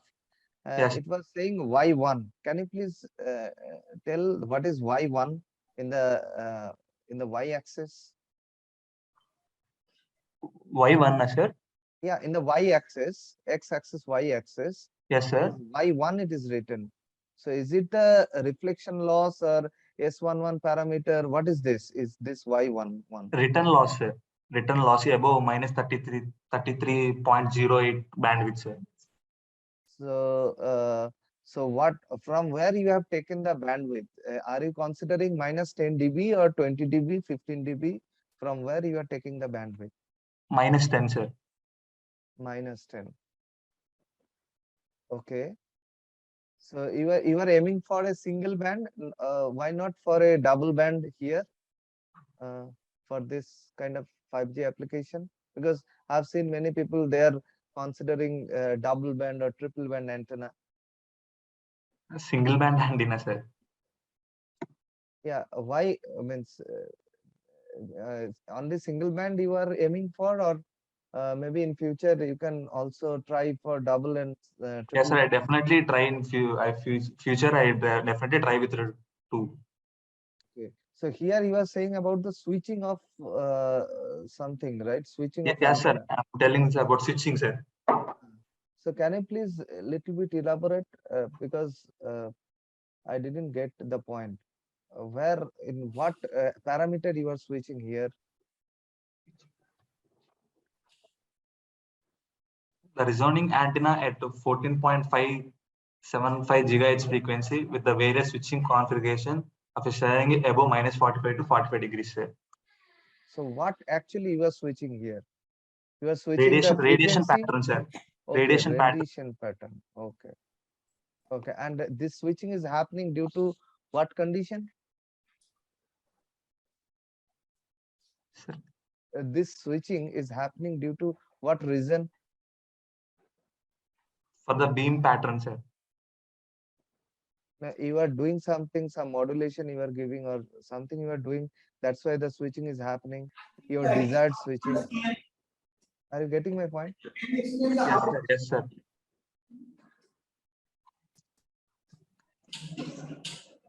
Any idea? I have no idea about that, sir. So why the switching is happening?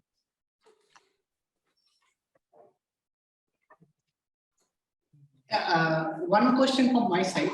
Yes, sir. Yeah. So how you are fixing this structure, the geometry? What is the idea behind driving this, choosing this geometry?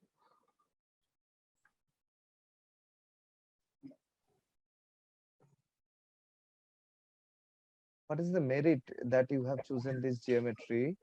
What is the merit behind that?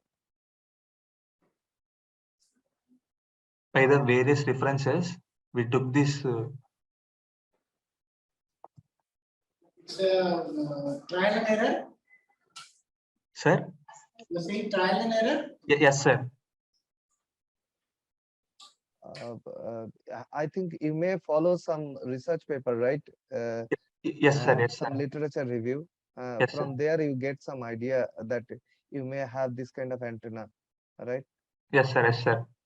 Yeah, but what is the novelty in that? Means the audience wants to know that what is the novelty in that? Introducing a 5G new 5G applications. It's already in the market.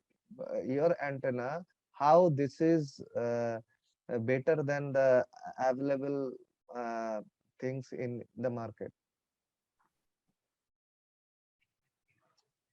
Miniature. Okay. Okay, please think about the questions. Okay, and all the best for your research. Thank you, sir. Thank you. If there is no question, we'll go to the next talk. Yes? Yes, sir. Please stop sharing. Thanks. Yeah, please stop sharing. Yeah. So the next talk is on investigation and implementation of metamaterial based dielectric resonator antenna for 5G application.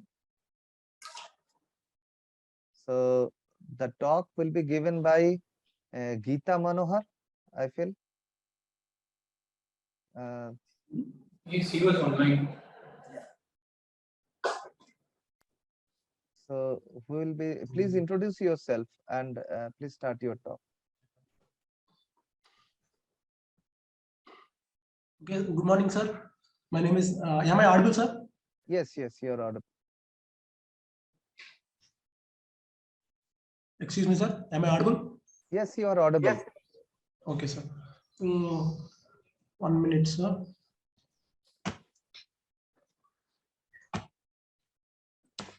Investigation and implementation of metamaterial based on dielectric resonator antenna for 5G applications. My guided sir is CH Raghavendra, sir. These are my batch members, Geeta Manohar and Lakshmi Reddy, Hari Krishna and Ravati.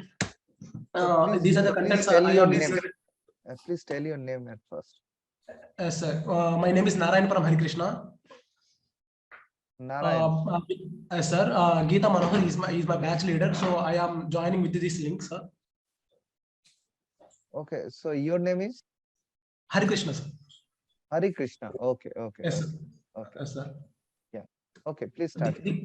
Okay, sir. These are the contents I am included, like introduction, features of DRA, shapes of DRA, and abstract literature survey, objectives, applications, and model antenna and references, sir.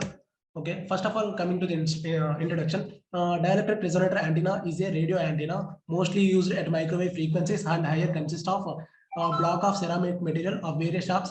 The dielectric mounted a metal surface, a ground plane radio wave are introduced into the side of resonator material from the transmitter circuit and bounce back forth between resonator walls, forming standing waves. The walls of the resonator are partially transparent of radio waves, allowing the radio power to radiate into space. An advantage of dielectric resonator is lack of metal parts which become lost at high frequencies, dissipating energy. So these antennas can have lower losses and be more efficient than metal antennas at high microwave and millimeter frequencies. Okay, these are the features of DRA. There is no inherent conductor loss in dielectric resonators. The lead to high radiation efficiency. Yeah, can I interrupt you? Of the antenna. Can you share? The screen is not changing. Can you? Really, sir? 1 second, sir. Just change it to presentation mode and then change it.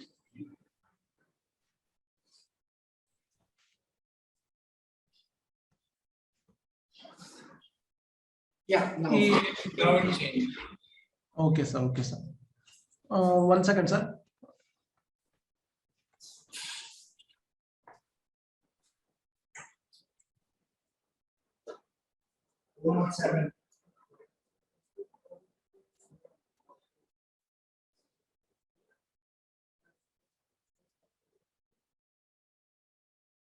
Yeah, carry on.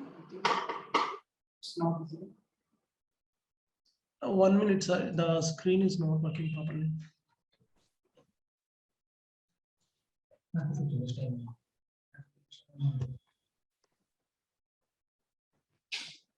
Just a minute, sir. Just a minute.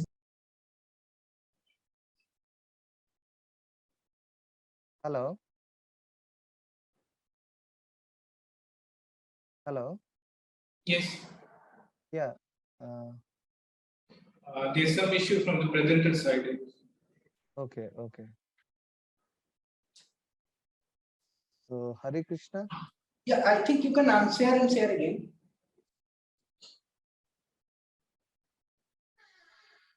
Okay, lost.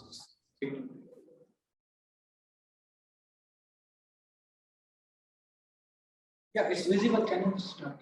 Yeah, please scroll your slide. Hare Krishna, please scroll your slide. Yes, sir. By scrolling, it is not changing the slide, so that is the reason why I am stopping. Can you presentation go to presentation mode or F5? Okay, sir. Yeah, Okay, sir. Can I explain like this, sir? Yes. Yes. Okay, sir. No issue. Please. Okay, sir. Coming to the features of DRA, there is no inherent conductor loss in dielectric resonators. This lead to high radiation efficiency of the antenna. This feature is especially attractive for millimeter microwave antennas where the loss in material fabricated antennas can be high. DRAs offer simple coupling schemes to nearly all transmission lines used at microwave and millimeter waves of frequencies. This makes them suitable for integration into different planar technologies. The coupling between DRA and the planar transmission line can be easily controlled by varying the position of the DRA with respect to the line. The performance of DRA can therefore easily optimized experimentally. The operating bandwidth of DRA can be varied over a wide range by suitable choosing resonator parameters. For example, the bandwidth of the lower order modes of the DRA can be easily varied from a fraction of a percent of about to about 20% or more by suitable choice of dielectric constant of the material and or by strategic shape of the DRA element. Use of multiple modes radiating identically has also successfully addressed. Each mode of DRA has a unique internal and associated external field distribution. Therefore, different radiation characteristics can be obtained by existing different modes of the DRA. Abstract, a novel dielectric resonator antenna is proposed based on 5G applications. The claimed antenna structure is developed of layers which are joined together to achieve required height. The proposed antenna is fed by microstrip line feeding using a flame retardant FR4 substrate having a suitable relative permittivity. The parameters variation is due to effect of varying microstrip line length, dielectric resonator height, and ground plane height has been carefully recorded and presented using parametric study. Keywords dielectric resonator antenna and 5G communications, sir. These are the various shapes, sir. Cylindrical DRA, hemispherical DRA. Coming to that, in the rectangular DRA, we can clearly see that the ground plane, the substrate, which is green color, and DRA, which is in sky blue color, sir. These are the various literature surveys we are using. In this literature survey, I am mainly using the author name and the title, operating frequency, what are the fading techniques they are used, what are the outcomes they are used, and the dielectric constant of each and every paper, and shape is mainly choosing because I choose a lot of shapes, each and using trial and error method. So, and these are various applications, sir. These are all literature surveys, sir. And objectives of this antenna is a design and analysis of metamaterial based DRA for 5G applications, optimize and design DRA for obtaining bandwidth of 5G applications. The major applications are autonomous vehicles, 5G drones, overground trains, and sports broadcasting, healthcare. This is the model antenna. This is the cylindrical antenna, which is a microstrip line feeding, which is in green color. Sir, these are the radiation plot in 2D plane and the radiation plot in a 3D plane. And this is a experimental plot. Yes, sir. And these are.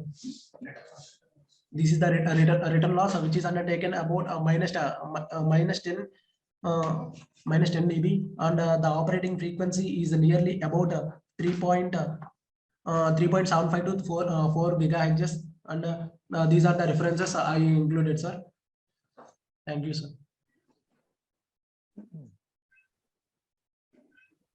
Okay, Hari Krishna. Am I audible? Yes, sir. Yes. So have you tried to fabricate this antenna? No, sir. This is currently trying, and we are choosing some other materials to get high efficiency and high gain, sir. Okay. So what are the materials you have used here? Materials, sir. Yes, sir. Unfortunately, we are using metamaterial, but due to lack of due to lack of time, we are unable to choose. So we are trying again by using various shapes and various sizes. So we are to consider mainly metamaterials, sir. So which part of your antenna you are feeling that it is metamaterial? In the bottom part, sir. By connecting a microstrip and a substrate, that is the main topic we choose. Can you please go means or indicate where it is? And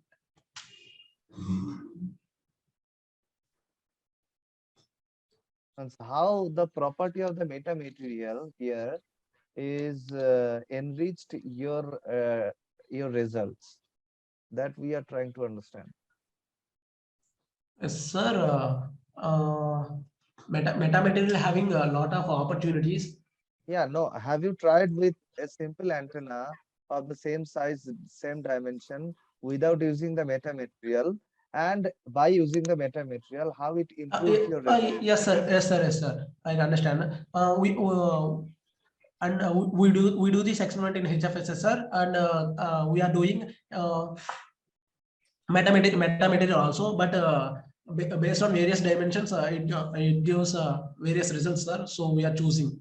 Yes, sir. And it is in directly HFSS software, sir. No. What I am asking that with metamaterial and without metamaterial, do you have any data? Currently, no, sir.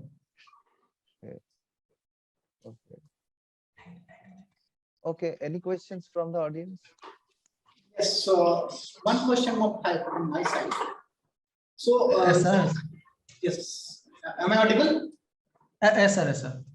Okay. So the thing is, you are saying that what is that material on that top, that blue one? Yeah. Metamaterial, sir. It's all right, but which physical material you have used? So I guess the substrate is some standard substrate, FR4 or something. Yes, sir. What is the cylinder over there made of?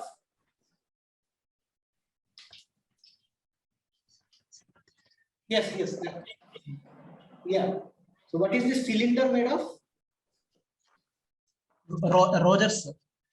Rogers. And what is the bottom substrate? FR4. Yes, sir.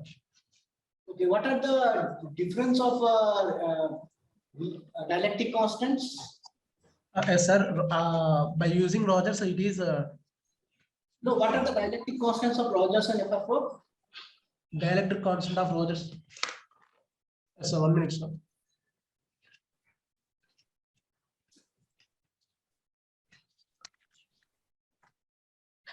Why I am asking? 4.8 for Rogers, and FR4 is 2.2. Sir. FR4 is 2.2. Okay. Anyway, so since metamaterial, if you are talking, then definitely you should have a periodic geometry. Come again, sir. You should have a periodic geometry. I am not seeing is having more lattices after this. This is a single unit cell. No, sir. How this metamaterial came into the picture here? Okay, sir. I choose one model, and that model we are using coaxial feed. Coaxial feed in the substrate, and we are. Because if there is one feed, then only one unit cell is there. But yes, sir. Talking about a metamaterial, then definitely there should be periodic lattices. More number of such cells needs to be connected. Yes, sir. Sir, we have chosen this cylindrical. Sir, we have tried out metamaterial for hexagonal DRA, sir. Currently, we are working on that. Okay. No, but so we are trial and erroring different shapes of DRA, sir. So that we choose an cylindrical DRA and hexagonal DRA suitable for mounting metamaterial bottom, sir. bottom of the DRA with symmetric lattices. Yes, So that's, that we can. that's what I'm seeing that it is missing, because you need to feed all of them together. If you feed What, only, sir? if you feed only one, then what will be your No, feed? sir, no, sir, no, sir. Sir, here we have chosen microstrip feed, no, sir. Sir, there we designed hexagonal shaped lattices, sir. I mean, we have done equilateral triangles, 6 equilateral triangles, which replaces 6 hexagonal sides. I assume that I can see that. Feeding, I'm asking. What, sir? Feeding coaxial probe feed, sir, which we immerse it. What, sir? You will be feeding each cell with a coaxial cable? Yes, sir. Yes, sir. We connect it, sir. We will connect a coaxial probe feed at the center, sir, so that all the 6 equilateral triangles, which we placed around which we placed below, I mean above the substrate, will get contact to that, sir, to that coaxial probe feed. Okay. Thank you. Thank you, sir.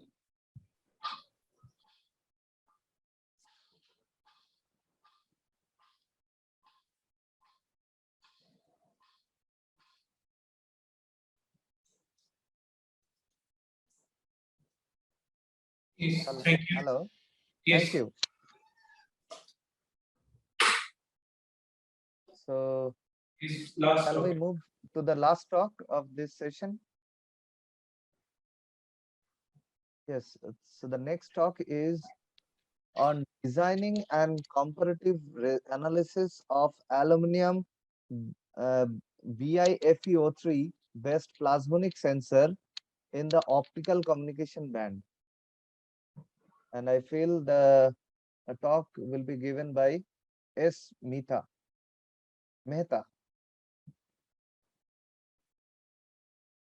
Yes, please introduce yourself. And good afternoon, sir. Am I audible? Yes, you are audible. Hello, everyone. I am Sayyam Mehta. I am currently an undergraduate student at BITS Pilani. Today, I am going to talk about design and comparative analysis of aluminum BFO-based plasmonic sensors in the optical communication band. 1 second, sir.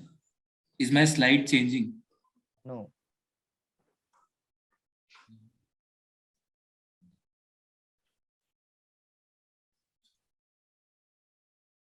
Yeah, can you unshare and share again your entire screen?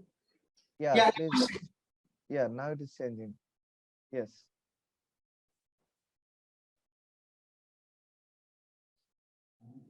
Okay, sir. So is it changing now? Yes, yes, it is changing. Please. Okay, sir. Okay, so sir, I will start. So the content of my presentation is going to include a basic introduction about what are the surface plasmons and how are they exactly excited, followed by the motivation behind the study and our proposed work. In this work, we are proposing 4 different kinds of configurations. Then comes the sensing analysis, followed by the comparison with the previous reported works in the literature, and then finally the conclusion of our study.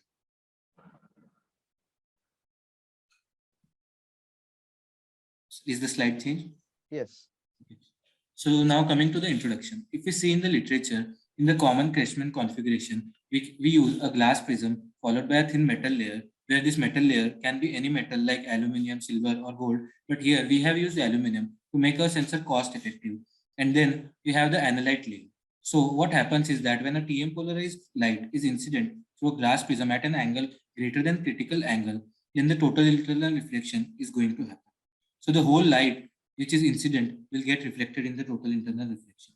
But what happens here is that the evanescent field produced due to the internal reflection gets coupled with the electrons of the metal, and the oscillation of these electrons give rise to the surface plasmons. This phenomenon happening at the metal analyte interface is known as the surface plasmon excitation.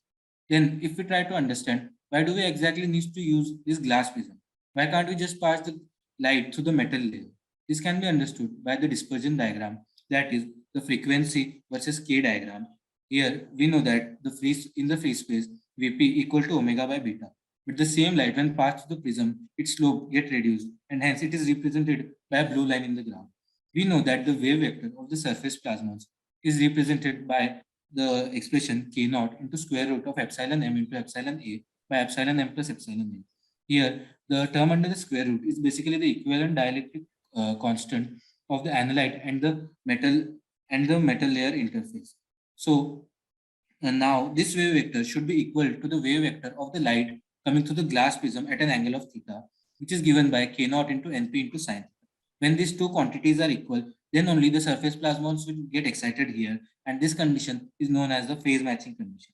This can also be seen from the dispersion diagram that the blue line, which is the line through the line of the light to the prism, is intersecting to the wave vector of the surface plasmon, while the black line, that is the line of the light in the free medium, isn't intersecting the wave vector of the surface plasmon, and hence we need to use the prism. Now coming to the motivation behind the work. First of all, why do we need to use aluminum?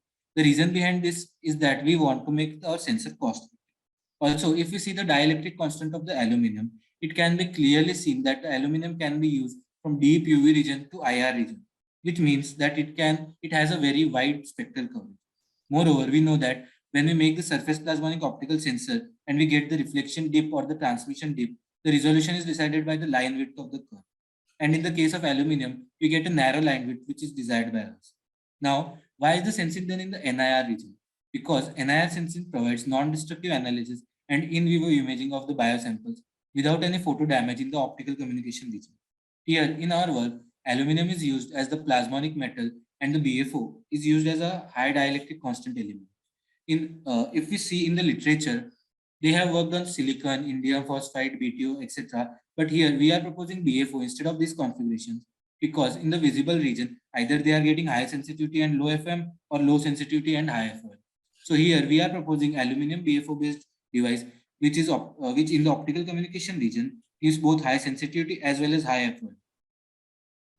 Now coming to our proposed work. These are the 4 configurations proposed by us, consisting of a CAF2 prism followed by a thin metal layer and then a dielectric element which we are claiming to be BFO in our case, and then we add the monolayers of various 2D nanomaterials like graphene, magazine, MOS2 and fluorinated graphene. These all configurations are simulated at a wavelength of 1550 nanometer, that is in the optical communication band. So now coming to how do we exactly optimize each and every layer. For this, we use the transfer matrix method. Transfer matrix method can be used for multiple homogeneous layers.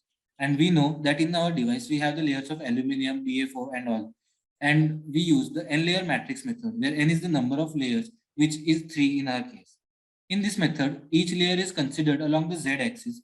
So by the electromagnetic theory, we can say that the tangential and the tangential components of the electric and the magnetic field at first and the last boundary represent our characteristic matrix. That's why this is called as the transfer matrix method. So finally, we calculate the reflection and the transmission coefficient using this transfer matrix method for entire structure for the TM polarized light. Also, why do we only use TM polarized light? The reason behind this is that for the phase matching condition, we can't use TE polarized light, and hence we necessarily need to use TM polarized light to excite our surface plasma. Now coming to the methodology we used for carrying out these various simulations for various configurations and calculating and analyzing their performance parameters. Firstly, we specify the range of the angles for which we want to simulate our configuration. Then we specify all the fixed quantities like dielectric constants and the thickness of all the layers. And then we optimize the parameters of all the intermediate layers using the transfer matrix method. Finally, we examine the output in the terms of reflection dips, figure of merit, sensitivity, and do a comparative analysis. Now, coming to the reflection characteristics for the conventional AL-based plasmonic device. So starting with the conventional configuration, that is the Crashman configuration, consisting of a CAF2 prism and an analyte layer. So we optimize the thickness of AL metal by plotting the reflectivity curve versus the incident angle using the transfer matrix method by varying the thickness of this thin metal layer from 20 nanometer to 50 nanometer. And we saw that the minimum reflectivity was obtained at a thickness of 30 nanometer.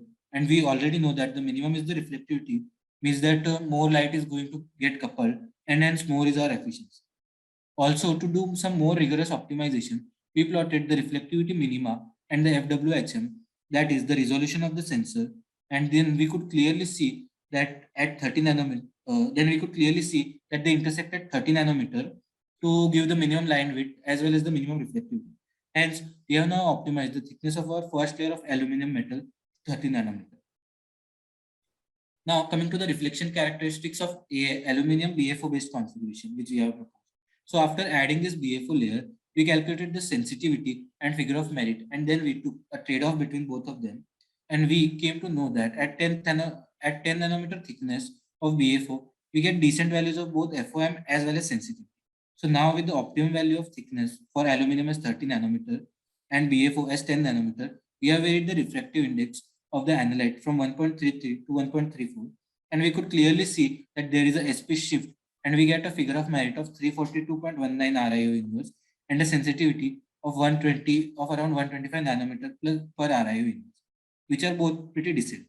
If we see in the literature, these configurations are either offering low sensitivity and high FOM, or low FOM and high sensitivity.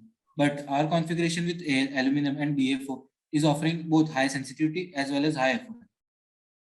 Now coming to the reflection characteristics of aluminum and BFO combined with different 2D nanomaterials. So after that, we tried to add a single monolayer of different 2D nanomaterials like magazine, graphene, MOS2, and fluorinated graphene. And we tried to vary the refractive index from 1.33 to 1.34 and calculated their figure of merits and sensitivity. And we can clearly see that fluorinated graphene is going to give me the highest figure of merit among these configurations. Then we also tried to do the same simulations by changing dielectric layer by various other elements. Here we can see that we have used dielectric layer as indium phosphate with same 4 different nanomaterials and calculated their figure of merit and sensitivity. Then we can see that we have used a dielectric layer of silicon with the different nanomaterials and calculated their figure of merit and sensitivity. Now coming to the performance comparison for different dielectric based aluminum plasmonic devices with different 2D nanomaterials. We can clearly see that if we keep the 2D nanomaterials same and change the dielectric layers, then we can clearly see that FOM is higher for the BFO case. And similarly, we can see that if we keep the same dielectric layers and vary our 2D nanomaterials, then fluorinated graphene gives the best figure of merit. And hence we can say that with aluminum, we should use BFO as our dielectric element, and for the binding agent, we should use BFO, we should use fluorinated graphene to get the best performance parameters. Now coming to the performance comparison with the previously reported works in the literature. Here we can clearly see if the work is getting a high sensitivity, then they are getting a small FOM, and if they are getting high FOM, then they are getting a small sensitivity. But in our proposed configuration of aluminum, BFO, and fluorinated graphene, we can clearly see that we are getting both high sensitivity as well as high figure of merit. So now coming to the conclusion, we can finally see that we have engineered a cost-effective aluminum-based configuration with different dielectric layers like BFO, indium phosphide, silicon, followed by 2D nanomaterials like fluorinated graphene, magazine, graphene, and MOS2 based plasmonic devices using the transfer matrix method in the optical communication. We have also demonstrated a better configuration of plasmonic device, which is finally aluminum, BFO, and FG that can offer enhanced sensitivity as well as FOM. The proposed aluminum BFO based plasmonic device with a monolayer of fluorinated graphene can be used as a powerful tool for enhancing the biosensing activity in the SPR based optical sensors. Thank you all for your kind attention. Any questions are kindly welcome. Yeah, thank you. It's a very enriched talk, I feel. So your name is Shayan. Sayyam. My name is Sayyam, man. Sayyam. Okay, so it's a very interesting talk. I have few questions, but I would like to take questions from the audience at first. Any questions, audience? Yes, so thank you. It's really a nice presentation and deep work. So I had a few questions. So first of all, is this a completely theoretical study, or is also some experiments also performed? So my study is basically theoretical only. We have all performed all our simulations in MATLAB only. This experimental study is going to be done by a PhD student. She'll have perform experimental study, and I have done basic numerical analysis and comparative analysis for all the sensitivities and figure of merit. Okay, so talking about the thickness of the BFO layer, but I didn't find any variation in your study. with the variation of thickness of the BFO layer. Different thickness. Is it there? Yes, sir. So what do you mean? So which one is better, and why not one more steady, one more thickness? Sir, here we have calculated the sensitivity and the figure of merit both for all the thickness. 10 nanometer BFO, you are saying you will have an optimized crossover. Yeah, and we can also go for the further length, but you will we want both of them to be decent. So we took a trade-off, and the point at which they intersect, we took that that gives the best results. Okay, and so if I have to, let's say, think of a practical device, a more integratable device, so can we replace this prism with a planar structure, something like that? Because yeah, sure, we can replace the prism with a periodic nanostructure. Yeah, because anyway you need to you are just using the prism to for altering the wave vectors, so that you can do it. Yeah, exactly. So we can use a periodic nanometer. Yes. Very nice question, sir. So, any question? Any more questions? Yeah, I think. If not, I'd like to ask some questions. Sure, sir. Shanyam, here you are using CAF2. Do you know the refractive index of CAF2? Sir, it is around 1.2. Okay, so why not? Oh, it is 1.46. Okay, why not any silica-based prism like fused silica? Sir, in the IR region, we see that for the CF2 prism, it is not refractive index sensitive. So if we change the its refractive index doesn't change much with the frequency, and so we can use it without any alterations in our work. Okay, so people are now using also, sir. Sorry, sir. I would like to interrupt.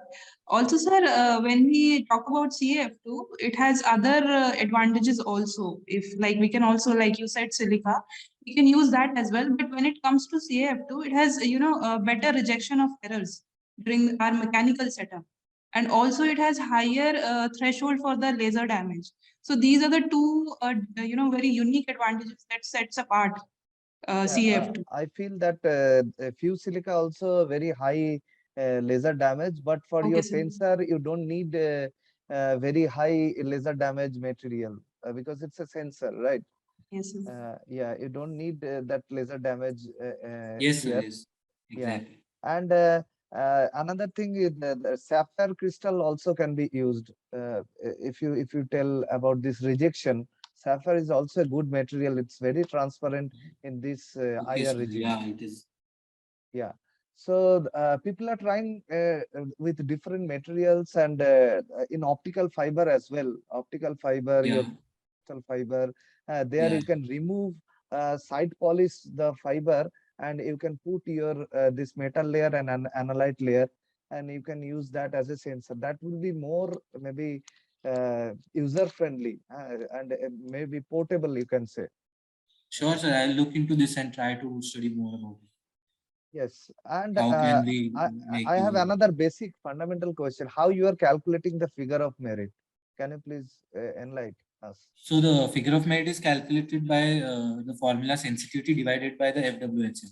FWHM is basically the full width at the half maxima, which is the line width of the graph shown here. Okay, so why don't you think about something called multi-layer structure, or you have considered like MOS2 and WS2 graphene, all 2D materials? Why not some kind of topological insulator materials, some few layered materials? So other students in our lab are doing the work on that only. So like bismuth every student is telluride, doing bismuth some other. selenide, this kind of thing.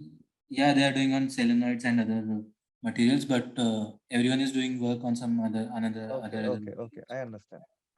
Okay, thank you. Thank you, sir. And any more question? If not, questions from the audience. Yeah.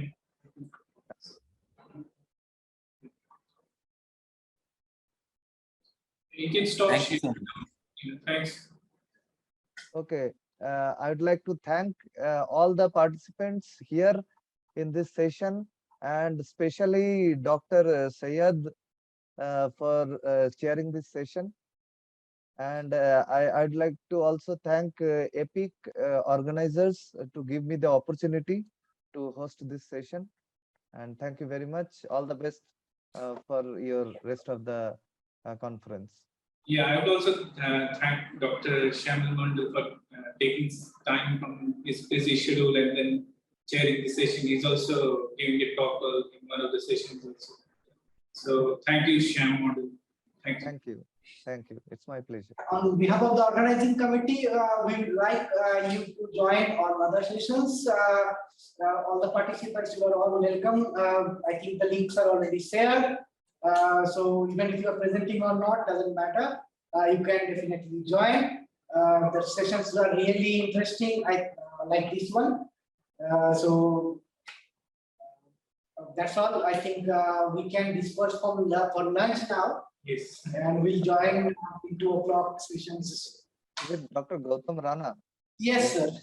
Okay. Okay. Nice to meet you again. Same here, sir. I would have definitely like to host you physically, but unfortunately. Yes. Unavailable. Okay, so thank you, sir. Thank you, sir. Thank you. Thanks. Thank you.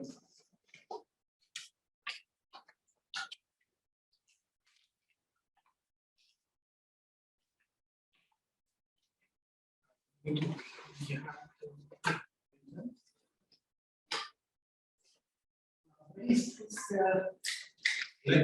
Match is possible, but where is this guy? Now you have to take this laptop with you. Yes, he is there. Yes. So, here today, any other session? No. Only 209 we have. Myself, Dr. Sunil Chinnadurai, Assistant Professor, ECE Department. So, thanks to you, thanks for your presence, for being here. So, I would like to take this opportunity to introduce you. So, Professor Amlan Chakraborty is presently Professor and Director of A.K. Chaudhary School of Information Technology, University of Calcutta. Additionally, he is also heading the IT and Technology Innovation Cell, Department of Higher Education, Government of West Bengal. Prior to this, he completed his postdoctoral research at Princeton University. After completing his PhD from the University of Calcutta in association with ISI Kolkata. He has almost 20 years of experience in engineering, education, and research. He is the fellow of West Bengal Academy of Science and Technology and the recipient of the prestigious DST Voice Cast Fellowship Award in Engineering Science in 2011. Indian National Science Academy INSA Visiting Faculty Fellowship in 2014. JSPS Invitation Research Award in 2016 from Japan. Erasmus Mundus Leaders Award from European Union 2017. Hamid Visiting Professorship from University of Cambridge, UK in 2018. Shiksha Ratna Award by Department of Higher Education, Government of West Bengal in 2018.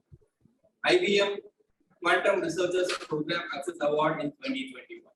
He has also served in various capacities in various higher education organizations, both at national and international levels. So he has received multiple project grants in the areas of security and cyber physical systems, IoT, embedded systems design, data science from the various funding organizations like DST, DRDO, IT, UGC, DAE, Ministry of Social Empowerment, WBDST, Intel India, and TCS, etc. He has published around 200 plus research papers in research journals and conferences and 5 patents. He is a senior member of IEEE and ACM, IEEE Computer Society Distinguished Visitor, Distinguished Speaker of ACM from 2017 to 2020, Vice Chair of IEEE CEA India Chapter, Vice President of and Life Member of CSI India. His areas of interest are machine learning, computer vision, cyber physical systems, quantum computing, and real estate. So once again, I take this opportunity to welcome you for our session, sir. Thank you very much for showing your presence. So you can please share your screen and thank you. Yeah. So can you, so I'm audible to all of you? Yes, sir. You are audible. and I'm visible to all of you, right? Yes. So what I feel that this is a very 30 minutes lecture, right, for me. So I think what I will try to highlight here is that the basic premises of quantum computing and how the quantum intelligence comes in the terms of the quantum power, right? And I will try to explain that how the quantum power can briefly exploited in the process of ML, quantum ML, right? So let me start my lecture, right? I hope that let me start my lecture. Okay. So is it visible? Right? Is it visible to all of you? No, sir. It's not yet visible. Not yet visible. Okay. Let me just. Okay. I might haven't shared the screen, right? Okay. So. Okay. So. Let me just get into this. Yeah. So this is okay for all of you? Yes, it's sir, visible it's to okay. So though machine learning, I will just touch upon mostly. I will try to focus on the quantum paradigm because it is very difficult to get into quantum paradigm and as well as the machine learning in a lecture of 30 minutes. But I will try to. I don't know what is the audience, whether you are all aware of the quantum computing or not. So I will just try to have some introductory discussions and then I will go back to the quantum ML a bit. Okay. So 5 minutes before I have to end up, please remind me, okay, the organizers. Okay. So this is what is quantum computing, right? So we had started from quantum. Okay, we started computing from the electromechanical age, where we have the circuits which were gigantic, right? Which were basically devised by the operations which were performed by electromechanical control. Now as we moved on at the discovery of silicon, right, and the discovery of silicon, we came to the miniaturization of the circuit, and that's obviously a milestone in the domain of our computation and our electronics hardware. So the circuit becomes smaller and smaller, it's squeezed down, right, and we had a tremendous effect from the medium scale or the VLSI to the very large scale integration and the present scenario of nanoscale integration. Now, when we are actually moving towards the present era, or what we are discussing, or what is a very, very upcoming era, which is called a quantum computing, okay, we are actually moving from transistors level to the atomic or subatomic levels of matter, right? And we are encoding our computing states or memories in terms of atomic or subatomic states, and that is being shown in the in this particular illustration, where we show that what we are doing in quantum computing is that we are trying to preserve our quantum states in the different properties of atomic and subatomic particles, and our quantum computation means that we are trying to devise a sort of control hardware, a control system which can operate on these particular states, right? And the difference is that means still our silicon devices or VLSI are mainly driven by classical electrodynamics, or we can state the bulk state of semiconductors. But once we move into the quantum domain, all our operations will be driven by the quantum computing or the quantum laws of physics. Okay, and that drives the quantum computing. So now I will just skip on this, right? Obviously, that means quantum computer is a great revolution. It started from transistor to the quantum computing. So now what is quantum computation in a very nutshell? So the quantum computation is basically a computational model which is based on the quantum principle of physics. It has a power. It is said that it is a quantum supremacy, right? Many of you have seen this particular title. So where the supremacy comes up, because quantum systems can work with a large number of states, right? And that is very important, because the states represents a different ways of computation in terms of either the computation data, or it depends the different types of computational paths. So these quantum computers can handle a large number of this because there are there are inherent principles like interference and entanglement and superposition, which can generate a large number of states and which can operate on a large number of cumulative state of the system, and that's the power of quantum computing. There are some laws which are there in the quantum computing domain or quantum physics domain, which means that whatever computations we are doing in the classical regime also, it means that we are transforming the data from domain A to domain B, and domain B may be your result domain, and domain A may be your input domain, and computation is how you map the domain A to domain B. Similarly, when we look into the quantum computing, the transformations that we do from your input domain to your outcome domain, all these operations are defined as quantum transformations, and the fundamental postulate is that these all transformations are unitary. So unitary transformation in terms of metric operations or maybe the Hamiltonian system, they have a specific criteria where we mean that we will always find an inverse of our matrix transformation, right? And the inverse of the matrix transformation is its conjugate transpose. So this also results to the concept that why quantum computing is also reversible, and I will try to give an illustration of that also. So now let's look into the power of quantum computer, why quantum computer is power, and why machine learning is so much tried in the domain of quantum computing, because this is due to this reason. So quantum computer is generates the power of computing due to its scale, right? It can do the computing in a very upscaled manner than your classical computing. So when we tell the upscale manner, we can compare the two descriptions given on the left and right in this particular lecture slide. You see the classical computers in the left. It tells that if you want to increase the power of the computation, what we need to do, we need to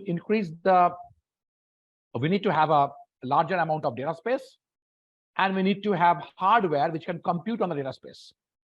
So suppose we have a classical computer which works on a 16-bit computing, and we want to push and we want to pull it up to 32-bit computing. What we need to do, we need to add 16 bits of registers and 16 bits of data path in our processing engines, in our processing hardwares. So it means that it is to have from 16 to 32, 16-bit computing, 32-bit computing in a classical computer, we need to exactly enhance the computing resource by the same amount of bits. So 16 to 32 means we have to add 16 bits everywhere in the data path, in the memory. So so the computation power is being enhanced linearly with the resource. Vis-a-vis, if we want to do a computation on a 16 computing states, right, to 32 computing states, right, in a case of quantum computer, right, you can move from a 4-qubit space to a 5-qubit space. So the computing power grows exponentially, okay, in the count of the bits.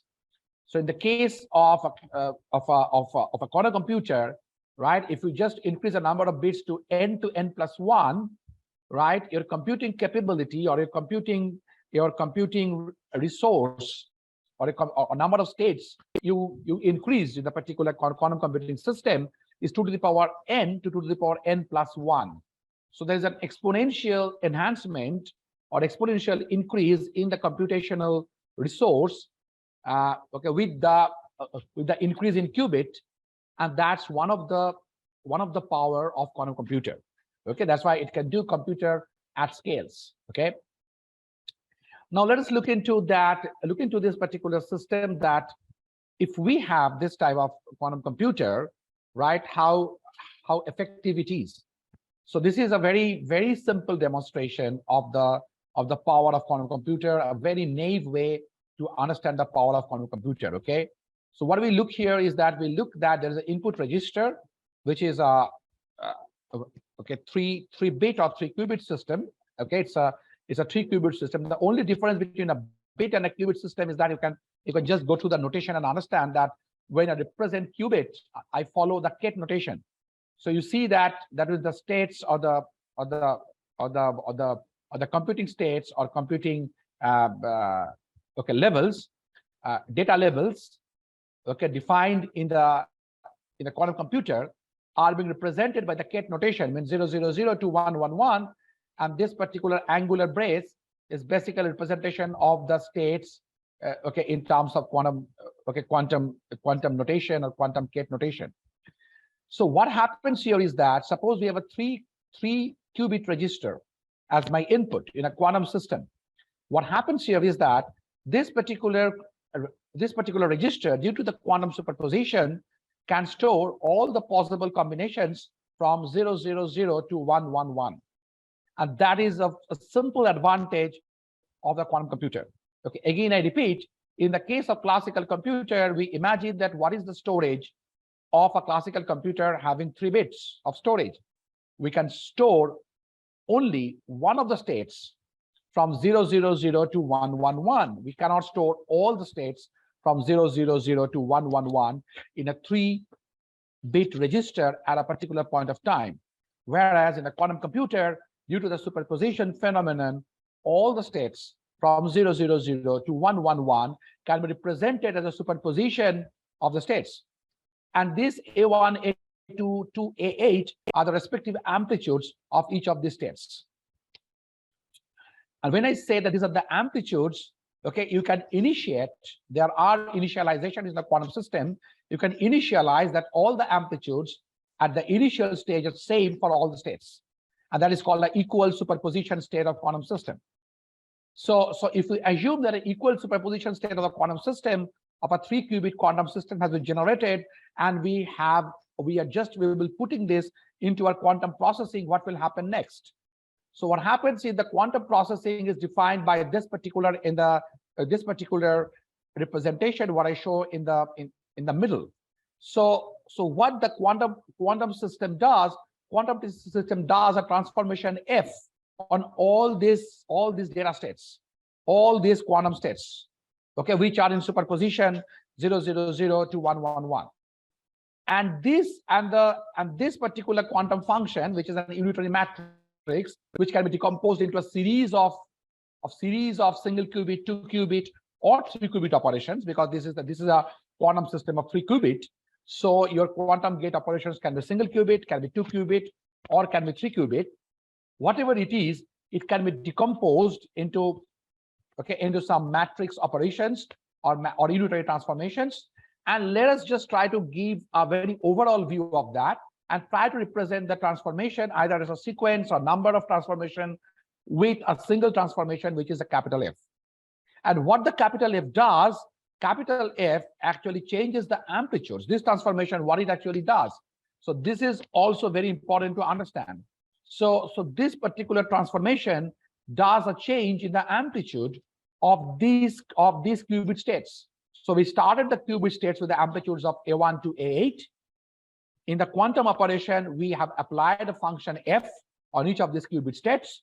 And after the quantum operation, what we evolved is a new amplitude of these qubit states. Means we have come to the amplitude of B1 to B8 of the quantum states 0, 0, 0 to 1, 1, 1. And this particular scenario essentially briefs what is quantum computation.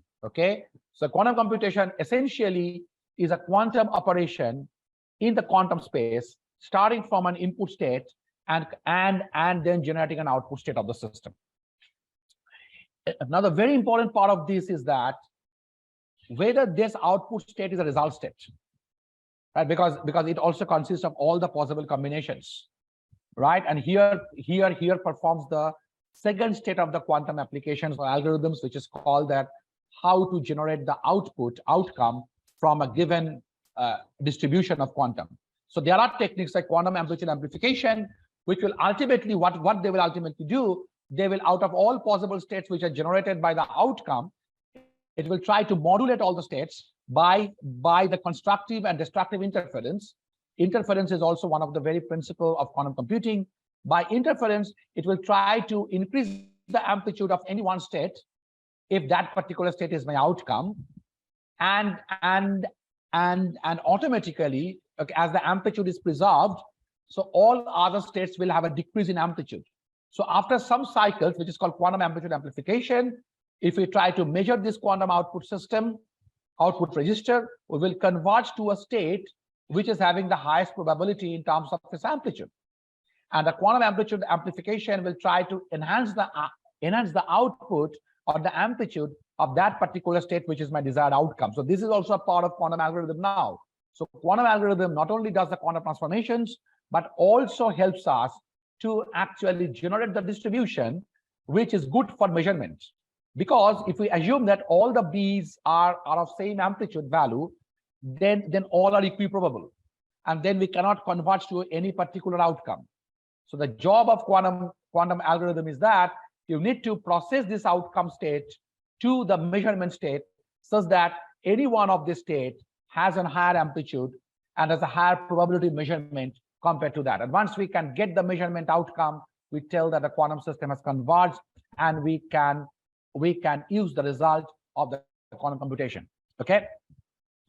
So this is what is quantum computation, and this is why it is so interesting. It is a game which is happening between the concept of quantum computation, physics, and how algorithm is exploiting this phenomenons of physics of physics which are inherent in the dimensions in which quantum computation states operate. Okay. So now, if you look into the strength of the quantum algorithms, okay, the strength of the quantum algorithms is started in the late 1980s. Okay, from the phenomenon vision of the Feynman. So Richard Feynman has a vision, and obviously all of us know that he's an exemplary physicist, a computer scientist, father of the present day quantum computers. What he said is that at that point of time, okay, our quantum physics was a very interesting subject, and lot of researchers jumped into quantum physics. But what was the issue? The issue is that the quantum physics was still being experimented and tested in the classical systems. So what Feynman said, and that was one of the principal motivation of quantum computing, why we are generating quantum computers, why people are trying to build quantum computers, why nations are trying to build quantum computers, right? So why nation is going to try to quantum computers? One of the motivations was that if we want to visualize the quantum mechanics or quantum matter, or the operations that are done in the quantum matter, you cannot do in the classical systems. You need to have a quantum system. That was the first principal motivation what Richard Feynman actually gave. But obviously, that was not only the motivation why quantum computer is now used in many of the business applications, right? When I started my PhD at Indian Statistical Institute in 2005, right, I was telling that, okay, there is something quantum computer which will come up, and we are doing a research just to understand, or just to lay the foundations of that. But now when I speak in 2022, okay, and I've graduated quantum computer PhDs from my lab, and I'm connected with a large consortium of quantum computer engineers and scientists across the world. Now we say that, here, this is the way how we can use the quantum computer, and this is the way how we can migrate quantum applications into the cloud, and this is the way how we can use the quantum lambda number generator, how we can use quantum cryptography. So this is the transformation which has been done in the last 15 years is tremendous. And this transformation in quantum computing started from the phenomenal work of David Deutsch, Richard Joyce, Love Grover, Peter Shor, right, and then Hal Grains, and many more, right, on the line. So they all try to prove what? They are trying to prove that we know that when we look into the quantum classical or the computation problems, we try to find out that some problems are of class P, which are solvable in polynomial time, and some of the problems which are they are NP problems, or computationally hard problems, which means that they cannot be solved in polynomial time, right? But the result can be verified in polynomial time, And those were the problems which are of class NP, which are the hard problems. So now what happened in the quantum computing is that due to the quantum computing, many of the hard problems which were there in the classical regime is now coming under the bucket of solvable problems. And those classes of problems are called BQP classes of problems, bounded quantum polynomial time solvable problems, which means that provided I have within an error budget, I can solve the hard problems in classical computation, which are not computable at all in the classical computations, can be well solved in the classical domain, in the quantum domain. And those are called the quantum polynomial solvable, the quantum solvable problem in a polynomial time. And those are called BD because the bounded error is there, because in the quantum there is an error and we have to deal with that. Okay. So this is the progress of quantum computation in terms of the algorithmic progress. And so this is the bounded error quantum polynomial time class of problems, and many problems emerged. For the students and researchers, you can visit a website called Quantum Algorithmic Zoo. Right here, you have a list of quantum algorithms which has been developed and which has been available in the public domain till date, right? And a lot of understanding or conceptualization of these problems they will get. Okay. Now, due to all these things, our quantum computers, due to this strength of now there is one caveat. The one caveat is that you have to understand that it is not that all the classical hard problems will be solved in the order of polynomial time in the quantum computer. So it is not like that. So the right justification is that there are some classical problems which are hard, but which can be solved in polynomial time in a quantum computer within a threshold of error. So this is also a task of the researchers or the business people who are contributing towards development of the business platforms, that to try to find out that given a problem, try to find out its quantum, that means its quantum exploration, and try to analyze that whether the quantum exploration will give you a better opportunity in the quantum domain than compared to classical domain, and whether you can prove the quantum supremacy for that specific problem, for that specific algorithmic problem, because it is not guaranteed that all the algorithmic problem will have a supremacy in the quantum paradigm. Okay, so this we should be very honest. Okay, so now the second thing is that means if we look into the power of quantum computing and we look into the quantum supremacy, we can get into many of the applications where actually ML is the tool, right? We know that for big data, ML is the tool, right? We use big data as the food, right, and ML as the engine to actually generate the insights out of large corpus of data. Okay, so now quantum computing, okay, that means as I showed, is very good in the search algorithms. So what is a search algorithm? Search algorithm means given a search space, okay, which may have your solutions, right, and each of the solutions have different cost value in the particular space, right? You have to come up with a solution which is of minimum cost. Right? I don't know how many of you got my description of the search problem, but this is actually what is a search problem means. Okay, so now how you find the minimum cost, cost particular function, cost value, or how you generate a function which will map you to the minimum cost value. To do this, you need to do a lot of parametric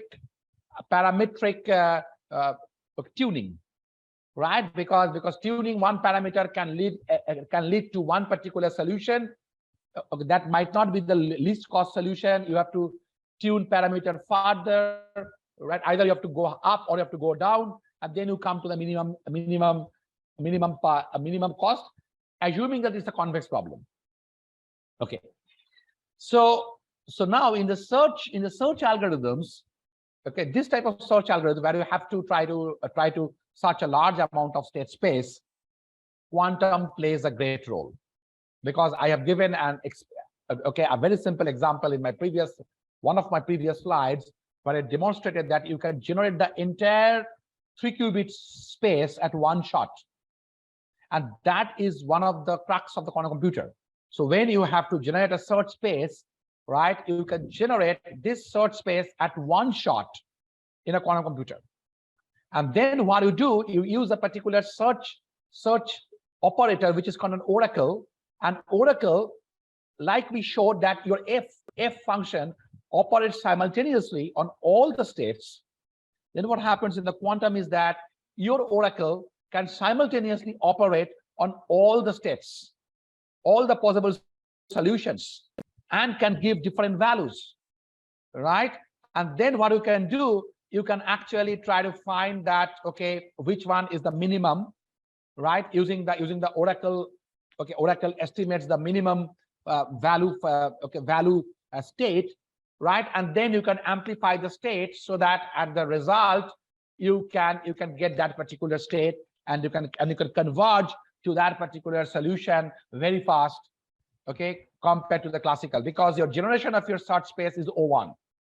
Only the cost you have to do, and your oracle is also O1. Only the cost what you have to do is basically you have to just try to converge to the distribution where your search state is the most highest probable state, right? And that's the cost of quantum algorithm, right? If you look into the fundamental problem of global database search, okay, that means the cost of n square has been reduced to square root of n.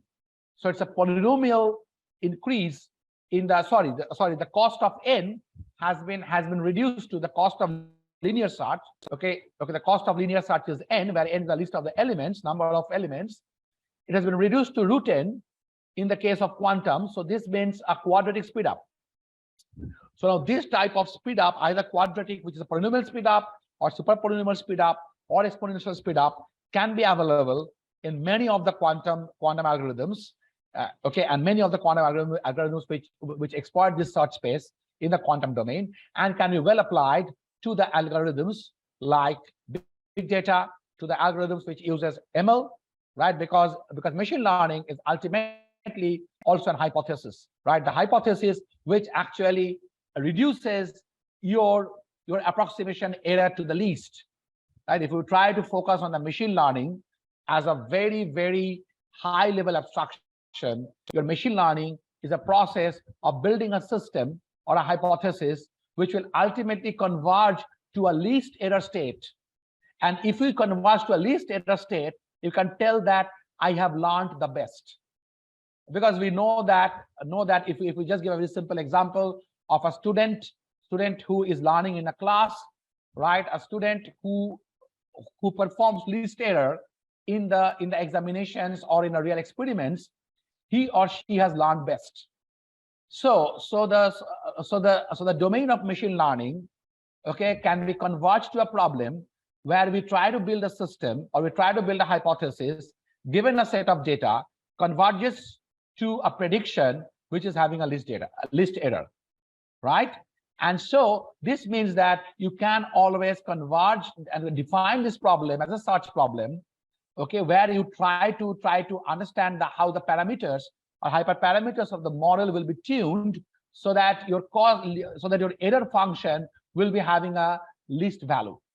And that is a search problem, and that we can convert into that is a machine learning that we can convert into a search problem, and then we can map it to the quantum domain, and the quantum domain can work fantastic. Okay, so I think with a limited amount of time, I think this is the best way I can excite all of you using the summary or the gist of how quantum machine learning, and quantum computer can be well mapped. Okay, so now we can use this machine learning tools, okay, as a quantum search, okay, in a quantum search technique, and we can work on big data, we can work on the searching of new molecules, drug design, biological gene discovery, right? A lot of applications we can do, and that boils on the machine learning.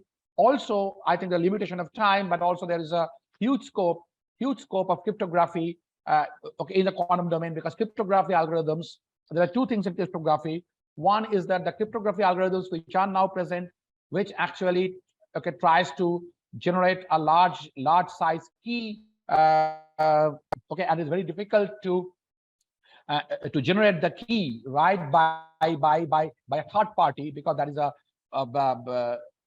very high cost algorithm of the order of exponential.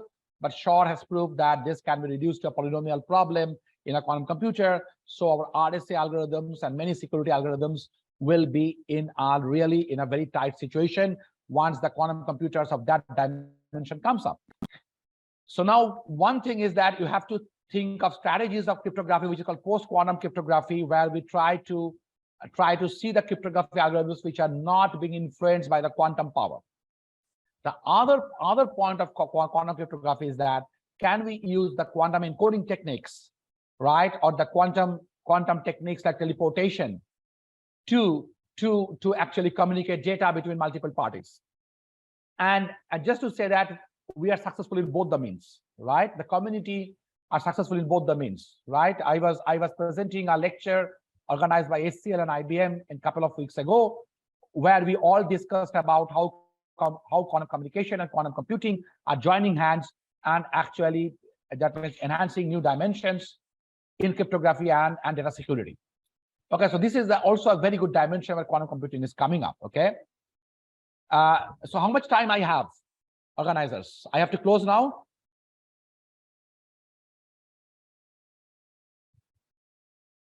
To the organizers, if you can tell me. You can take another 5 minutes or 10 minutes. Okay. No issues. No issues. Okay, fine.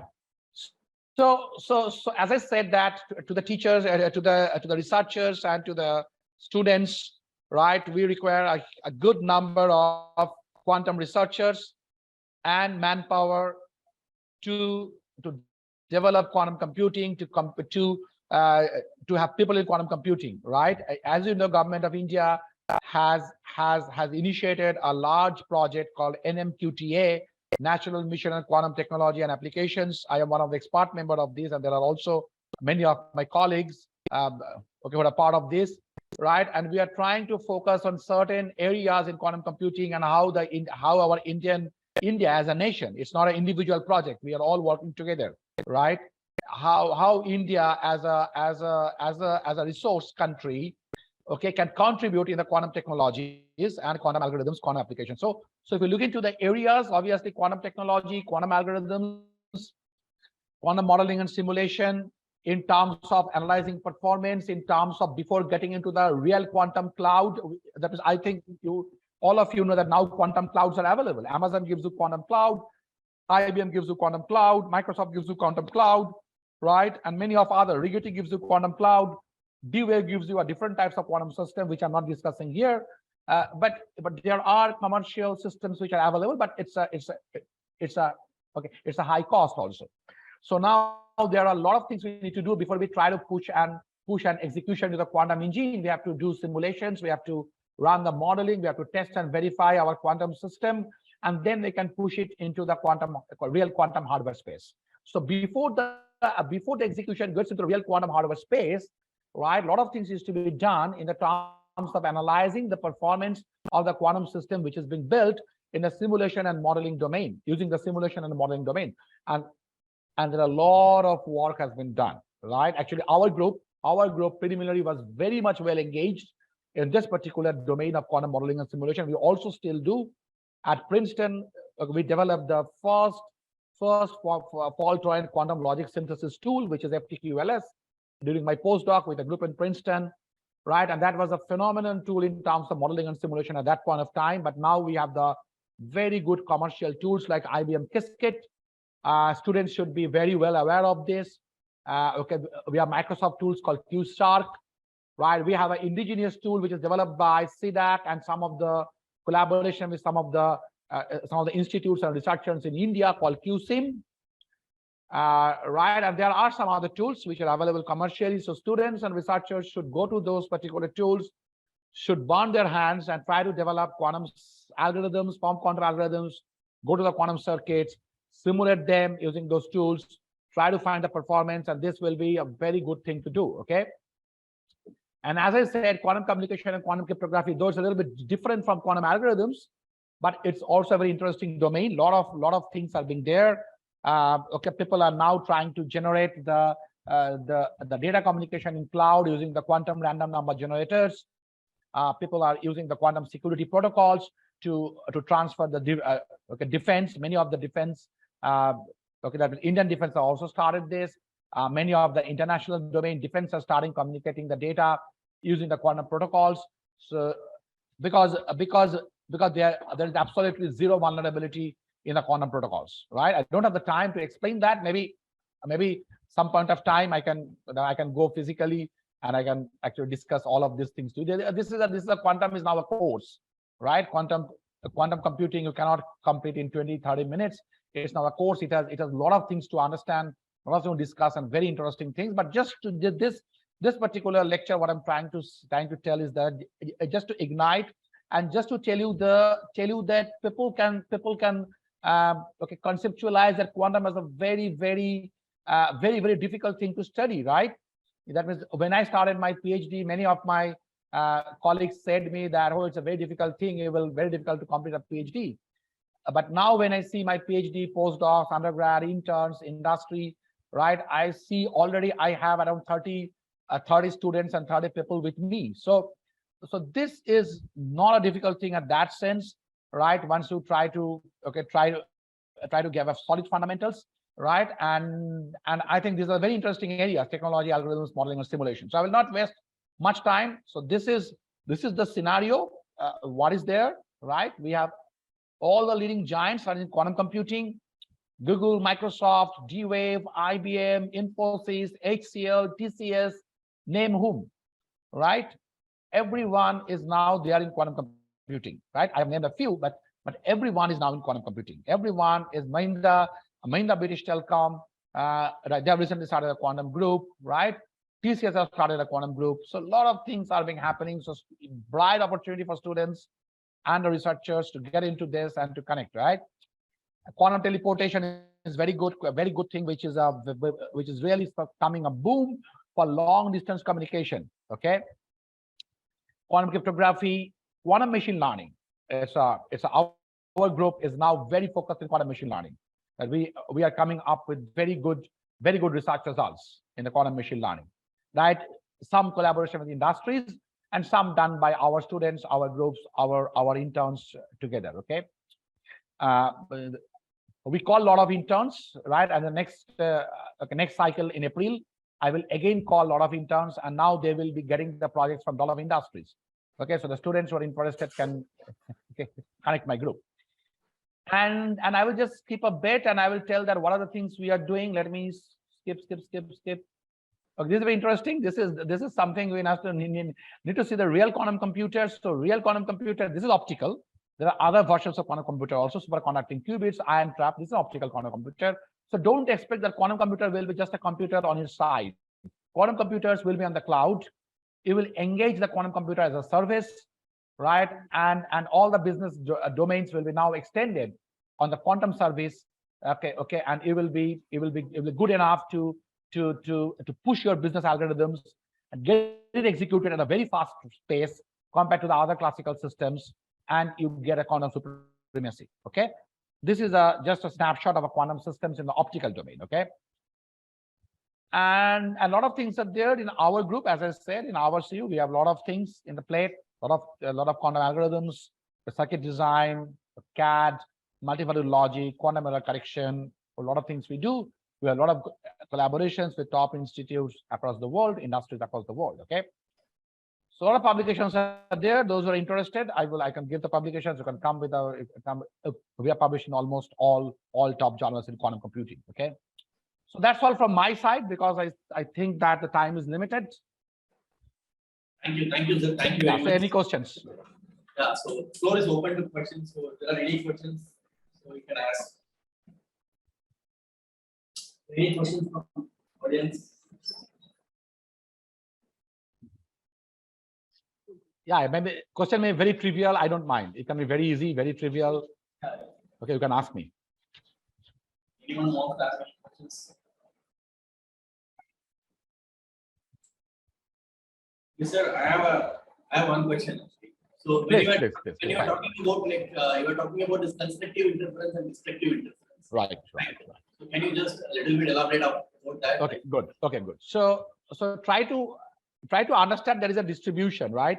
So equiprobable distribution means that all the states are having the same amplitudes. Now, ultimately, you have to converge to one particular state. Now, how you do that? You now, from the equiprobable distribution, you have to convert to a skewed distribution. Skewed distribution means your output state, which is which needs to become at the outcome, that amplitude will be quite high compared to the other amplitudes. So this skewness, how it can be done? So there are two types of interference in that particular quantum regime. So one is called constructive interference, where the wave energies should club with one another and increase the particular energy.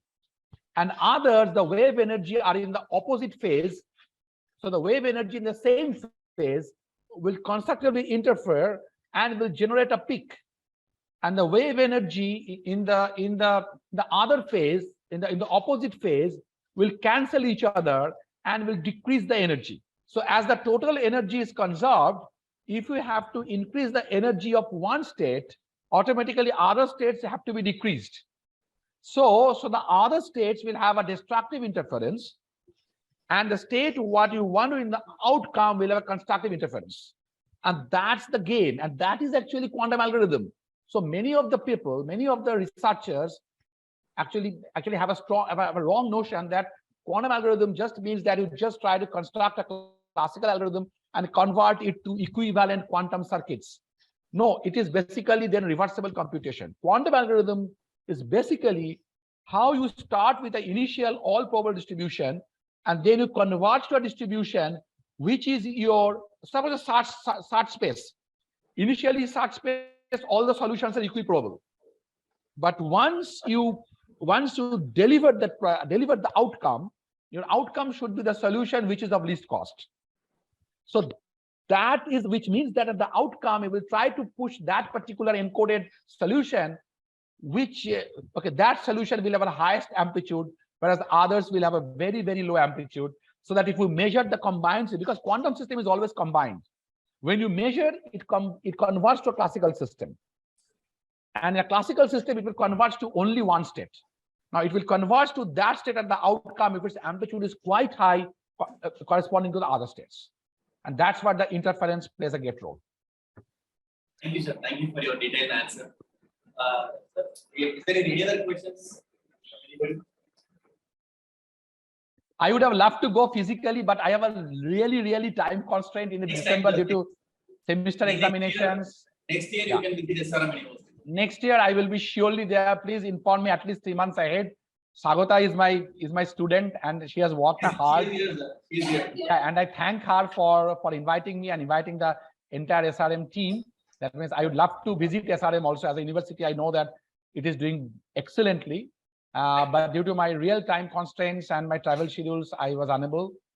So I hope that we will be in touch. Please, if you have a quantum research group, please connect me, right? That means as I am in this particular expert committee group, and I am doing a lot of collaborations. I will surely try to find that that is how the collaboration with the SRM also can be grown in terms of quantum computing and machine learning. Machine learning is also one of my domain, very core domain. Thank you then. Thank you all. Thank you very much. Thank you very much, actually, for this exciting talk, and it was very insightful. And once again, thank you for accepting our invitation and being part of our EPIC-2022 conference. So we hope to see you in person next year at SRM University. Sure. Thank you. Thank you all. Thank you all. Thank you. Take care. Bye. Bye. Bye-bye. Bye-bye. So initially I'll be talking about the optical communication using and then about how you can use area of optical communication as something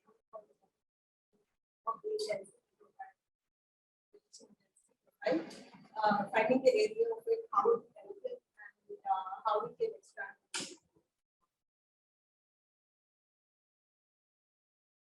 So, we're all using communication. So, optical communication is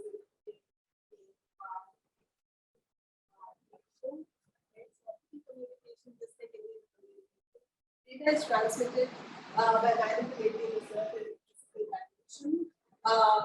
For example, frequency. That is, the message is embedded in the chat. So, if, for example, if I'm talking at 15 kilohertz, and if I need to have but you know what, if I'm modulating my voice,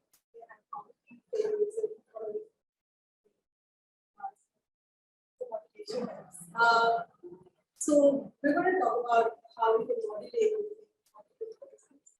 So it's the basic block diagram for optical communication, where you have an input signal which is modulated, transmitted output, passes through the channel, whether it can be atmosphere, it can be water, emissions, or it can be even fiber optics. And then it is demodulated and then received and seen as output. So optical vortices, I don't know how many of you have heard of it, but it's very recent, it's very exciting. So optical vortices are laser beams that have a ring cone shape. Okay, they're also called phase similarities because the phase in the center is undefined. It is very all the phase. You can see this is the diagram for the phase. The phase circulates from 0 to 2 pi. At the center, the phase is undefined, due to which, if you see the intensity, okay.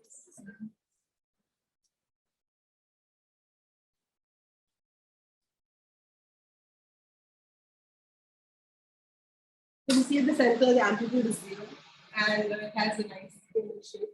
This is the intensity distribution, and this is the wavefront. This is the Gaussian wavefront. Gaussian is just the normal laser beam that you have. And this is the optical vortex of mode 1, order 1. And if you see the face of a Gaussian beam, it is just plain. But then the face for a helical beam, these are also called helical beams, they have the face rotates. So these beams are very special, and they are not very affected by the air turbulence because of a certain thing. We'll see in the following slides how that works. So it carries orbital angular momentum of mh cross per photon. So m is the topological charge. So topological charge is how many helices per wave. For example, 1. And then if you're taking an order of 2, you have 2 helices. The field distribution of the optical vortex is embedded in a Gaussian beam. The field distribution is seen by this equation. You will notice that e power x square plus y square minus x naught square is the Gaussian beam. Optical vortices can be of two types. It's also called polarization vortex or phase vortex. What we're going to use is phase vortex for our study here. And they are realized both in coherent and partially coherent. Coherent means basically that you see on the coherent, where the phase is uniformly distributed, there's no phase difference.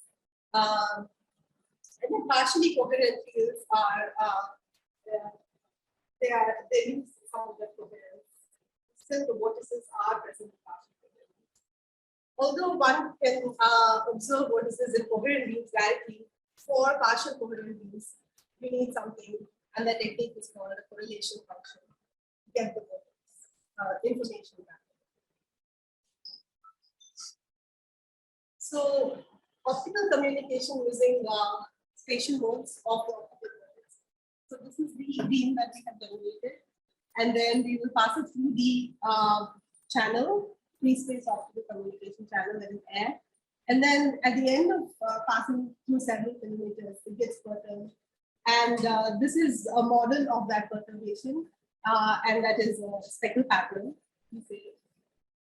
So what happens is we're basically we're linking these OAM beams are linked to a spatial phase structure that can take theoretically unlimited optical space. So every order that we get, I told you, it has number of helices per wavelength. They're all orthogonal.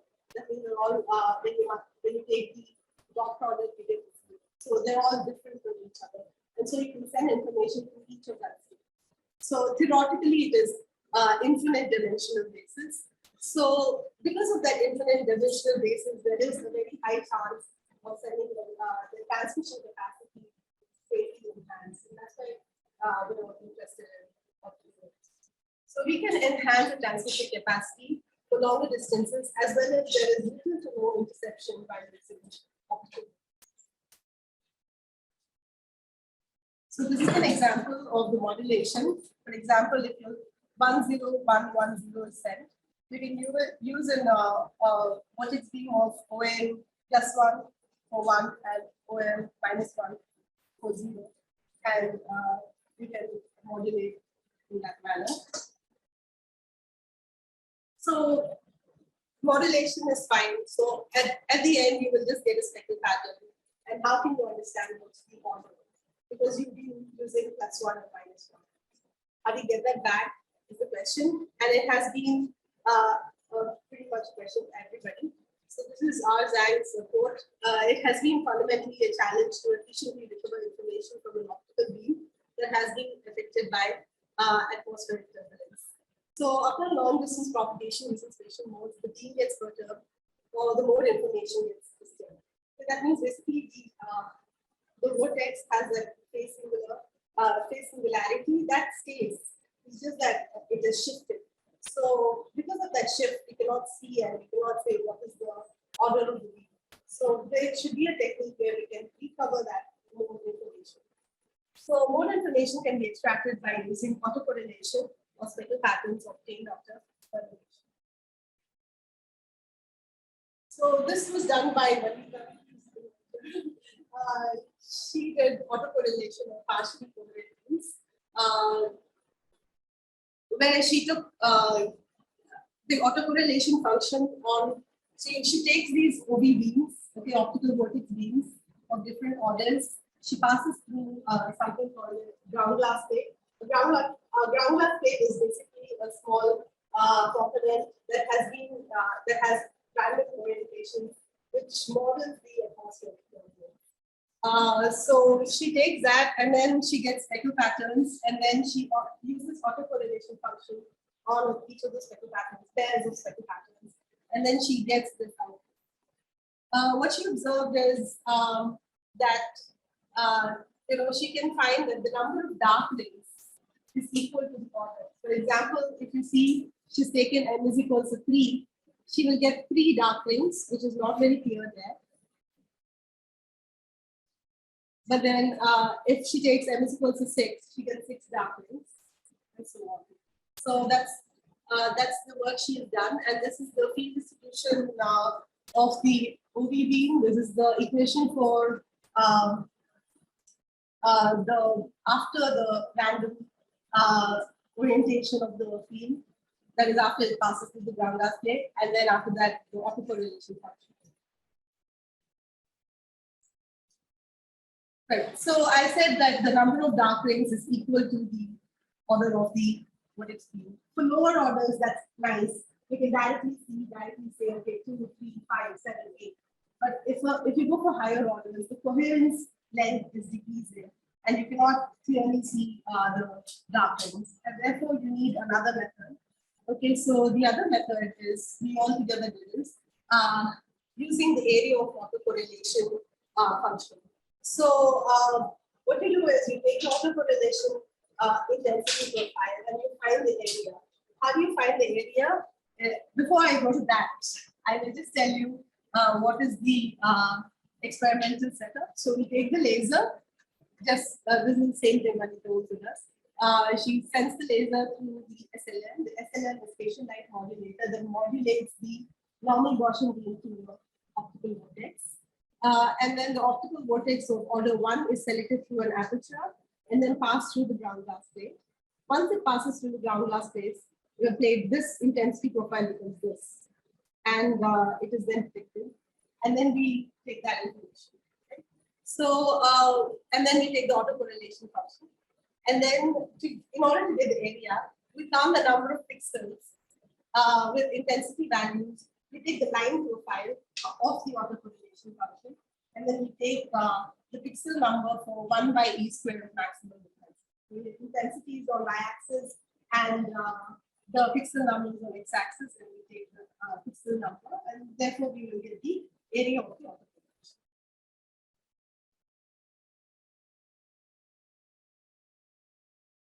Okay, so what we have observed while taking the area was for different beam base. So we changed the beam base, and then we saw that for increasing orders, we saw that the area was decreasing, and the behavior was having a negative explanation behavior after plotting for the best behavior.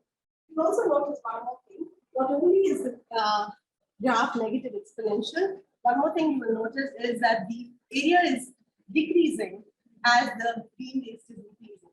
0.9 is 863 for first order, and for 1.1 is 573. The area is decreasing as the beam base is increasing. So it's dependent. All right, so that's one thing I want you to remember. And then the next thing we did was we took the coherent vortex, that is the OD beam itself, and then we tried and found the radius of that using the line profile again. And we kind of wanted to correlate the area of the intensity, the autocorrelation intensity profile, and the radius ratio of the OBB, and see if there's any correlation. And we did find it.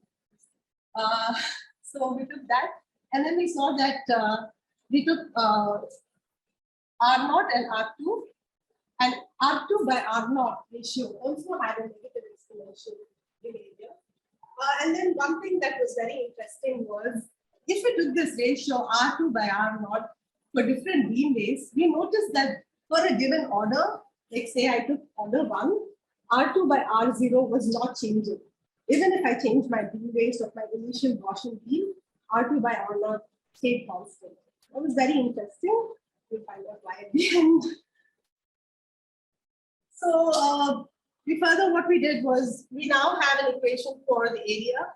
We also have an equation for the ratio, radius ratio, Rn, and then we kind of did simple math and we manipulated, and then we got this equation for finding relating Rm and the radius ratio and the area. And we saw that there was a linear dependence. Now, I have told you previously that R2 by R0 does not change. So we can use both these equations to find the order. But we do not use the first one, because I told you area is dependent on the beam base. But then if you see the radius ratio, it is not dependent on the beam base. It's independent. So whatever beam base I'm taking as an initial, I can still find my order very accurately. So we took radius ratio. In order to find the radius ratio, we use this equation. Then we even need the area of the autocorrelation function. We find the radius ratio. From the radius ratio, we can find the order. All right, so we did that, and we saw that the order can be calculated using a quantifiable manner, mathematical way, instead of just counting the numbers. Okay, so we saw that the accuracy of doing this was around 94%. Using that equation. Theoretical value we did theoretically, that is numerically as well as experimentally, and we saw that the accuracy of finding the order. So this is going to be helpful for us, because finding the order will be very helpful in phase-space optical communication as well as in optical encryption. So we provided a scheme using the area of autocorrelation to find for measuring topological charge, and also correlated with the coherent vortex beams.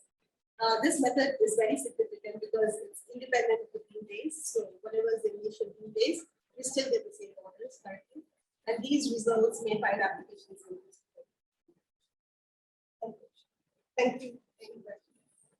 Thank you. So without undue delay, let me introduce Professor Dr. Shakil Aziz, who studied his department of University of Creative Industries. After completion of his PhD at the Institute of Electronic Structure and Laser and the Foundation for Research in Technology, he moved to the Optoelectronics Research Center, URSC, University of Southampton, UK. Dr. Malish has been involved in the research that is related to holographic data storage and processing and laser-based processing for photoelectronics and other photonic and electronics materials. At the ORC, he led the lithium niobate group, and over the year, he made contributions in the area of laser material processing, direct laser writing of optical waveguides, and electric domain engineering in optical photoelectric systems. At Schooltech, he is exploring methods for laser-induced inscriptions of photonic circuit in the semiconductor, the localized synthesis of 2D material, and the exploration of photoelectric and semiconductor hybrid for electrophotonic applications. So, welcome, Dr. or Professor, and we are eager to hear you. And please go ahead and take the. Okay, I will try to share my screen now. Let me see. Yeah. I think that you need to give me the permission for that.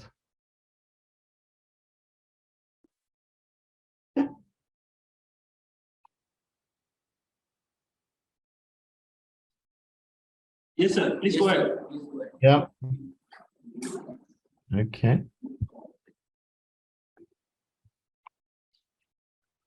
Can you see my screen now? Yes, we can. Yes, sir. Please go ahead. Great. Okay. Well, firstly, I would like to thank the organizers for inviting me, and I really hope that I would be able to participate in person and have some better weather than what we have here in St. Petersburg, where it's -10. So my topic, the topic of my talk today is about laser writing processes, and I just want to say that this is not in the length of 30 minutes that is going to be my talk, hopefully. I cannot, it is impossible to cover the length and breadth of this subject, which is enormous, right? So this is basically going to be a showcase and a showcase of of this very popular process. And I'm going to touch on some of the work that I have done in the past and some of the work that I've been doing currently. So let's start about defining what is laser writing, where it's basically some sort of a laser beam is scanned across some material. There's some strong interaction of light with this material, and one or more physical properties of this material are changing during the process. Now, what is important is that this process is localized, and there is very low thermal budget. So, for example, when you want to synthesize some substance on a substrate, you very often need to increase the temperature to very high values. But with laser writing, this can be done locally, and this is very important. For example, in processes like additive manufacturing.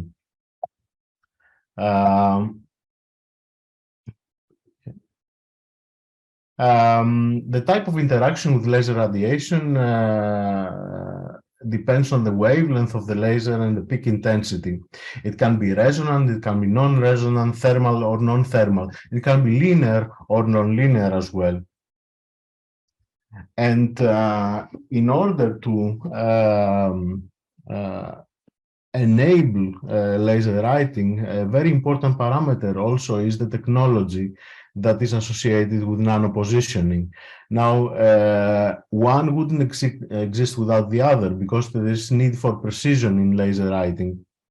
So although this is not the topic of this talk, we need to discuss, we need to mention at least that the laser writing has been enabled by major advances in nanopositioning technology.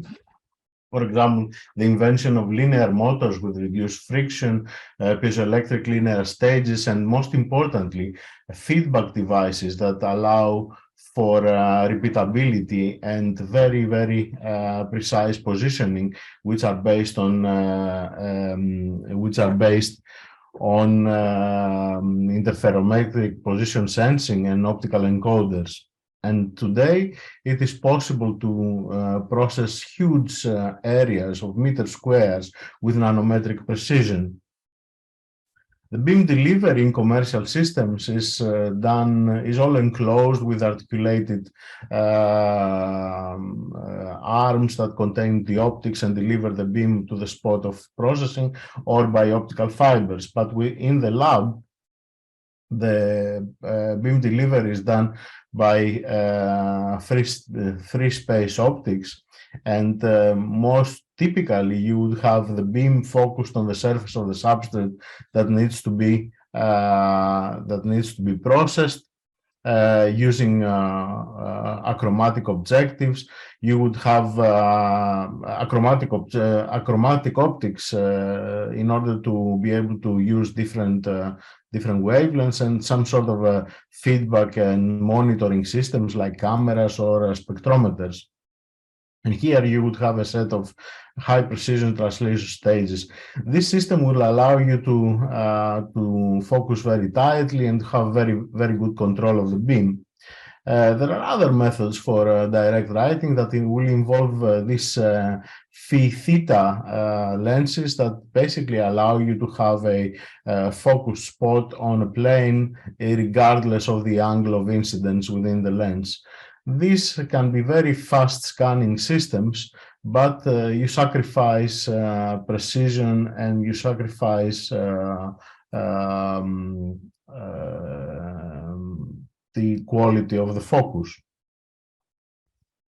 So I will, okay, as an introduction, I just want to say that I'm going to touch on 4 different subjects. So 4 different ways that lasers will interact, well, 4 different results, let's say, that lasers would have an impact with the interaction with the material. The first is the change of topography.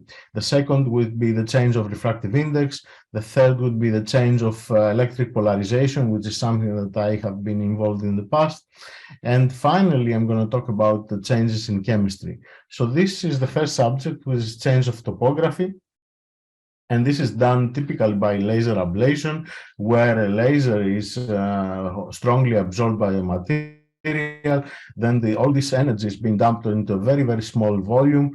Electrons will absorb this optical energy and will pass it to the lattice. The lattice will melt, will explode, evaporate, and you will have some sort of surface texturing in this way.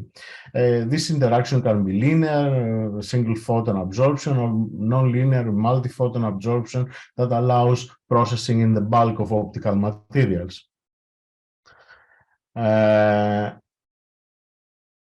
So the quality of patterning using laser ablation depends on the pulse width, and this process favors short pulses where thermal effects are reduced.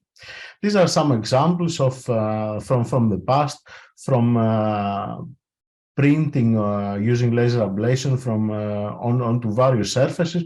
This, for example, is printing of a computer-generated hologram onto stainless steel, and that reproduces a fan-out hologram here of 8x8 beamlets, or you can have refractive structures on polymers or various arbitrary structures on different materials. Just basically pointing out that this method is substrate agnostic. Another interesting application is structural color, where a laser is scanned across a surface to produce periodic patterns and producing the sense of coloring of the surface without using pigments. And this is basically based on diffraction, and by adjusting the period of these 2D periodic structures, one can adjust the color response of the surface. And another interesting effect that is ubiquitous in laser writing is laser-induced periodic surface structures, which is essentially is the interference of scattered noise from the surface with the incoming beam that produces a stable and repeatable periodic pattern that is that depends the orientation of which, so the orientation of these fringes depends on the polarization of the incoming radiation, and it also is influenced by some surface defects, as you see here. So it is possible to use a pre-structured surface to manipulate this periodic pattern. And this can be used, it has, although it's normally a nuisance when we want to create some nice and uniform pattern on your surface, it can be used to modify, for example, the hydrophilicity or other chemical properties of the surface. It can change the conductivity of electrical substrates. It can be used for structural color as well. So it's not all bad. The next topic is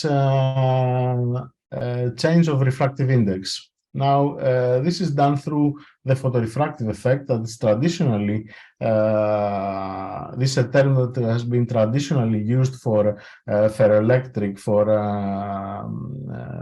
photorefractive materials, which are electro-optic photoconductors like lithium niobate, barium titanate, SBN, etc. But this term was later expanded to include all sorts of different processes that induce mechanical changes induced by laser into glasses or crystals, compositional changes, stress, strain, etc. So one famous example is the photorefractive effect in photosensitive fibers. As you know, the fibers are they have a higher refractive index score that is typically doped by germanium, and germanium has exhibits some photosensitivity, which is associated with absorption of this bond between germanium or germanium silicon in the glass matrix. Now, UV radiation can interfere with this bond between these two elements, and by breaking it can change the refractive index locally, and this enabled the writing of fiber Bragg gratings, which revolutionized optical telecommunications by making components which were fiber compatible and which could manipulate spectrally the transmitted information.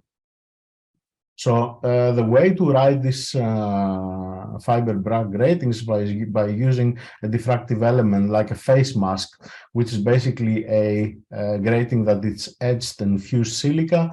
Then laser radiation is going through. There is a near field diffraction pattern that has a period which is twice, with half the period of the mask, and then the fiber is placed in close proximity. Now, typically, there is a requirement to make a very long gratings, and as you can see here, the length of the grating is limited by the length of the face mask, which is typically of a centimeter length or less. Now there's a clever trick here that people have used, and that was instead of step and repeat, instead of just moving the fiber by a length of the face mask, that would create phase errors in the stitching between the adjacent gratings, what people done was to pulse the laser at a frequency that matches the movement of the fiber by 1 lambda.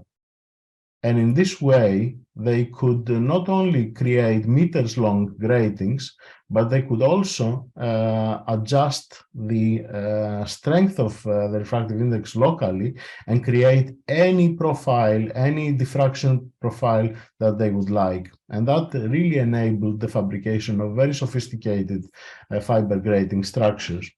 Face masks have a fixed wavelength, but if one considers an interferometric setup, then the angle between the two interfering beams can be changed, and the period of the grating can be changed in this way. Again, the fiber moves in front of the interference pattern, and the same technique is also applied to create very, very long gratings by pulsing the UV laser beam and moving the fiber.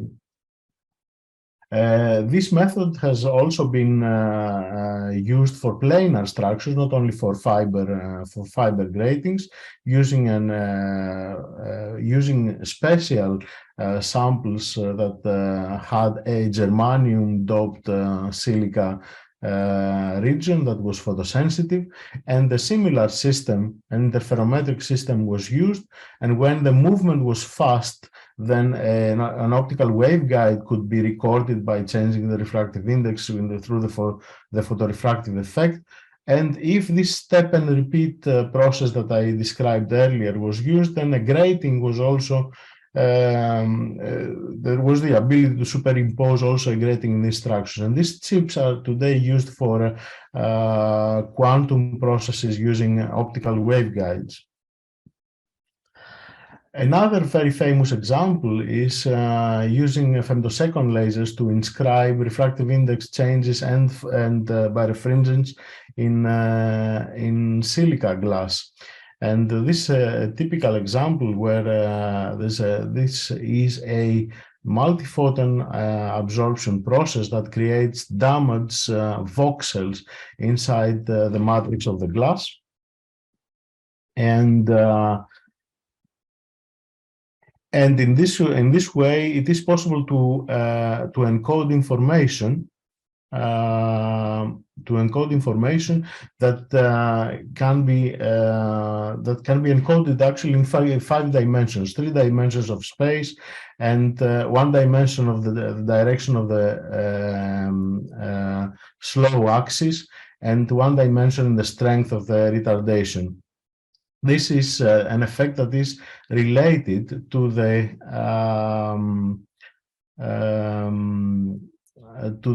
laser-induced periodic surface structures that I described earlier, only that it takes place in the bulk of the material. How much time do I have left? 10 minutes. Yeah, so you have 10 minutes around. 10 minutes, okay. I need to speed up then. Okay, so another refractive index in lithium niobate can be, lithium niobate is a very popular technological material, and refractive index change in lithium niobate can be done using very high intensity pulses by creating damaged lines and then having a useful area in between with high refractive index. And this can also be done in periodically poled material that can offer nonlinear interactions as well. Another way of changing the refractive index of lithium niobate is by using UV lasers that they are strongly absorbed and can create temperature distributions.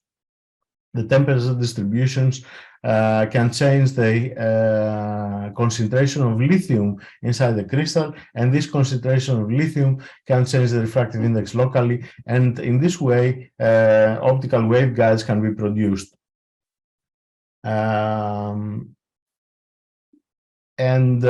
Finally, lasers can be used to change the electric dipole moment inside this very useful technological material.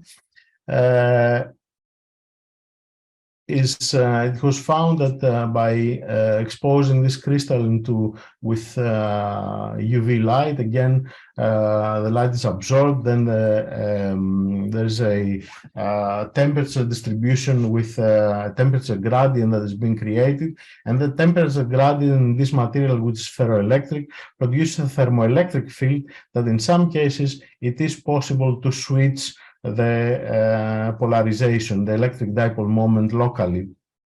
And this can be achieved by irradiating the minus Z phase that reverses and becomes a plus Z phase, but also can be applied in different orientations of the crystal and create some very interesting polarization patterns.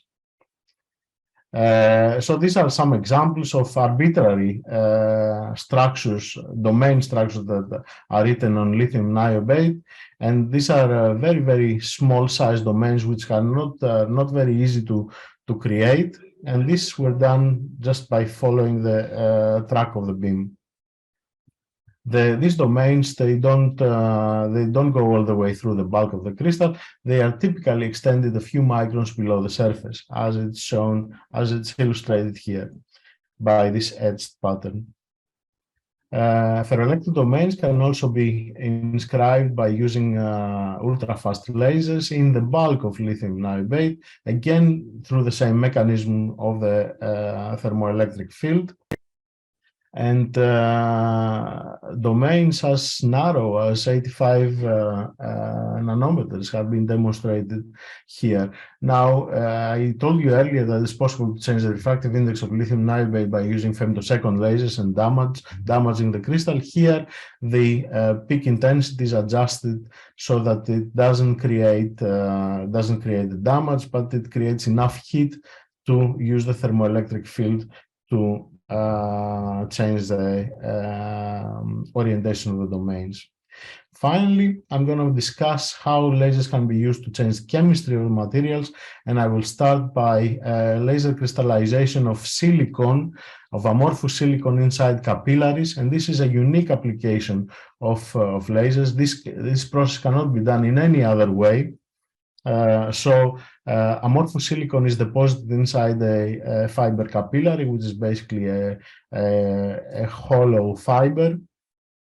And then this amorphous silicon, that doesn't make for a very good optical waveguide. So a laser is used from the side to crystallize locally inside the capillary.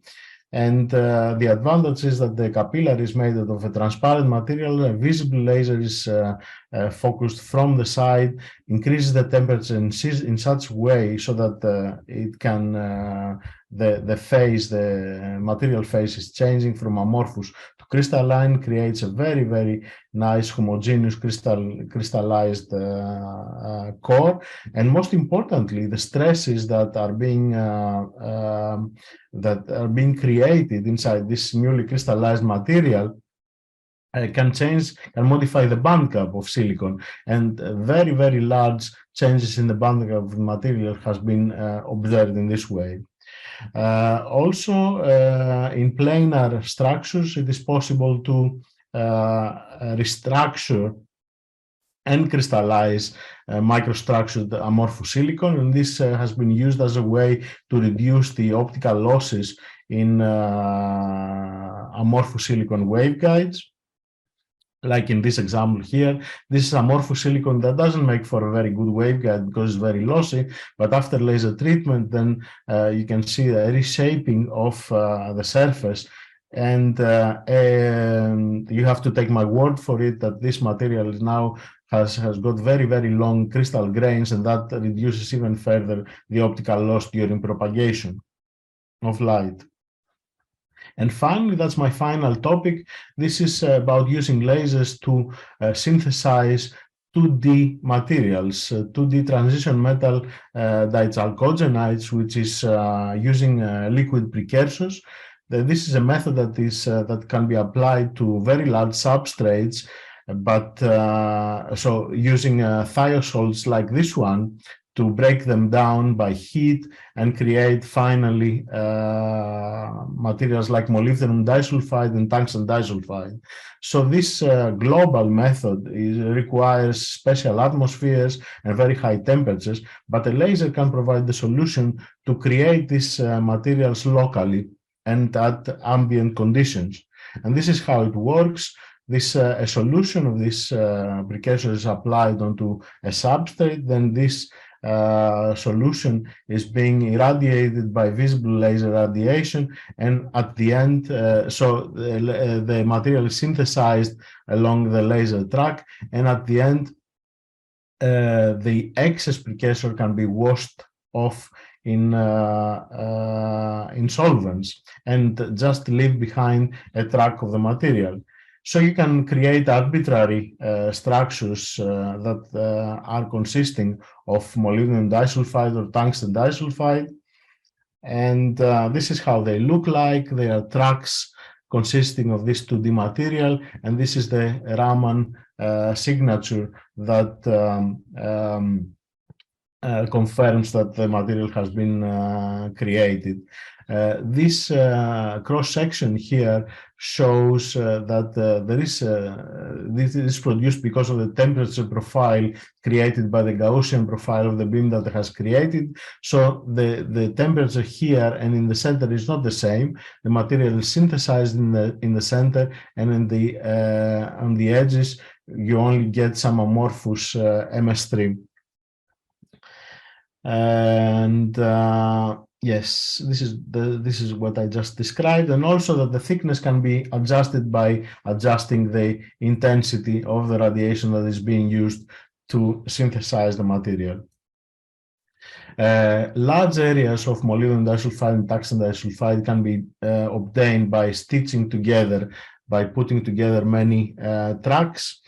And large areas can be covered in this way, and this is an evidence that the film that is being created by stitching of adjacent tracks is continuous. So you see here the film flakes away, but although you can see the individual laser tracks, the film is continuous. It is possible to use this method to create heterostructures by applying this method twice, creating one material in one go and another material in the second go, and create heterostructures on the cross-section between the two tracks. So here is a molybdenum disulfide track and a tungsten disulfide track, and where they overlap, they create a heterostructure. You can mix together the precursors and create materials of different composition, like alloys of the two elements, molybdenum and tungsten. And here shows this sequence, this Raman sequence shows how the composition changes by changing the volumetric components of the two precursors. And finally, it is possible to nanostructure these films using either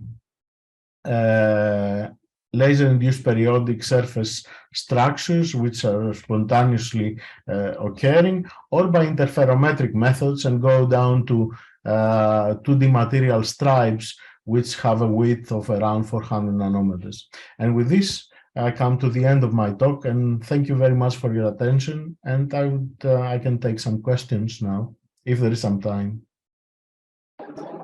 There is always time, Professor, to have some interesting questions. Meantime, we want to thank you for making time for this talk and going through this unusual time of yours.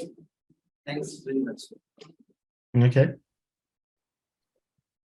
Any questions? Sir, I have one question. Yes. So, with what minimum feature size we can write this laser writing process? Like suppose as a MOS2 material, what is the minimum feature size? The minimum feature size that we have obtained so far is 400 nanometers. And this was obtained interferometrically. Okay. So you would normally be limited by the resolution limit, the focusing limit of your laser, but this is not actually, this is not true, because you would have some thermal effects that could spread your focusing spot, well, the effect of your focusing spot. However, the way that we obtained this sub-micron features was by using interferometric exposure to only create molybdenum trisulfide, which is amorphous. So that provide us with a way to do the structuring without having to use very high temperatures that would spread the focusing function.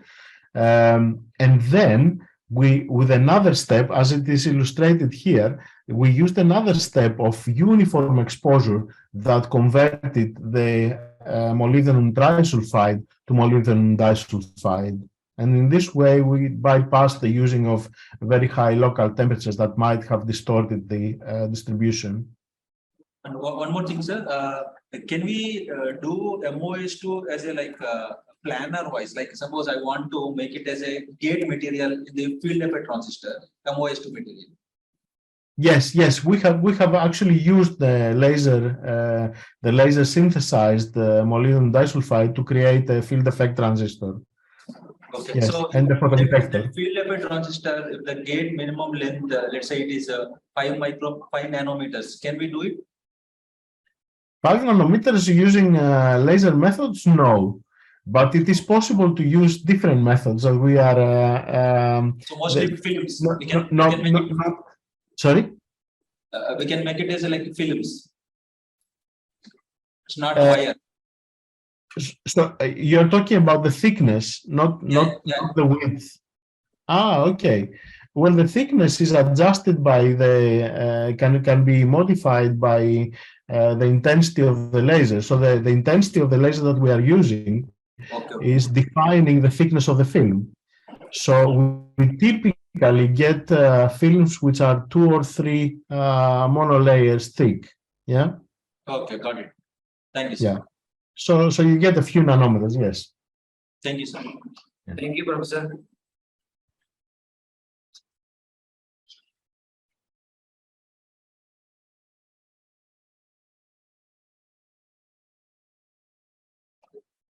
Next talk is on virtual or physical.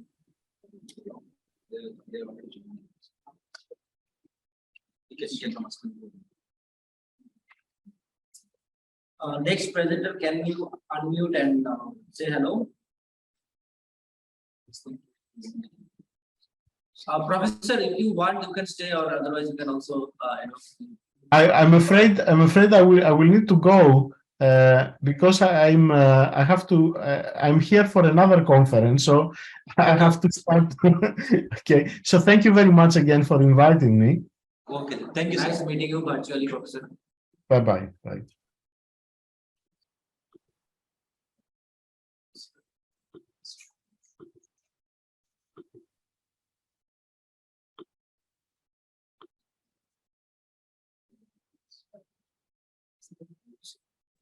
Hello. Hello, sir. Avinash. Yes, sir, Avinash. And then more Kumar, S. Kumar. And Yes, sir. S. Kumar. Dr. Second and Avinash. So you both are giving in online. Hello, Avinash and. Yes, sir. Yes, sir. Okay. So 1 minute. So who is going to present? Sir, me, sir, Avinash, sir. So I'm making as a co-host. So please start your session. Okay, sir.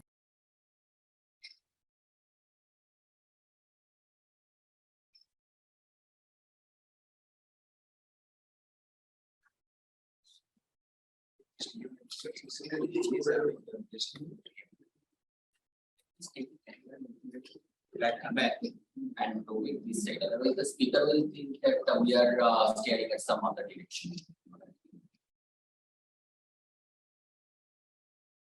Please make full screen of your.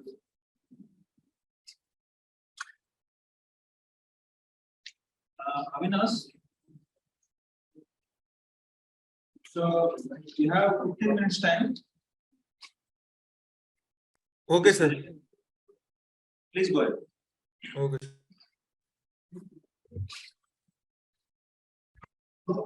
Yeah, good afternoon, sir.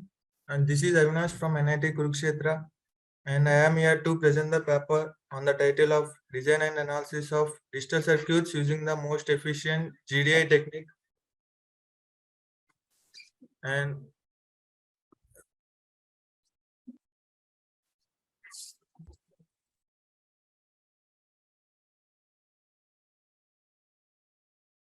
Yeah, please go ahead.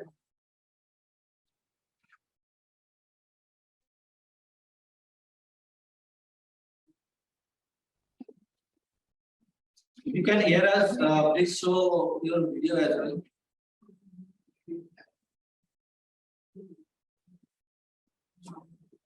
Yeah, of course, we are going to.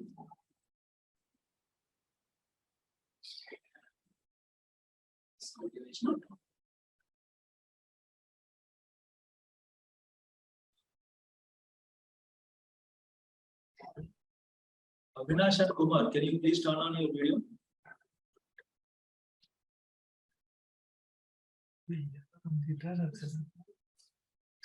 We are not able to hear you guys.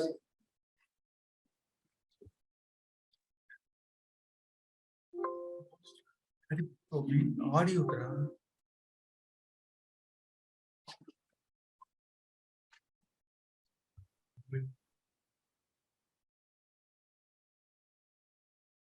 Yes, sir, 1 minute. Okay.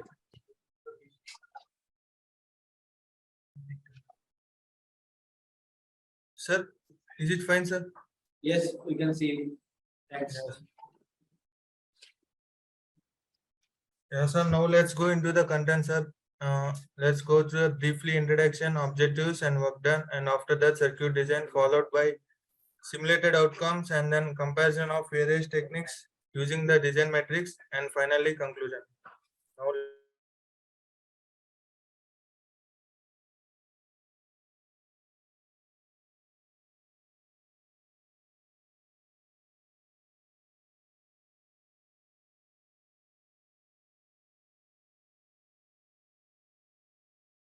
so that why we go for the low power. Stop your video then.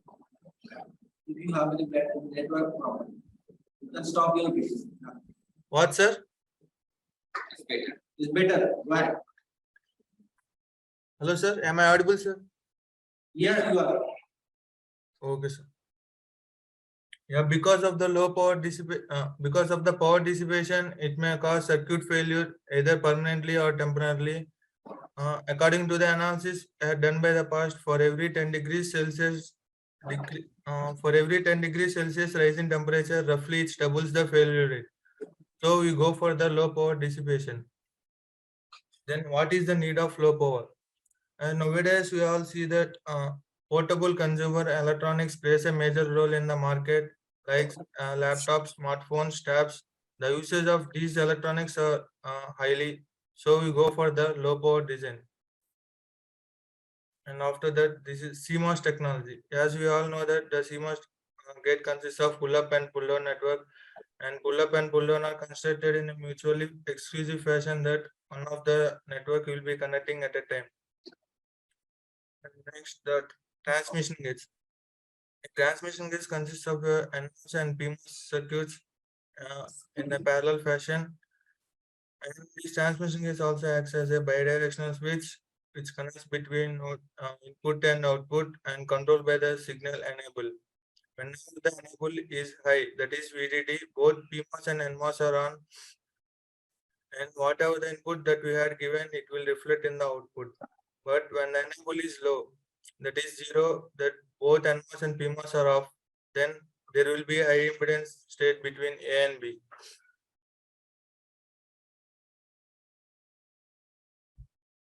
Yeah, this is the GDI technique which we are presenting in this project. This is almost similar to the CMOS inverter structures. For this basic GDI cell, these are 3 terminals are present. One is G terminal and P, and another one is N terminal. This G terminal is common input to the both PMOS and NMOS, and this N terminal is nothing but the source of NMOS in the CMOS inverter, and this P terminal is nothing but the drain of PMOS in the CMOS inverter. The one major difference between the CMOS and GDI is that we can use these NPG terminals for giving any input or VDD or ground. But in CMOS, we are giving this P to the VDD and this N to the ground. That's why when compared to CMOS, in GDI, the number of transistors are decreased drastically. These are the various functions that we can implement by using GDI cell, that is as ground and P as B. We can implement this A bar B, and similarly by giving these inputs as N as 0, P as B, and G as A.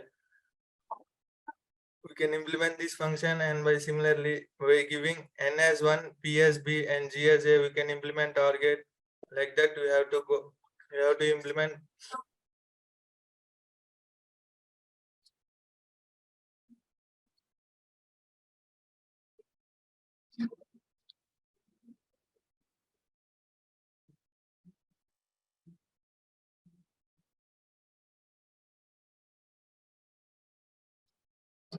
also. In this, we are using that Cadence Virtuoso tool by using the GPDK 90 nanometer technology with the supply voltage of 1.8 volts to perform these experiments. By using this Cadence Virtuoso EDA tool of GPDK 90 nanometer technology with a supply of 1.8 volts, we implemented these three circuits, that 4x1 mux and XOR gate and the D flip-flop.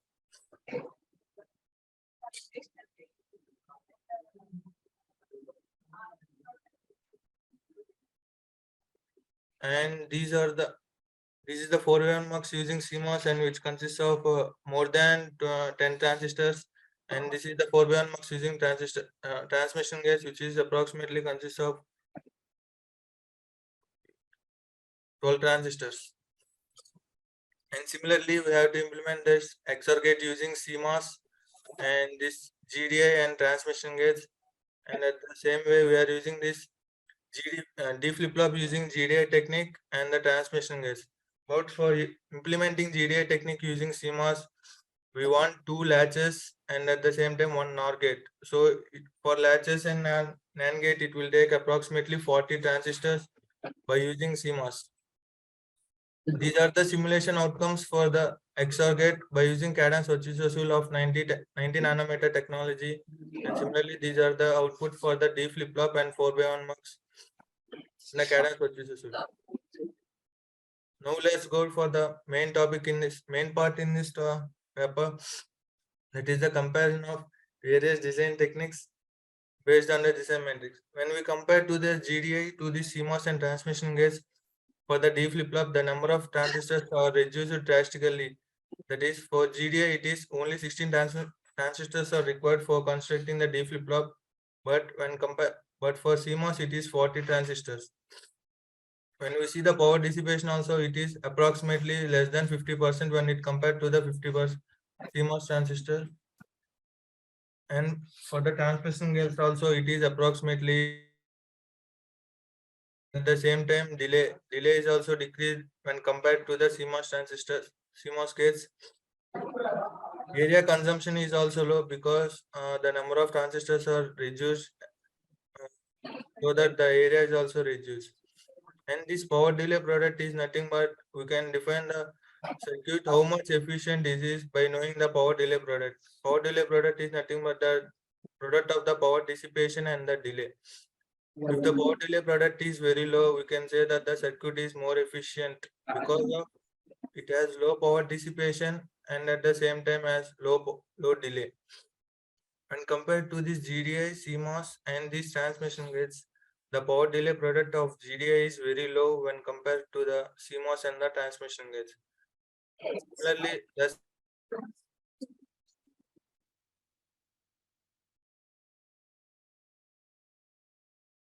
we take only 6 transistors. We required only 6 transistors to implement 4/1 mux, but for CMOS transistor, for CMOS, it requires 26 transistors to implement 4/1 mux, and at the same time, 14 transistors are required for implementing 4/1 mux using transmission gates. Yeah, the similar analysis is done for this 4/1 mux also, like power dissipation, delay, area consumption, and power delay product. And after that, the similar analysis is done for this XOR gate also. Like only 4 transistors are required to implement the XOR gate using GDI, but for CMOS, 16 transistors are required, and similar to the transmission gates also, the 16 transistors are required. And the similar analysis like power dissipation, delay, area consumption, and the power delay product are done for the XOR gate also. The main advantage for this GDI over the CMOS is the number of transistors are reduced drastically. It means the area is decreased, and at the same time delay is also decreased, because delay is nothing but the tau equal to R into C. C is nothing but the capacitances. As the number of transistors are decreases, the capacitances are also decreases. So in this way, the delay is also decreased. How you may have doubt that how this power dissipation is decreased. The dynamic power dissipation is a function of load capacitances. When we're decreasing the number of transistors, this load capacitance also decreases. In that way, the GDI has the low power dissipation when compared to the CMOS. Yeah, conclusion of this is by seeing this all these results of the D flip-flop, 4/1 mux, and the XOR gate, we can confidently say that the GDI is the better one. GDI is the better one when compared to this CMOS and the transmission gates, because nowadays the delay, chip area, and the power dissipation are the main parameters for every device. So when based on this delay, chip area, and power dissipation, we can say that this GDI technique is the better.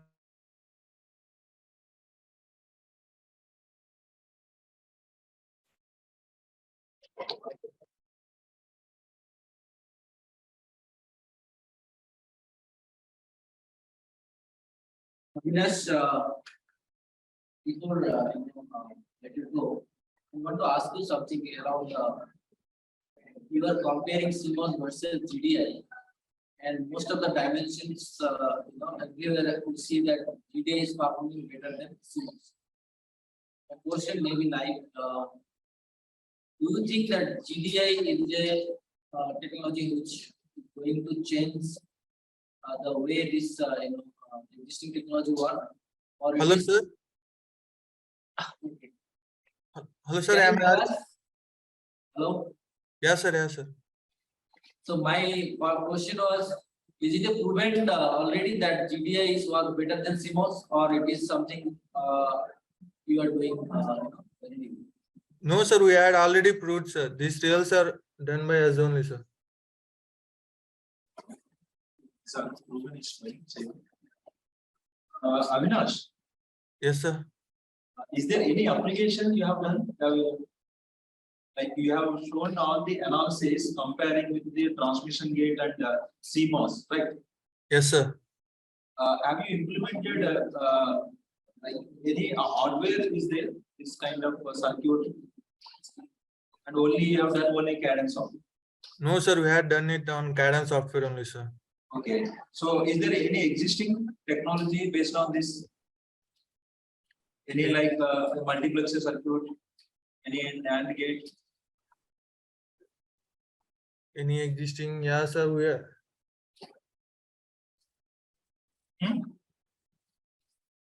Yes, sir. Adder is also there, sir. Full adder circuits are also there. Okay. So it's interesting, like comparing with the CMOS and transmission gates. You have shown like power delay as well as area, all these things are done. Like how you estimated delay and power consumption? Sir, in CAD and tool, there is we can estimate the delay, sir. We can calculate the delay and power consumption, sir, by using CAD and tools. Okay. Okay, done.